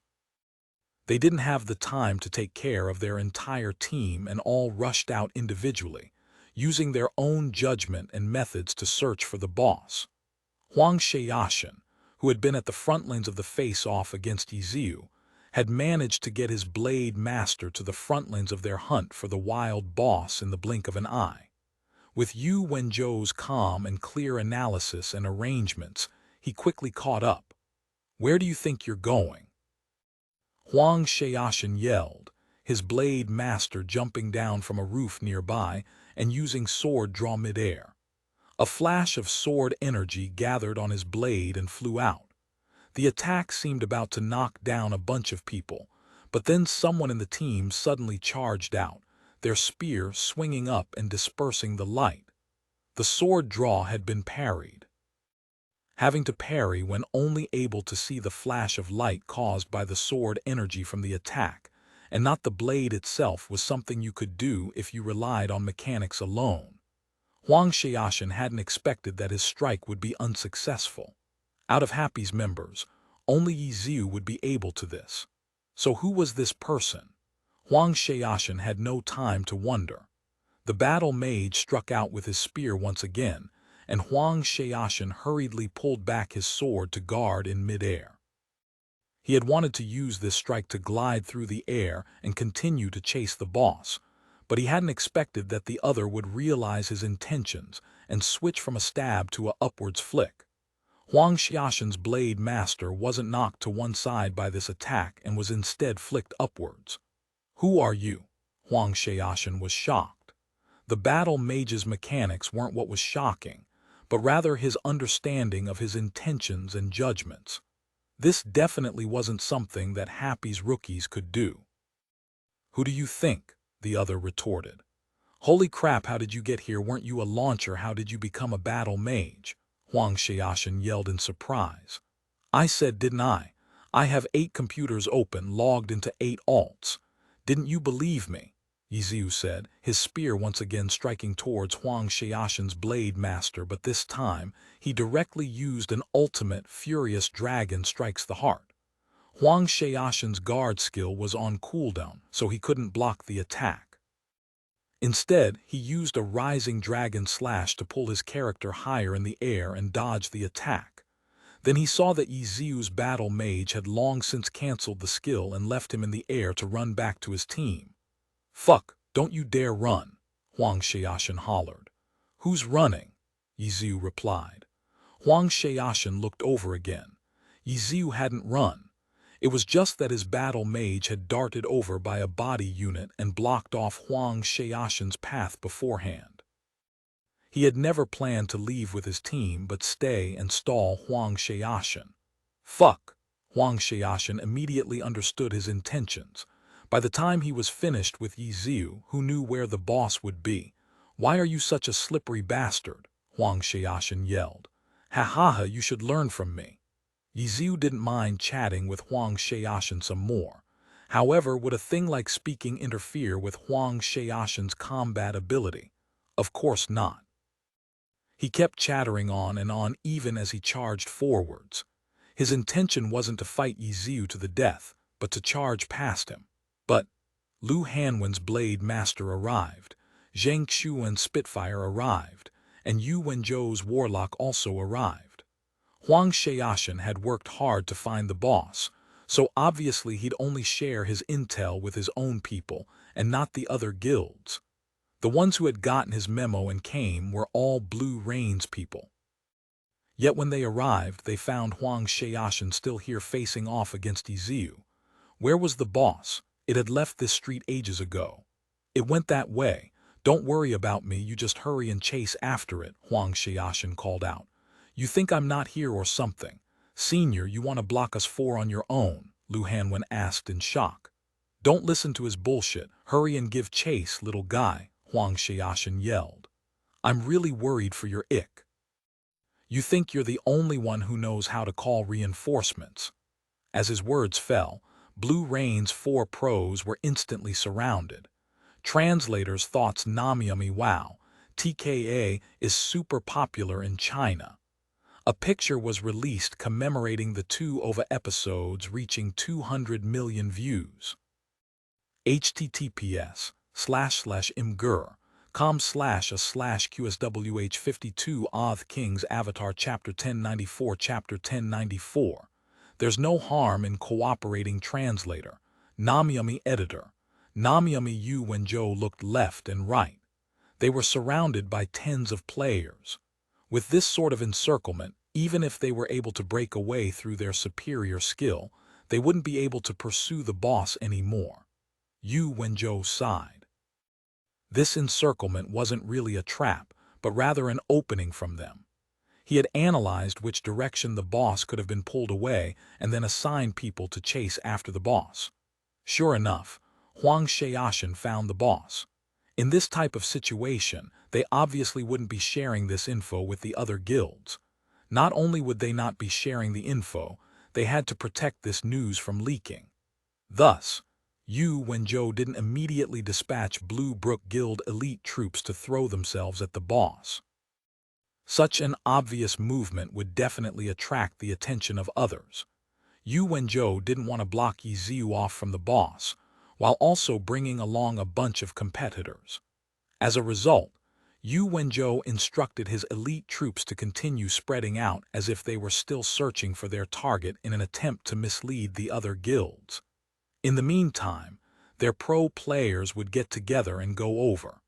A small-scale movement naturally wouldn't be seen through by others. Their movements indeed didn't arouse any of the other guilds' suspicions, but Ye Xiu had dispatched people to surround them, making them appear weak and outnumbered. "Fighting isn't beneficial to either side. You guys should leave," Ye Xiu said. Yu Wenzhou laughed bitterly. Wasn't this what he had said to Ye Xiu a few minutes ago? This guy was quick to return fire. "Retreat," Yu Wenzhou immediately ordered. "What?" Huang Xiaoshan was shocked. "Wasting time like this is pointless. It's better to retreat," Yu Wenzhou said. Lu Hanwen and Zhang Xuan had started retreating. Even though Huang Xiaoshan was unwilling, he respected his captain's authority. After spouting a bunch of trash talk at Ye Xiu, he retreated helplessly. "A man who recognizes the facts of a situation is a true hero," Ye Xiu sighed. "You flatter me," Yu Wenzhou said. "If there's ever an opportunity, there's no harm in cooperating together," Ye Xiu said. "There will be one." Yu Wenzhou smiled. Afterwards, some more nonsense was said. Ye Xiu was naturally stalling to give time for his players to kill the boss.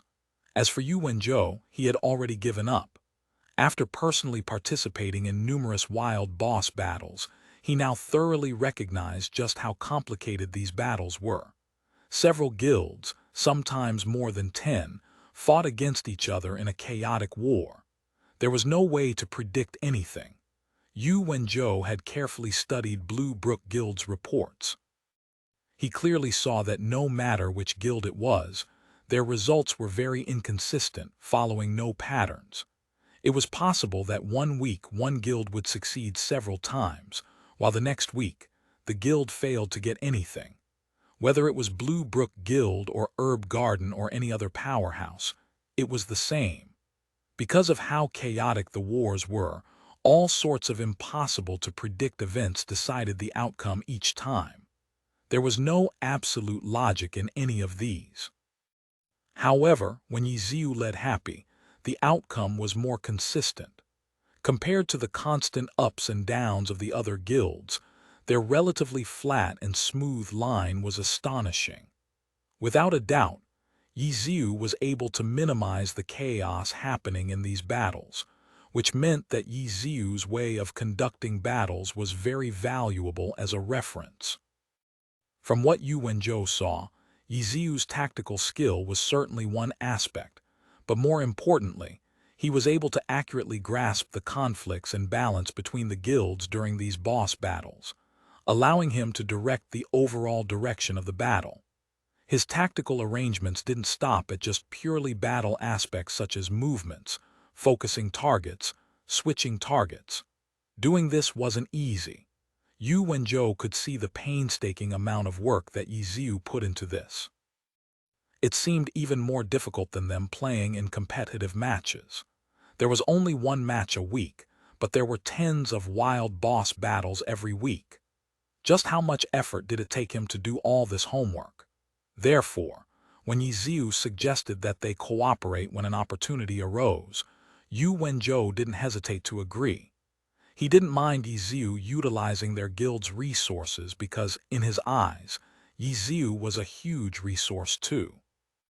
Yu Wenzhou replied to Ye Xiu and then talked about it with Changing Spring. After all, this was an in-game matter. Technically speaking, the team captain had no such authority in this area. However, pro players had high statuses, especially the captain. Even though they didn't officially have any authority, their words held a lot of weight in anything related to glory. A more assertive captain would practically be giving orders to the guild leader. Yu Wenzhou was rather polite. When he spoke to Changing Spring, it was more of a suggestion. After Changing Spring heard Yu Wenzhou's suggestion, he was stunned. Cooperation. It wasn't like he didn't know how to do that. It was just that the competitions between the guilds, especially the ones between the top guilds like Blue Brook Guild, had a wolves are here feeling. No one trusted each other's words. Whenever they cooperated, they would always be on guard for any backstabbing. Once or twice was fine, but if it was frequent, they wouldn't be able to endure this type of provocation. In the end, they might as well just do things alone. Nothing could be done about it. The competition between the guilds could be considered another battlefield for the teams aiming to be the champions. For them, injuring others was beneficial for themselves. As a result, if they weren't able to get the boss, they didn't mind making things more difficult for their enemies. It wasn't just about strengthening themselves. It was also about finding a way to stop their enemies from growing stronger. In this type of environment, it was hard to have any good relationships with other guilds. As a result, when Changing Spring heard about Yu Wenzhou's suggestion for a cooperation, he was startled at first. He really wanted to say that cooperating didn't fit this sort of environment. Don't say look at how Happy allied with 4 other guilds, so we should do the same. The guilds that Happy had allied together with were all bottom-tier cheerleader guilds. The relationship between those guilds weren't as tense. They were never really competitors in these boss battles anyways. It was like giving medicine to a dead horse. They might as well just ally together. Blue Brook Guild wasn't in the same position as them, though. Changing Spring was still pondering over how to explain this to Yu Wenzhou, but then Yu Wenzhou told him who he was planning on cooperating with. Ye Xiu, Lord Grimm. Changing Spring was more used to calling people by their in-game names. Yu Wenzhou actually wanted to cooperate with that guy. Changing Spring could feel his head going numb. This was the first phrase that floated into Changing Spring's mind. That guy was too treacherous. If they cooperated with him, they would be nibbled down to the very bone. Ye Xiu, isn't this a bit hard? Changing Spring heard who their collaborator would be. He couldn't even manage to think about how he should word things and immediately expressed his thoughts. What do you mean? Yu Wenzhou asked.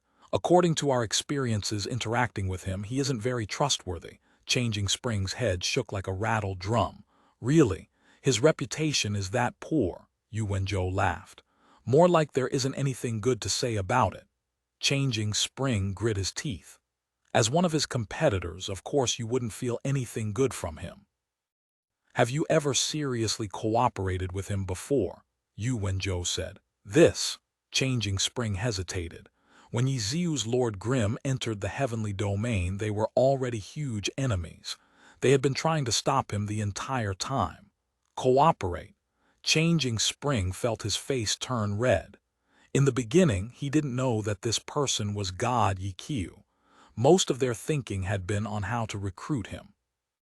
Recalling how they had actually been thinking about recruiting this god to get him to do labor for the guild, Changing Spring suddenly felt like he had been quite bold too. Blue Bridge, when you were in the 10th server, you interacted with him a lot. What are your thoughts? Changing Spring asked Blue River. If it's from a cooperative perspective, I feel like he's reliable. Blue River couldn't help but think of the 10th server and how the god had been hired by them to do work for the guild. The prices that Ye Xiu gave them made Blue River feel like Ye Xiu was a very understanding person.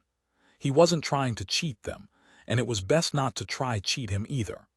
Under these conditions, the relationships between the two of them had been quite a happy one. How did they end up trying to kill each other? Blue River carefully recalled. It seemed to be when that guy stopped being up for hire and started doing his own work. Then that guy monopolized all sorts of records, so the pioneering guild stopped working with him and wanted to show him their might. Thinking about this, Blue River realized that the top guilds had tried to suppress a competitor, except it turned out that their competitor was a god. In the end, they were like soldiers abandoning their armor as the furious dragon attacked them. In this story, what they had viewed as the evil sect wasn't really an evil sect. Weren't they the bunch of bastards trying to bully the weak? Thinking of this, Blue River suddenly wanted to cry. From his understanding, evil sects always had the advantage at first, but then they would always be destroyed by the righteous sects. When had there ever been a lowly evil sect covered in dirt? That evil sect would be too weak, no. Then, are we going to be joining their 5-guild alliance? Changing Spring said in a daze. That's not necessary. When the battle is in our grasp, we should have full rights to the boss. When the situation is hazier, considering a cooperation with them might give us a chance to turn things around. If you take a look at Happy, that's pretty much what they're doing. If they can take the boss alone, they won't join up with the other guilds and share their spoils. Yu Wenzhou said. I understand. Changing Spring nodded his head. Because Yu Wenzhou had decided to give up, Blue Brook Guild retreated from Gray Corner's black market. The other guilds were still looking around. In the end, Xiao Shikin was able to find traces of the boss, but they were too late. The boss was already about to collapse. So you actually found us. Why don't you take a look at the time, though? Ye Xiu welcomed Xiao Shikin, but he didn't put up his guard. At this point, any guild with a bit of perceptiveness would have left already. Xiao Shikin was an understanding person, yet he still insisted on searching for them. Ye Xiu reckoned that he had other motives. So you ran here.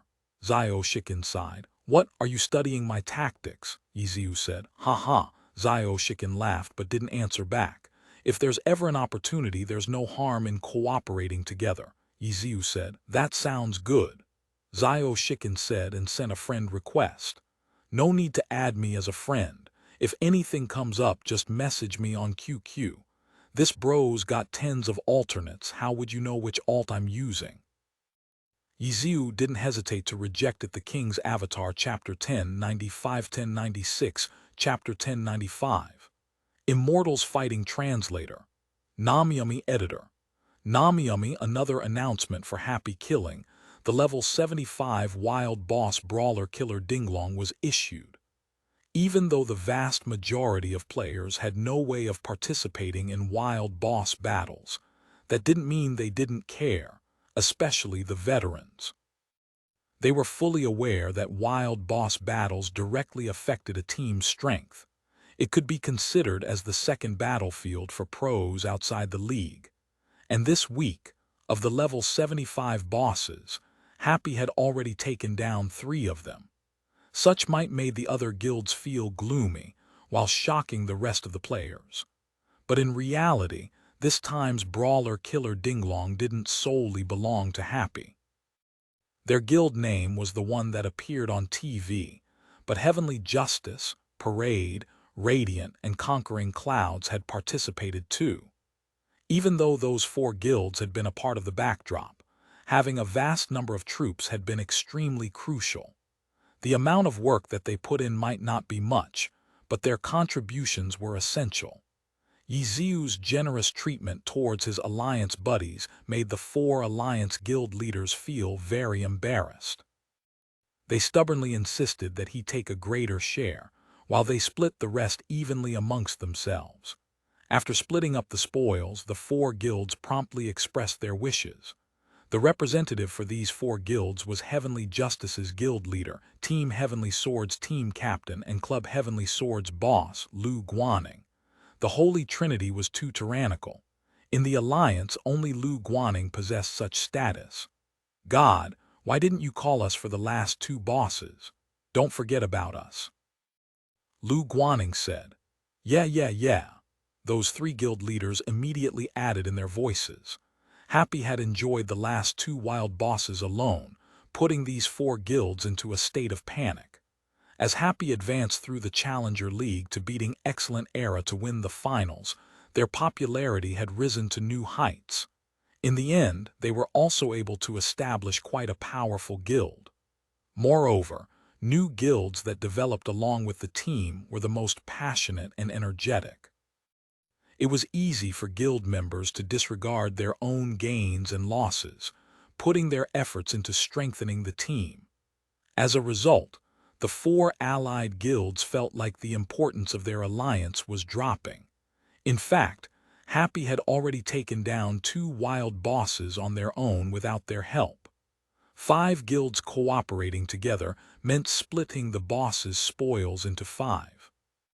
And now Happy had just taken down 2 wild bosses independently, which was equivalent to the 5 guild alliance taking down 10 bosses. This comparison was too daunting. Anyone would know which choice to take. Thus, if Happy truly had the ability and renounced their partnership to take flight alone, the other 4 guilds wouldn't blame Happy. If they were in Happy's position, they would also make the same choice. In the end, everyone was working together for their own benefit. Joining hands and prospering together didn't exist here because there could only ever be one champion. Happy taking down 2 wild bosses on their own worried the 4 guilds.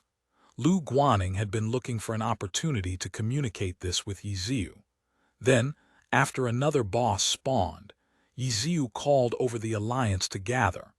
Once this boss was taken care of, the 4 guilds huddled up and discussed with each other. In the end, they directly raised this issue with Ye Xiu, wanting to see what response Happy would give. Everyone had been working happily together for a long time. No one had been cheated. Suddenly, Happy went out alone without telling them.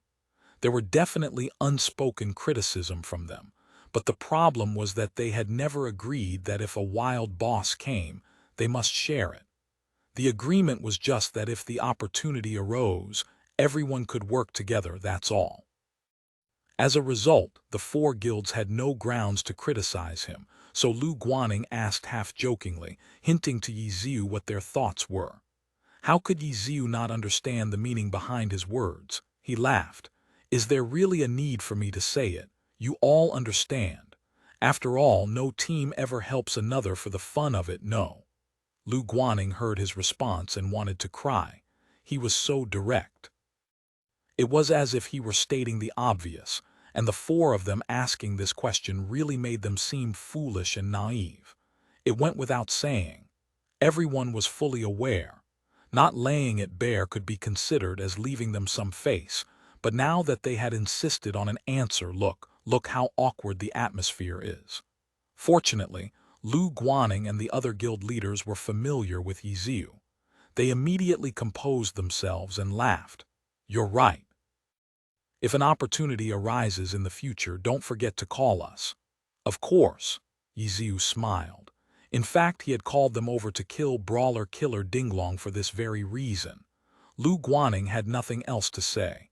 The other three weren't that familiar with Ye Xiu. They might have some other thoughts, but nothing would change because Ye Xiu's words were spot on. In the end, they were still competitors.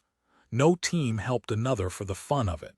At least, that was definitely the case for them. Then we'll see each other again if anything comes up. We'll be going first. The three guilds bade farewell. See you. Ye Xiu sent off the other guilds. Happy also called it a day. In-game matters continued to be taken care of by Wu Chen and Chen Guo. Ye Xiu and the others followed their usual routine and went on with their practice. For their current practice, apart from improving their individual skill and teamwork, they also began analyzing their opponents. This work used to be done by Ye Xiu alone, but now he was having the entire team analyze. After all, he couldn't micromanage everything that happened on the battlefield. More often than not, the players needed to make their own decisions. Understanding their opponents was homework that no player could ignore. In the Challenger League, the vast majority of their opponents had nothing worth looking into, but it was different now. For the current Happy, these 19 teams were like towering mountains. There were too many things to study. What Happy lacked the most wasn't skilled players or materials or equipment, but time. Even so, they couldn't go too crazy. A healthy schedule was also necessary, especially after last season's finals. The issue of Tyranny's stamina issue had triggered a fervent discussion. Now, no one would ignore the effects of keeping a solid schedule. Happy needed large amounts of materials, but playing 24/7 to get every single boss was no longer something that the team would do. As a result, the fourth wild boss that spawned this week didn't fall into Happy's hands.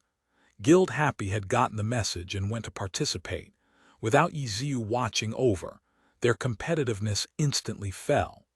This was also one reason why those four guilds in the alliance were gloomy, seeing Happy wanting to fly out alone. Everyone knew the value of having a skilled commander, let alone a top expert like Ye Xiu.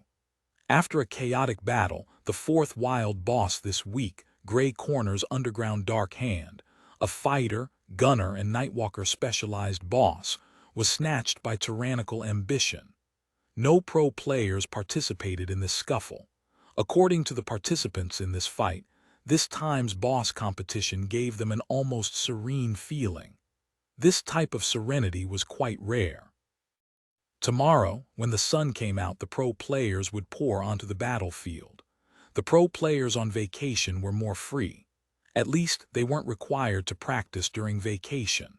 Practice was up to them to decide. Now that they had decided to go into the game and help the guild take wild bosses, why would the club object?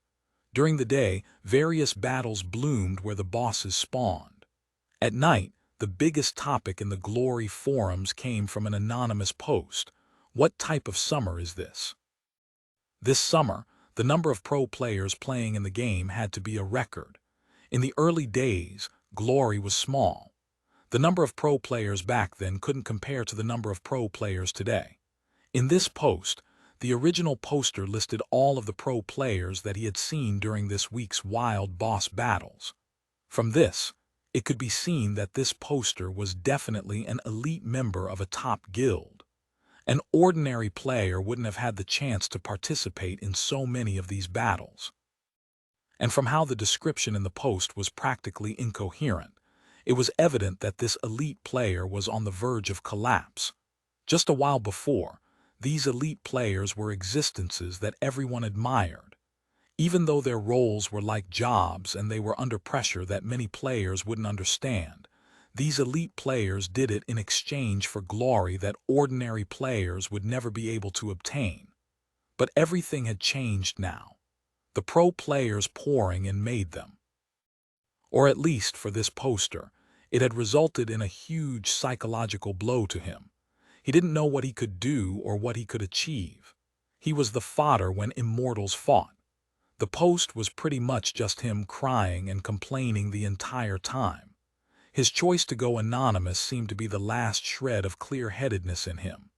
Even more pitiful for him, not only did this post not garner any sympathy, it brought laughter from all sorts of players. Seeing these elite players, who usually sat up high looking down on them, being stomped on by even more elite pro players was a form of pleasure to them. As for the pro players, how could they talk bad about them? The pro players were their idols. In the end, this post became a source of laughter in this scorching summer.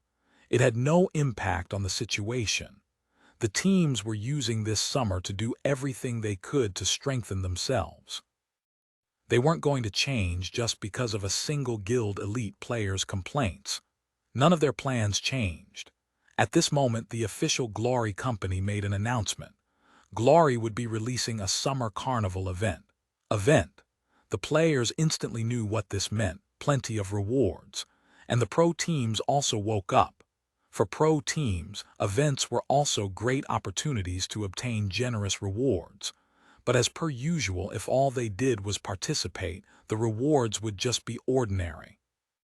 The truly high-end rewards came out of intense competition.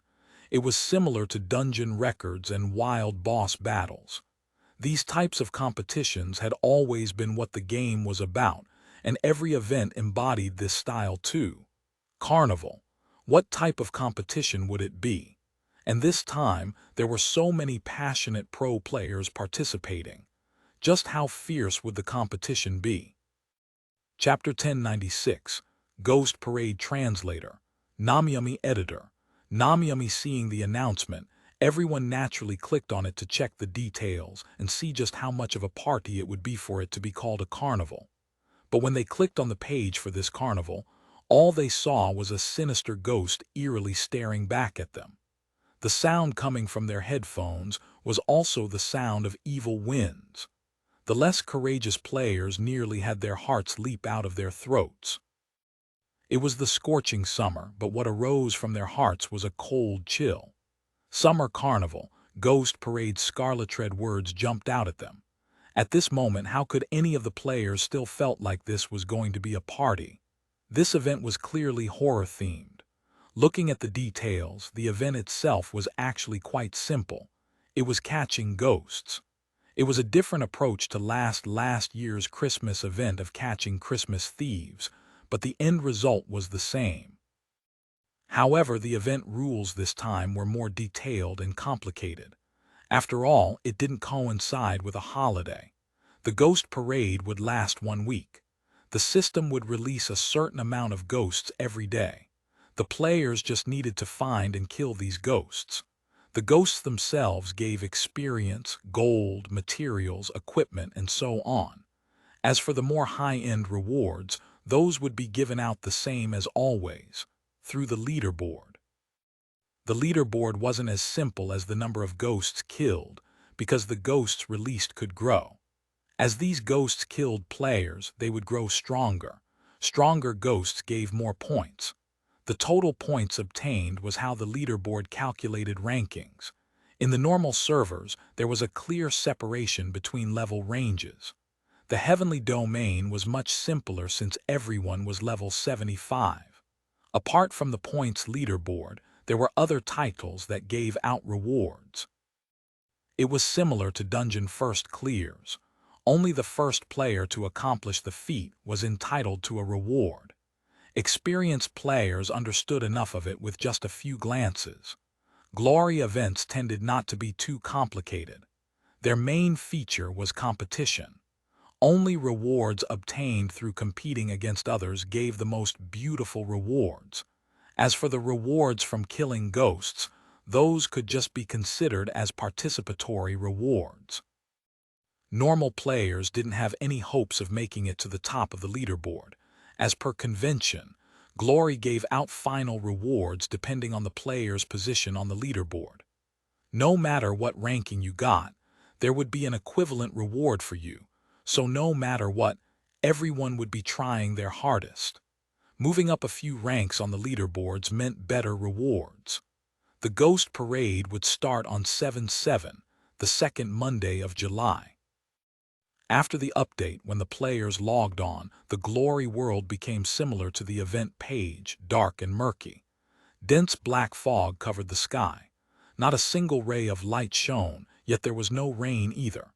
The entire world sunk into a fog of gray. There were no demons yet. The first wave would appear at 7 p.m. In the next few days, the other waves would also come out at 7 p.m. In this dark world, the players did their usual work as they waited for 7 p.m. to come. At 7 p.m., the sound of a bell toll suddenly rang throughout the entire Glory world. No matter what corner of the world you were in, even inside a dungeon, the bell toll resounded in everyone's ears. The bell tolled 7 times and the system released 5 huge scarlet words, Ghost Parade. Ah! In a main city somewhere, an ear-piercing scream echoed. A female blade master leaped back 4 times, but still failed to break away from the pursuit of a bunch of round wooden barrels. These wooden barrels had originally just been very ordinary decorations on the streets. The players walked past them every day. No one really paid any attention to them. At most, a bored player might step on it and jump around. But when the announcement of the Ghost Parade came out, these wooden barrels seemed to have come alive. That female blade master originally had her back to the wooden barrels on the lookout for these 100 ghosts to appear. How could she have known that there would be movement behind her? When she turned around, she saw these wooden barrels come to life, bending and twisting. A few of the lids on the buckets shook. It was as if these barrels were trying to swallow her. The female player cried out in fear and hastily retreated. By the time the surrounding players noticed the commotion going on here, they saw a bunch of wooden barrels chasing after that female player. The female player wasn't able to escape. Her blade master was instantly swallowed up by the barrels. Then, the barrels dispersed. A beauty had passed away. Only a belt was left. Equipment actually dropped. The players were shocked. This barrel ghost killed someone in an instant. These ghosts weren't as simple as people had thought. Without a clear grasp of the situation, the surrounding players didn't dare rashly advance. However, the wooden barrels took the initiative. The ghost chose another player on the streets and charged over. There were barrels rolling on the ground and barrels jumping into the air. One of the barrels had even leaped several meters into the air, crashing down like the fall of Mt. Tai. What's going on? The targeted player cried out and wanted to escape too, but these barrels had surrounded him, trapping him in the center. Following afterwards, the barrels converged and the player died. The players on the street were struck dumb. They had been waiting for the ghosts to spawn, waiting to fight for every second. But then a bunch of dirty wooden barrels popped up and killed 2 people in just this short amount of time. It looks pretty strong. Ah, a player said to his friend next to him, but he didn't hear a reply. When he turned his head, his friend, who had clearly been by his side just before, had disappeared wordlessly. Water Mountain, the player called out. No reply came. There was no sign of his friend anywhere either. Just when he was about to pull up his friend's list and message him, he suddenly heard something rattling from behind him. He turned around to look and saw the willow tree next to him reaching out with its tentacle-like branches to catch him. At this moment, the player saw a silver badge hanging on one of the tree branches. It was his friend's equipment. The player instantly realized what had happened, but there was no time for him to scream. The willow branches climbed onto his shoulders and strangled him. His screen turned black. He couldn't see anything. Health. The only thing that this player could see was his health falling rapidly. This type of damage was enough to put this willow tree ghost at the level of a dungeon boss. Was this an opponent a player could solo? Dungeons were always played with a team. The player fell into despair. He was ready to meet up with his friend. Suddenly, he heard several snaps. He could suddenly see again. Countless sword light linked together, cutting the willow tree ghost's branches into bits and pieces. The player couldn't bother with thinking too much. He immediately struggled free and jumped back. Then he saw that player also jump back. Those were clearly a blade master's slashes, but then a fireball suddenly shot out from his fingers. Fireball. The player stared foolishly. Even if this was a low-leveled elementalist skill, it shouldn't be coming out from a blade master's hands. However, in the next moment, when he saw that person's id, he immediately understood. Lord Grimm. Lord Grimm. God Ye Xiu's unspecialized Lord Grimm. The player was stunned. This character hadn't been around for very long, but he had already turned into a legend in the game. The player had heard from his friends from the 10th server about how Lord Grimm had dyed the 10th server red with blood. When he arrived at the heavenly domain at level 55, he was chased by level 70 players who were even top experts of the big guilds. Then, Lord Grimm's identity was revealed. Lord Grimm was God Ye Xiu. And from this moment on, Lord Grimm's life became more difficult whenever anyone met him. Every famous character in the game had experienced this sort of vexation. Whenever famous characters logged on, the luckier ones would just be surrounded non-stop. The unluckier ones would be chased and killed. But for this type of large-scale event, these characters couldn't miss it because the drop rate of all sorts of items would increase in this event. And among these items, there was one kind that was bound to a character and couldn't be traded. Only the character who picked it up could use it, so no pro character would dare ignore it. Skill books. Even the most end-game content, wild bosses, very rarely dropped them. Finding a skill book from a random monster required heavenly luck. If not, these pro characters would have maxed out their stats even if they died. They wouldn't be missing 100, 200 skill points back when they were level 70. The skill book drop rate was greatly increased like everything else, so pro characters naturally hoped to seize this opportunity. As a result, whenever a large-scale event came out, it wasn't difficult to find pro characters. However, these pro characters wouldn't be wearing their silver equipment. If players killed them and their equipment dropped, it would be gigantic headache. Pro characters would just pick some random purple or orange characters to wear. Lord Grimm could obviously switch equipment too. It was just that his equipment had always just been in-game level equipment. His myriad manifestations umbrella was a silver equipment though. However, this weapon couldn't be switched, so Lord Grimm would definitely be able to show his full strength. Fireballs shot out in rapid succession. The flames gradually spread until it covered the entire willow tree. The willow tree branches kept on twitching as if it were struggling. As the flames rose into the sky, it burned. Finally, it stopped moving. Lord Grimm went back, raised his arms, and his myriad manifestations umbrella transformed into a spear. With a circle swing, the willow tree was knocked into the air and then broke up into burnt chips. It had been thoroughly killed. How strange. That didn't count as a first kill. The players on the streets were still screaming because of the various objects that had turned into ghosts. On the other hand, the god was wondering why he hadn't gotten the first kill. This was the difference between them.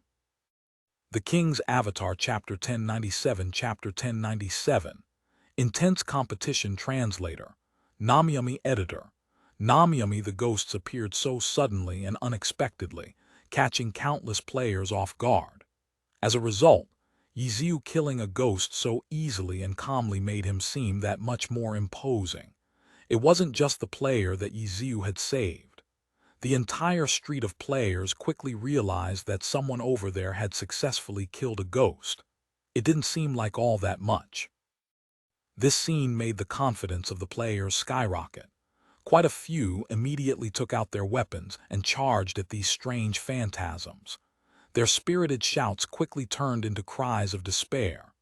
Too many of them had only seen that a player had killed a ghost and hadn't paid attention to that player's Lord Grim, Ye Xiu. He was a figure that stood at the top of glory. How could normal players hope to replicate his grandeur? Dungeon monsters weren't that easy to kill for normal players. The entire street transformed into a field of slaughter. The players hadn't been prepared for the difficulty of this time's ghost parade. Their confidence from seeing Lord Grim successfully kill the willow tree instantly disappeared into nothingness. The players screamed and fled in fear. As for the imposing figure that had killed the only ghost over here, he became their savior. They couldn't help but gather towards this player. After getting closer, they saw his name and finally understood that they had made a misunderstanding. "God save us," several players begged. Lowering themselves in front of God, Ye Xiu was nothing shameful. "Everyone calm down," Ye Xiu called out. "These ghosts aren't difficult to deal with. Pay attention to their weaknesses and then choose a target that you can easily restrain to fight. If that's not enough, party up." Yes, if they couldn't solo an enemy, partying with others was the easiest solution. The players in the game should understand. It was just that for this event, would playing alone or partying with others give more rewards? The players needed to consider this question before deciding, so no one had immediately formed a party. However, after realizing that these ghosts weren't so easy to kill along with Ye Xiu's advice, the players started calling over their friends or searching for a party to join. Ye Xiu received countless party invites. As for the ghosts' weaknesses, "What type of weaknesses do they have, God?" someone asked. "I'm studying them too," Ye Xiu replied. It was his first time seeing these types of monsters. Wood is afraid of fire. Fire is afraid of water. Basic logic shouldn't be wrong. Ye Xiu had tested this theory before. For example, against that willow tree, he had only thrown out a few low-leveled fireballs, instantly burning that willow tree to ashes. It was far more efficient than hacking at the tree. The players seemed to somewhat understand. At this moment, all sorts of ghosts were starting to attack them. Look for weaknesses. The players started racking their brains. The very first ghost that had charged over at them made them want to cry. Wooden barrels. What was its weakness? Fire. These barrels were made of wood. Players with fire element attacks tried their hand, but it didn't seem too effective. What is it? The players pondered over this question but couldn't figure it out. Ye Xiu was standing on the side and also sweating. When he said weaknesses, he had just been speculating.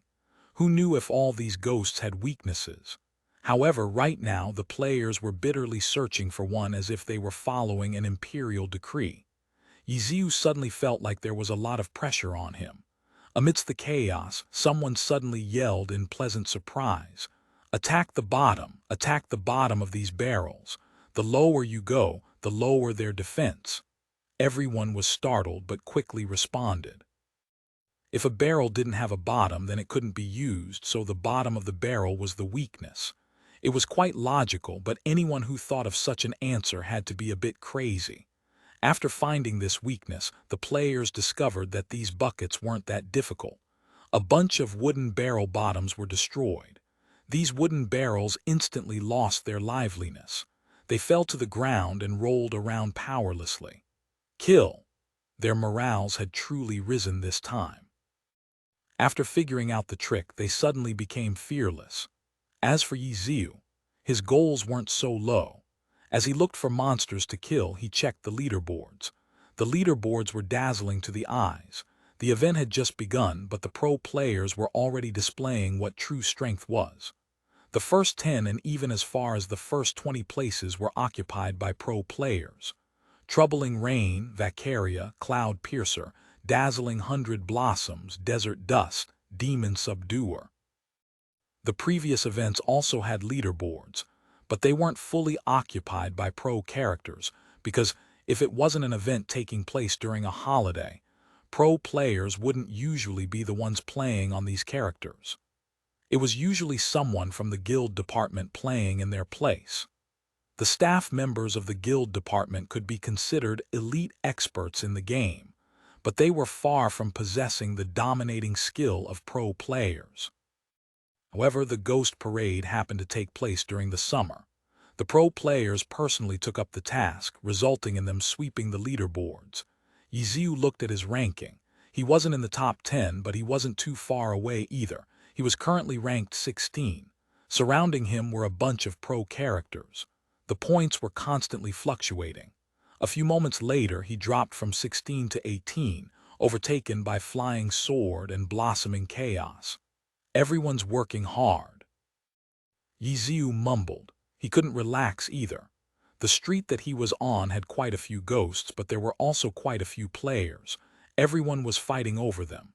No matter how skilled he was, it was hard to avoid his efficiency dropping. A quiet and desolate place was ideal.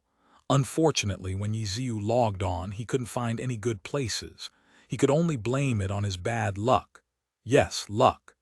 In this type of event, technical skill and tactical skill were secondary. Luck was most important, especially for pro players who were all at the similar skill levels. Only normal players would flee in terror because of these ghosts. However, the normal players had started forming parties and helping one another as if it were a dungeon. Their combat power instantly shot up. The ghosts on this street were quickly cleared. Ye Xiu found the time to check the leaderboards again and found that he had already dropped outside of the top 20. Only a fixed number of ghosts spawned every day all in one wave. As time went on, trying to catch up to those ahead required even greater luck. Today clearly wasn't Ye Xiu's day. After that street was swept clean, he looked for another place to hunt, but his kills were intermittent. He continued to fall on the leaderboards, making Ye Xiu feel even more helpless. After going around several blocks, Ye Xiu realized with astonishment that there were a bunch of tails following behind his butt. Yes, not just one tail, but a bunch. Ye Xiu's Lord Grimm stopped on a stone bridge in the city and turned around. He could already recognize some of their names. However, these guys were still pretending. Some of them were switching equipment. Some of them acted like they were chatting with each other. Some of them even pretended like they were just passing by, walking past Lord Grimm. "Which guild are you guys from?" Ye Xiu asked. No one paid him any attention. They continued with their act. "Stop pretending. You the one following me since that clock tower. You the one from the river area 4. You were at that street in the very beginning, no." Ye Xiu pointed at a few characters. They finally stopped pretending and started backing away cautiously. They were also sizing up the other players around them. "It looks like you're not all from the same guild." Ye Xiu saw this scene and said. Still no one answered. Ye Xiu didn't need them to answer. These guys obviously weren't here to admire him and ask for his signature. The big guilds had found his location and sent people here to mess things up for him. They couldn't stop him, but they could at least slow him down. How mean! Who sent these people to follow behind my butt? Those players weren't going to talk, so Ye Xiu could only go to the pro player chat group and fiercely denounce the conduct of these guilds. No one paid him any mind.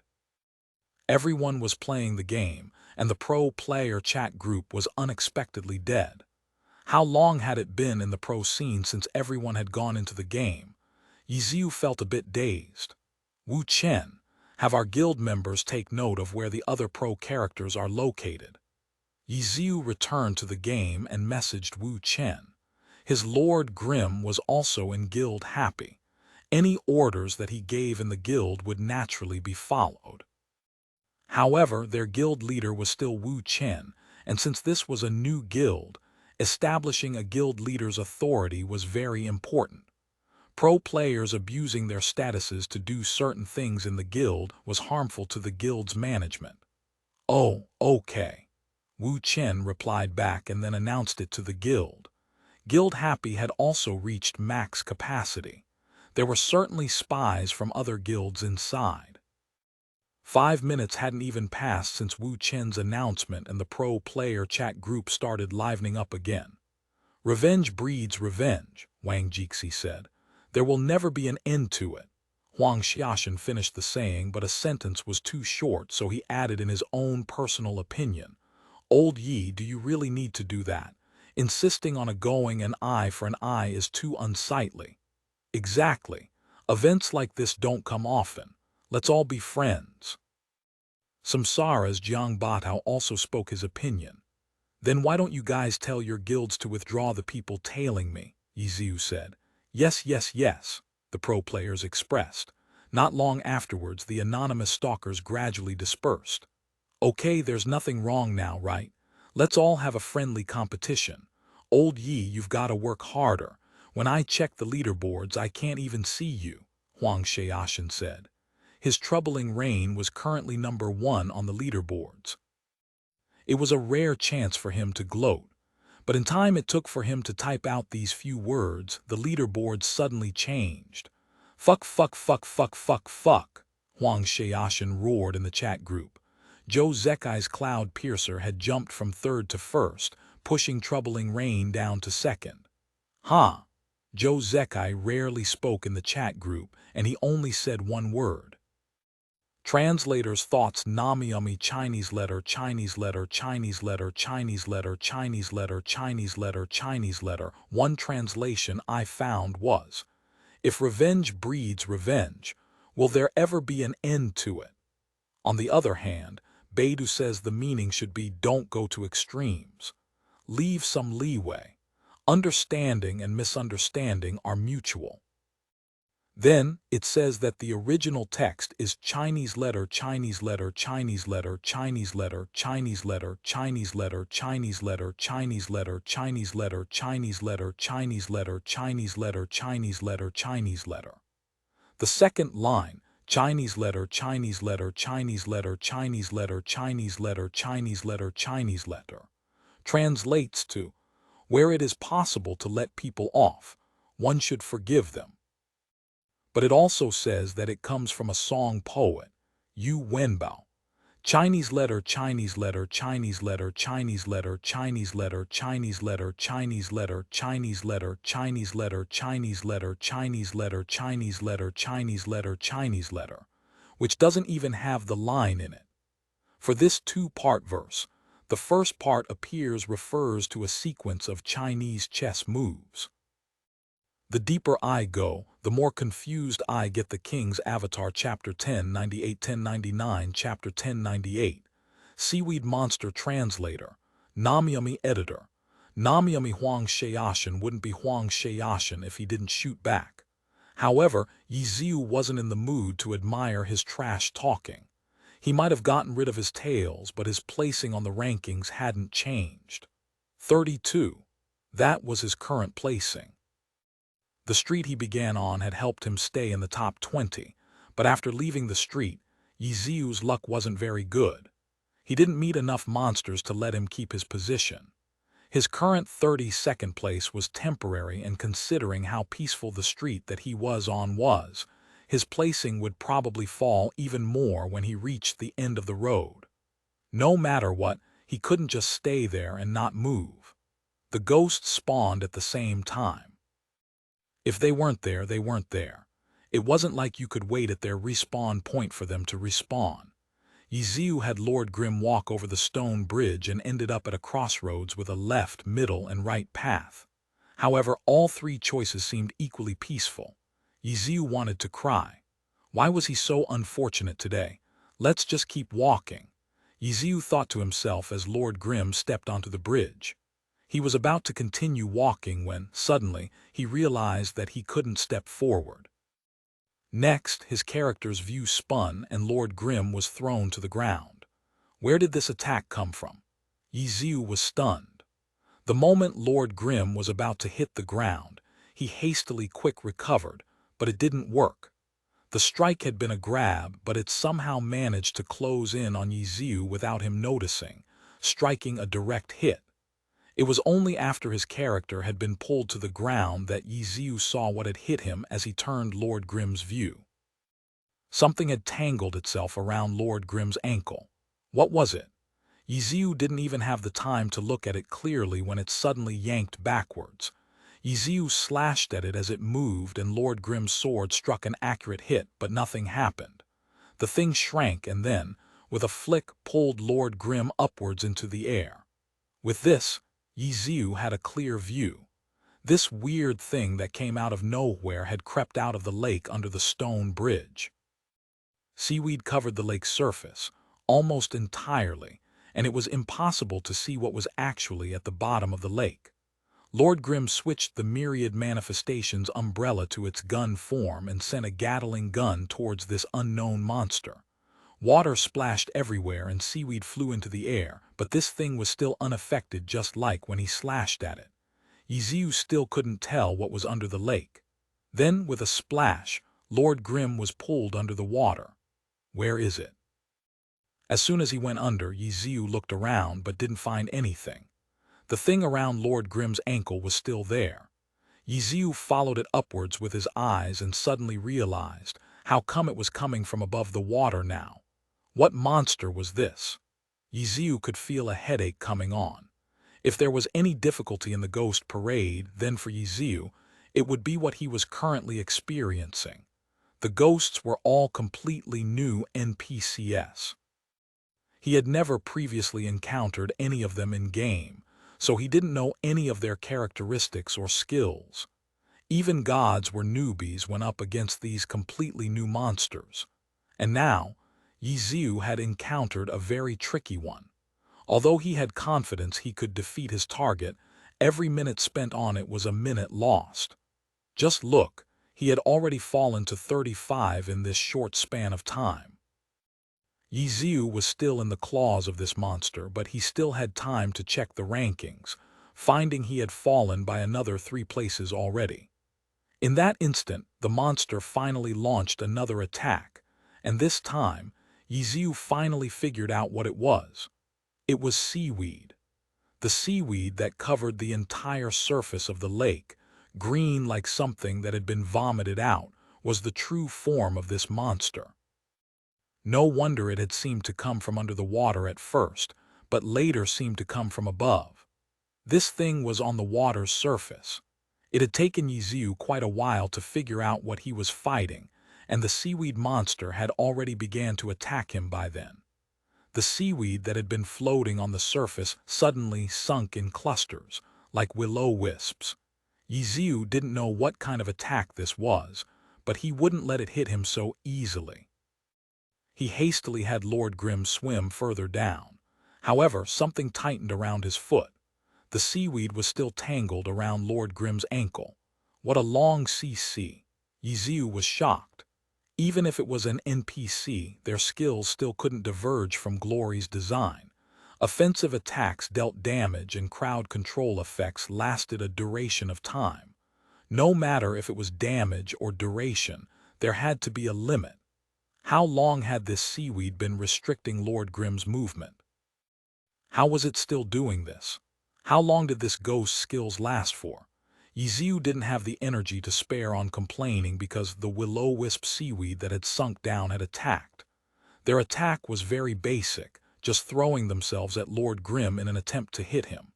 However, there were too many sunken clusters of seaweed to count.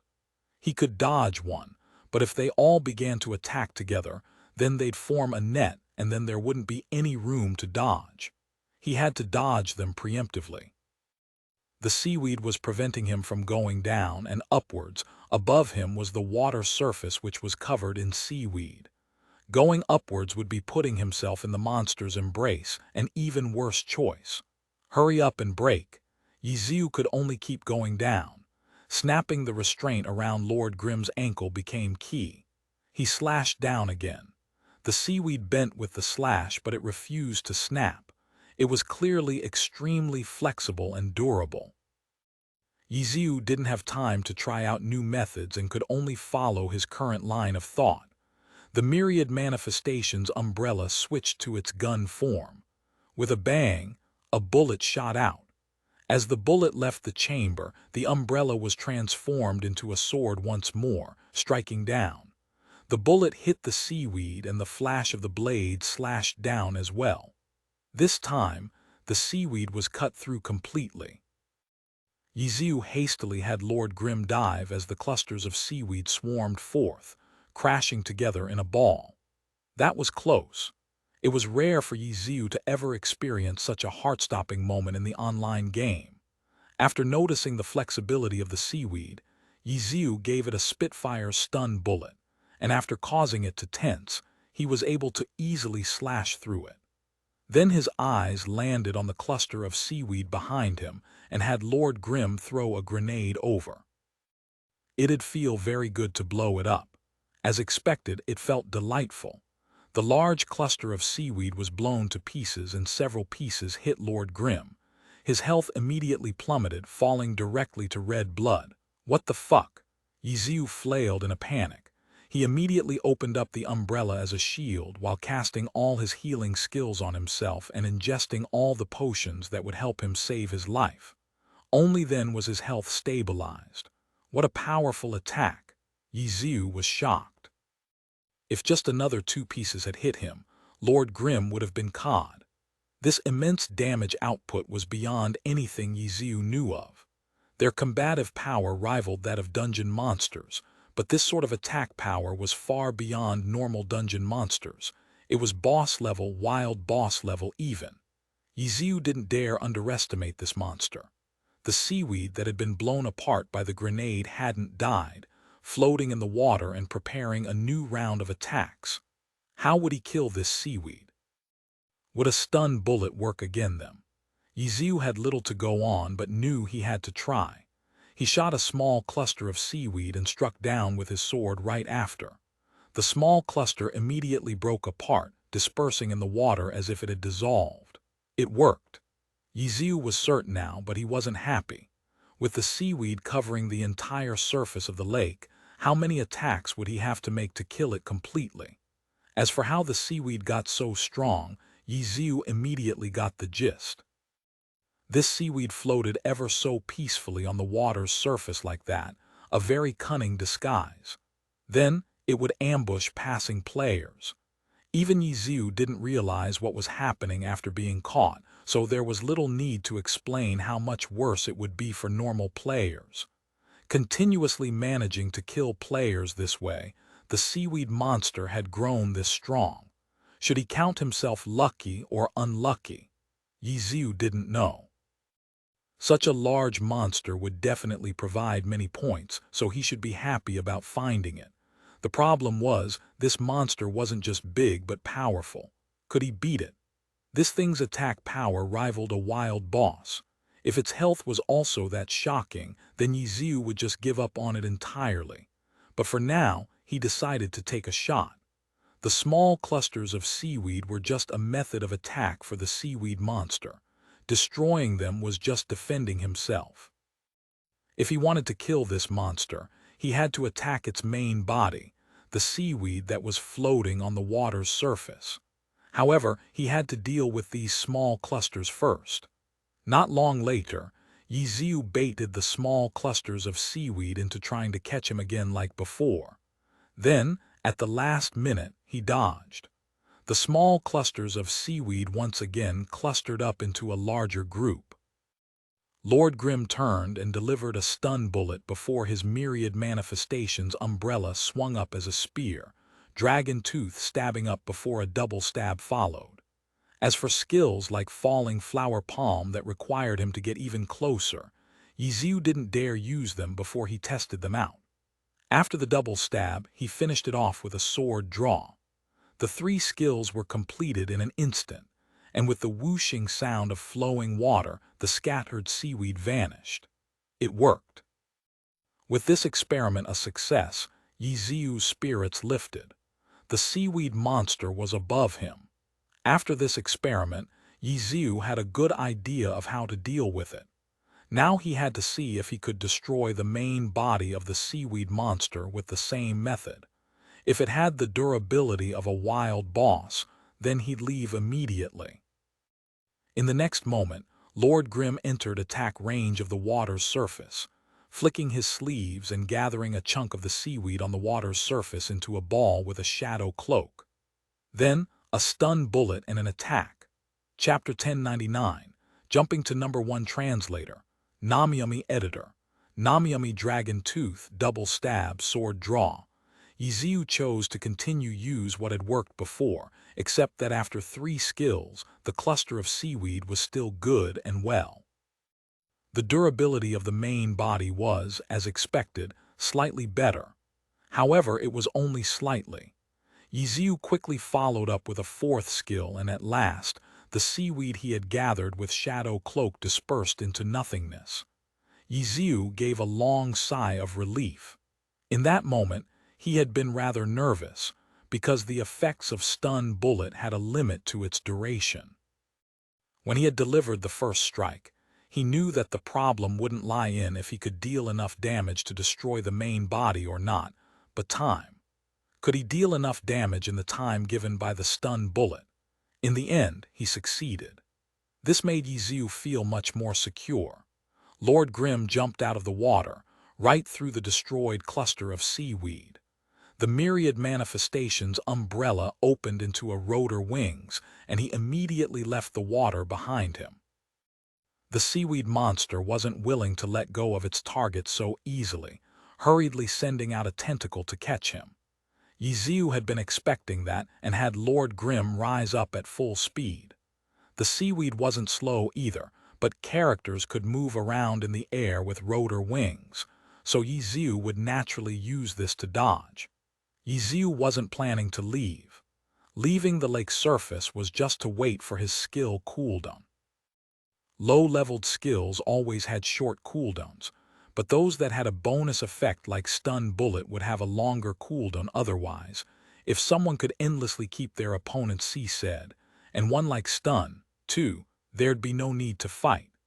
Stun bullet's cooldown was a full 10 seconds, and Ye Xiu was currently trying to last through these 10 seconds. However, he wouldn't just keep dodging. As he dodged, Lord Grim threw a grenade down. The surface of the lake exploded.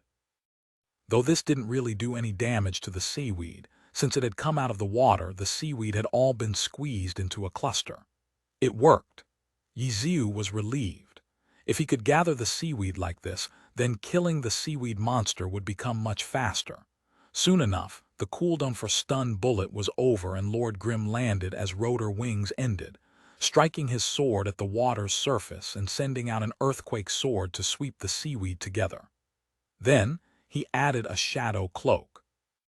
This time he had gathered even more seaweed, but when Lord Grim began to attack, Ye Xiu knew that this wasn't good. The more he gathered, the more health the seaweed had. This was a very logical design. Ye Xiu hadn't neglected that, of course. He had gathered the seaweed this time with the intention of trying things out. After making so many attempts, he was now certain he'd be unable to destroy the seaweed in the time the stun bullet gave him. Stun bullet's stun effect lasted for 2 seconds, and this duration wouldn't see much increase as the skill's rank was raised. After all, the control effect of a stun was very powerful. An 8 or 10-second stun would be beyond broken. When stun bullet was maxed out, the stun effect would only be increased to 3.5 seconds, so it was up to the player to decide how many ranks to raise it in accordance to their reliance and usage of stun bullet. Lord Grim's stun bullet was only rank 1 with the basic 2-second stun. Using 4 skills in 2 seconds was already his limit, and Ye Xiu had to make sure he didn't slip up at all. Now, the seaweed had even more health, so Lord Grim, with his abysmal damage output, wouldn't be able to destroy such a large cluster no matter what. This result was greatly disappointing for Ye Xiu. However, with 2 rounds of gathering to go on, he now knew very clearly on how much to gather at one time. Then all he had to do was repeat. The seaweed was cleared up bit by Ye Xiu, and the lake soon returned to its original clean state. He was nearly done. Seeing the 2 clusters of seaweed over there, Lord Grimm swam over, and then Ye Xiu heard voices coming from the bank. "It's right over here. We don't know how many players it's killed already. This seaweed monster is extremely powerful, so keep your guards up.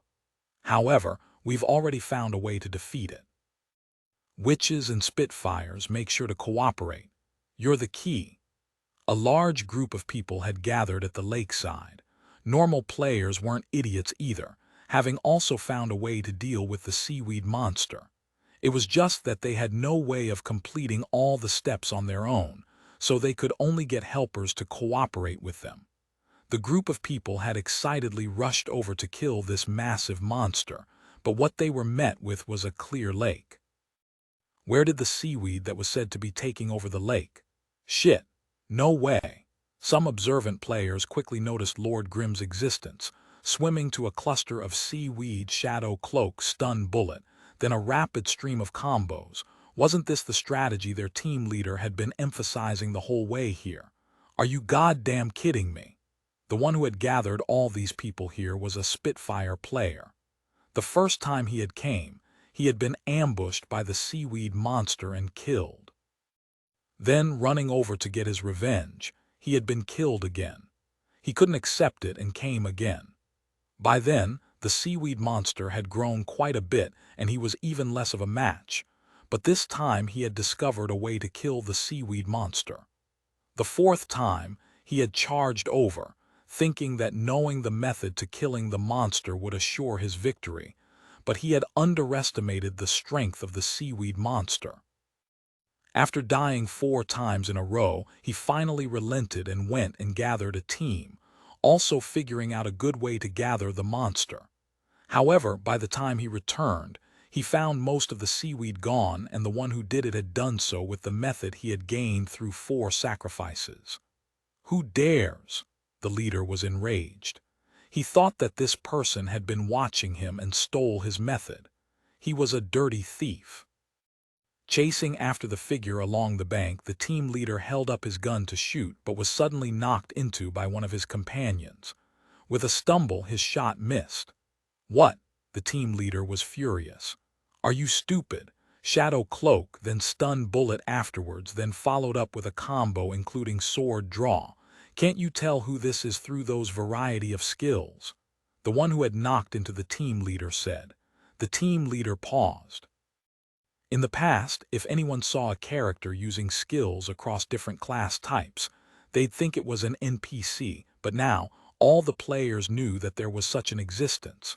God Ye Xiu and his unspecialized Lord Grimm. The team leader trembled as he walked along the bank a little further, and by then Lord Grimm was also swimming towards the last cluster of seaweed. The name above his head was finally visible to the team leader.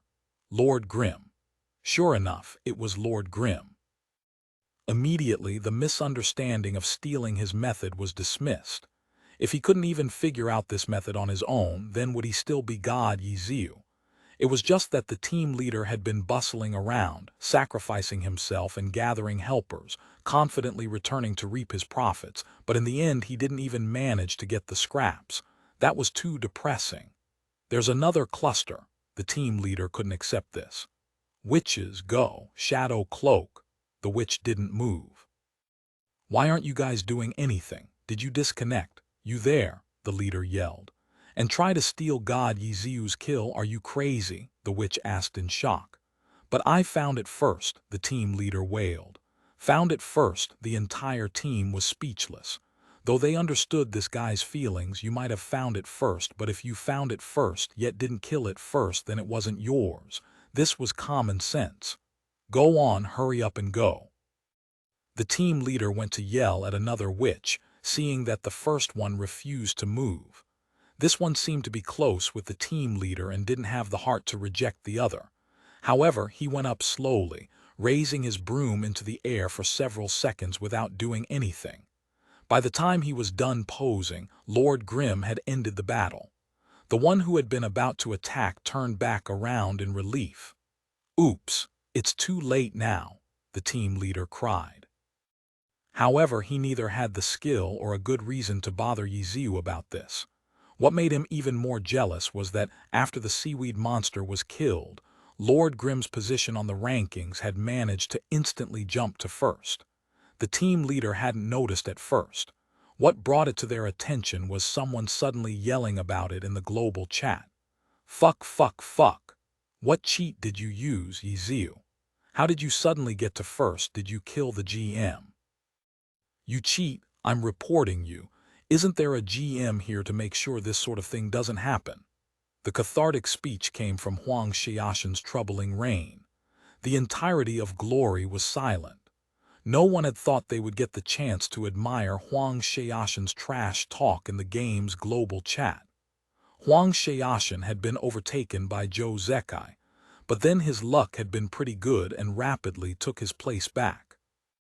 As for Ye Xiu's Lord Grim, he was 30-something already, so Huang Xiaoshen had disregarded him as a competitor. But that was when he killed a monster and wanted to check his score, only to be met with Lord Grim's name above his troubling reigns. Am I seeing this correctly? Huang Xiaoshen rubbed his eyes and, after confirming what he had seen, immediately exploded in rage in the global chat. Ye Xiu himself had noticed before him. This seaweed monster had managed to raise his points all the way to first place. He was also very surprised at that. Immediately, he thought of an idea of getting a bunch of Smurfs to feed up a monster, and then killing it with his main account, then noticed Huang Xiaoshen's yelling in the global chat. "Ha!" Ye Xiu replied. None of the players found anything out of the ordinary about this, but the pro players were all laughing their heads off by then. Just now, in the pro player chat, didn't Zhou Zekai give the same response when Huang Xiaoshen had been trash-talking after being overtaken by Zhou Zekai? Now Ye Xiu was copying Zhou Zekai. Huang Xiaoshen was probably choking on his anger by now. The global chat in the game had a message cooldown, so he couldn't spam. Instead, the pro player chat was flooded by him.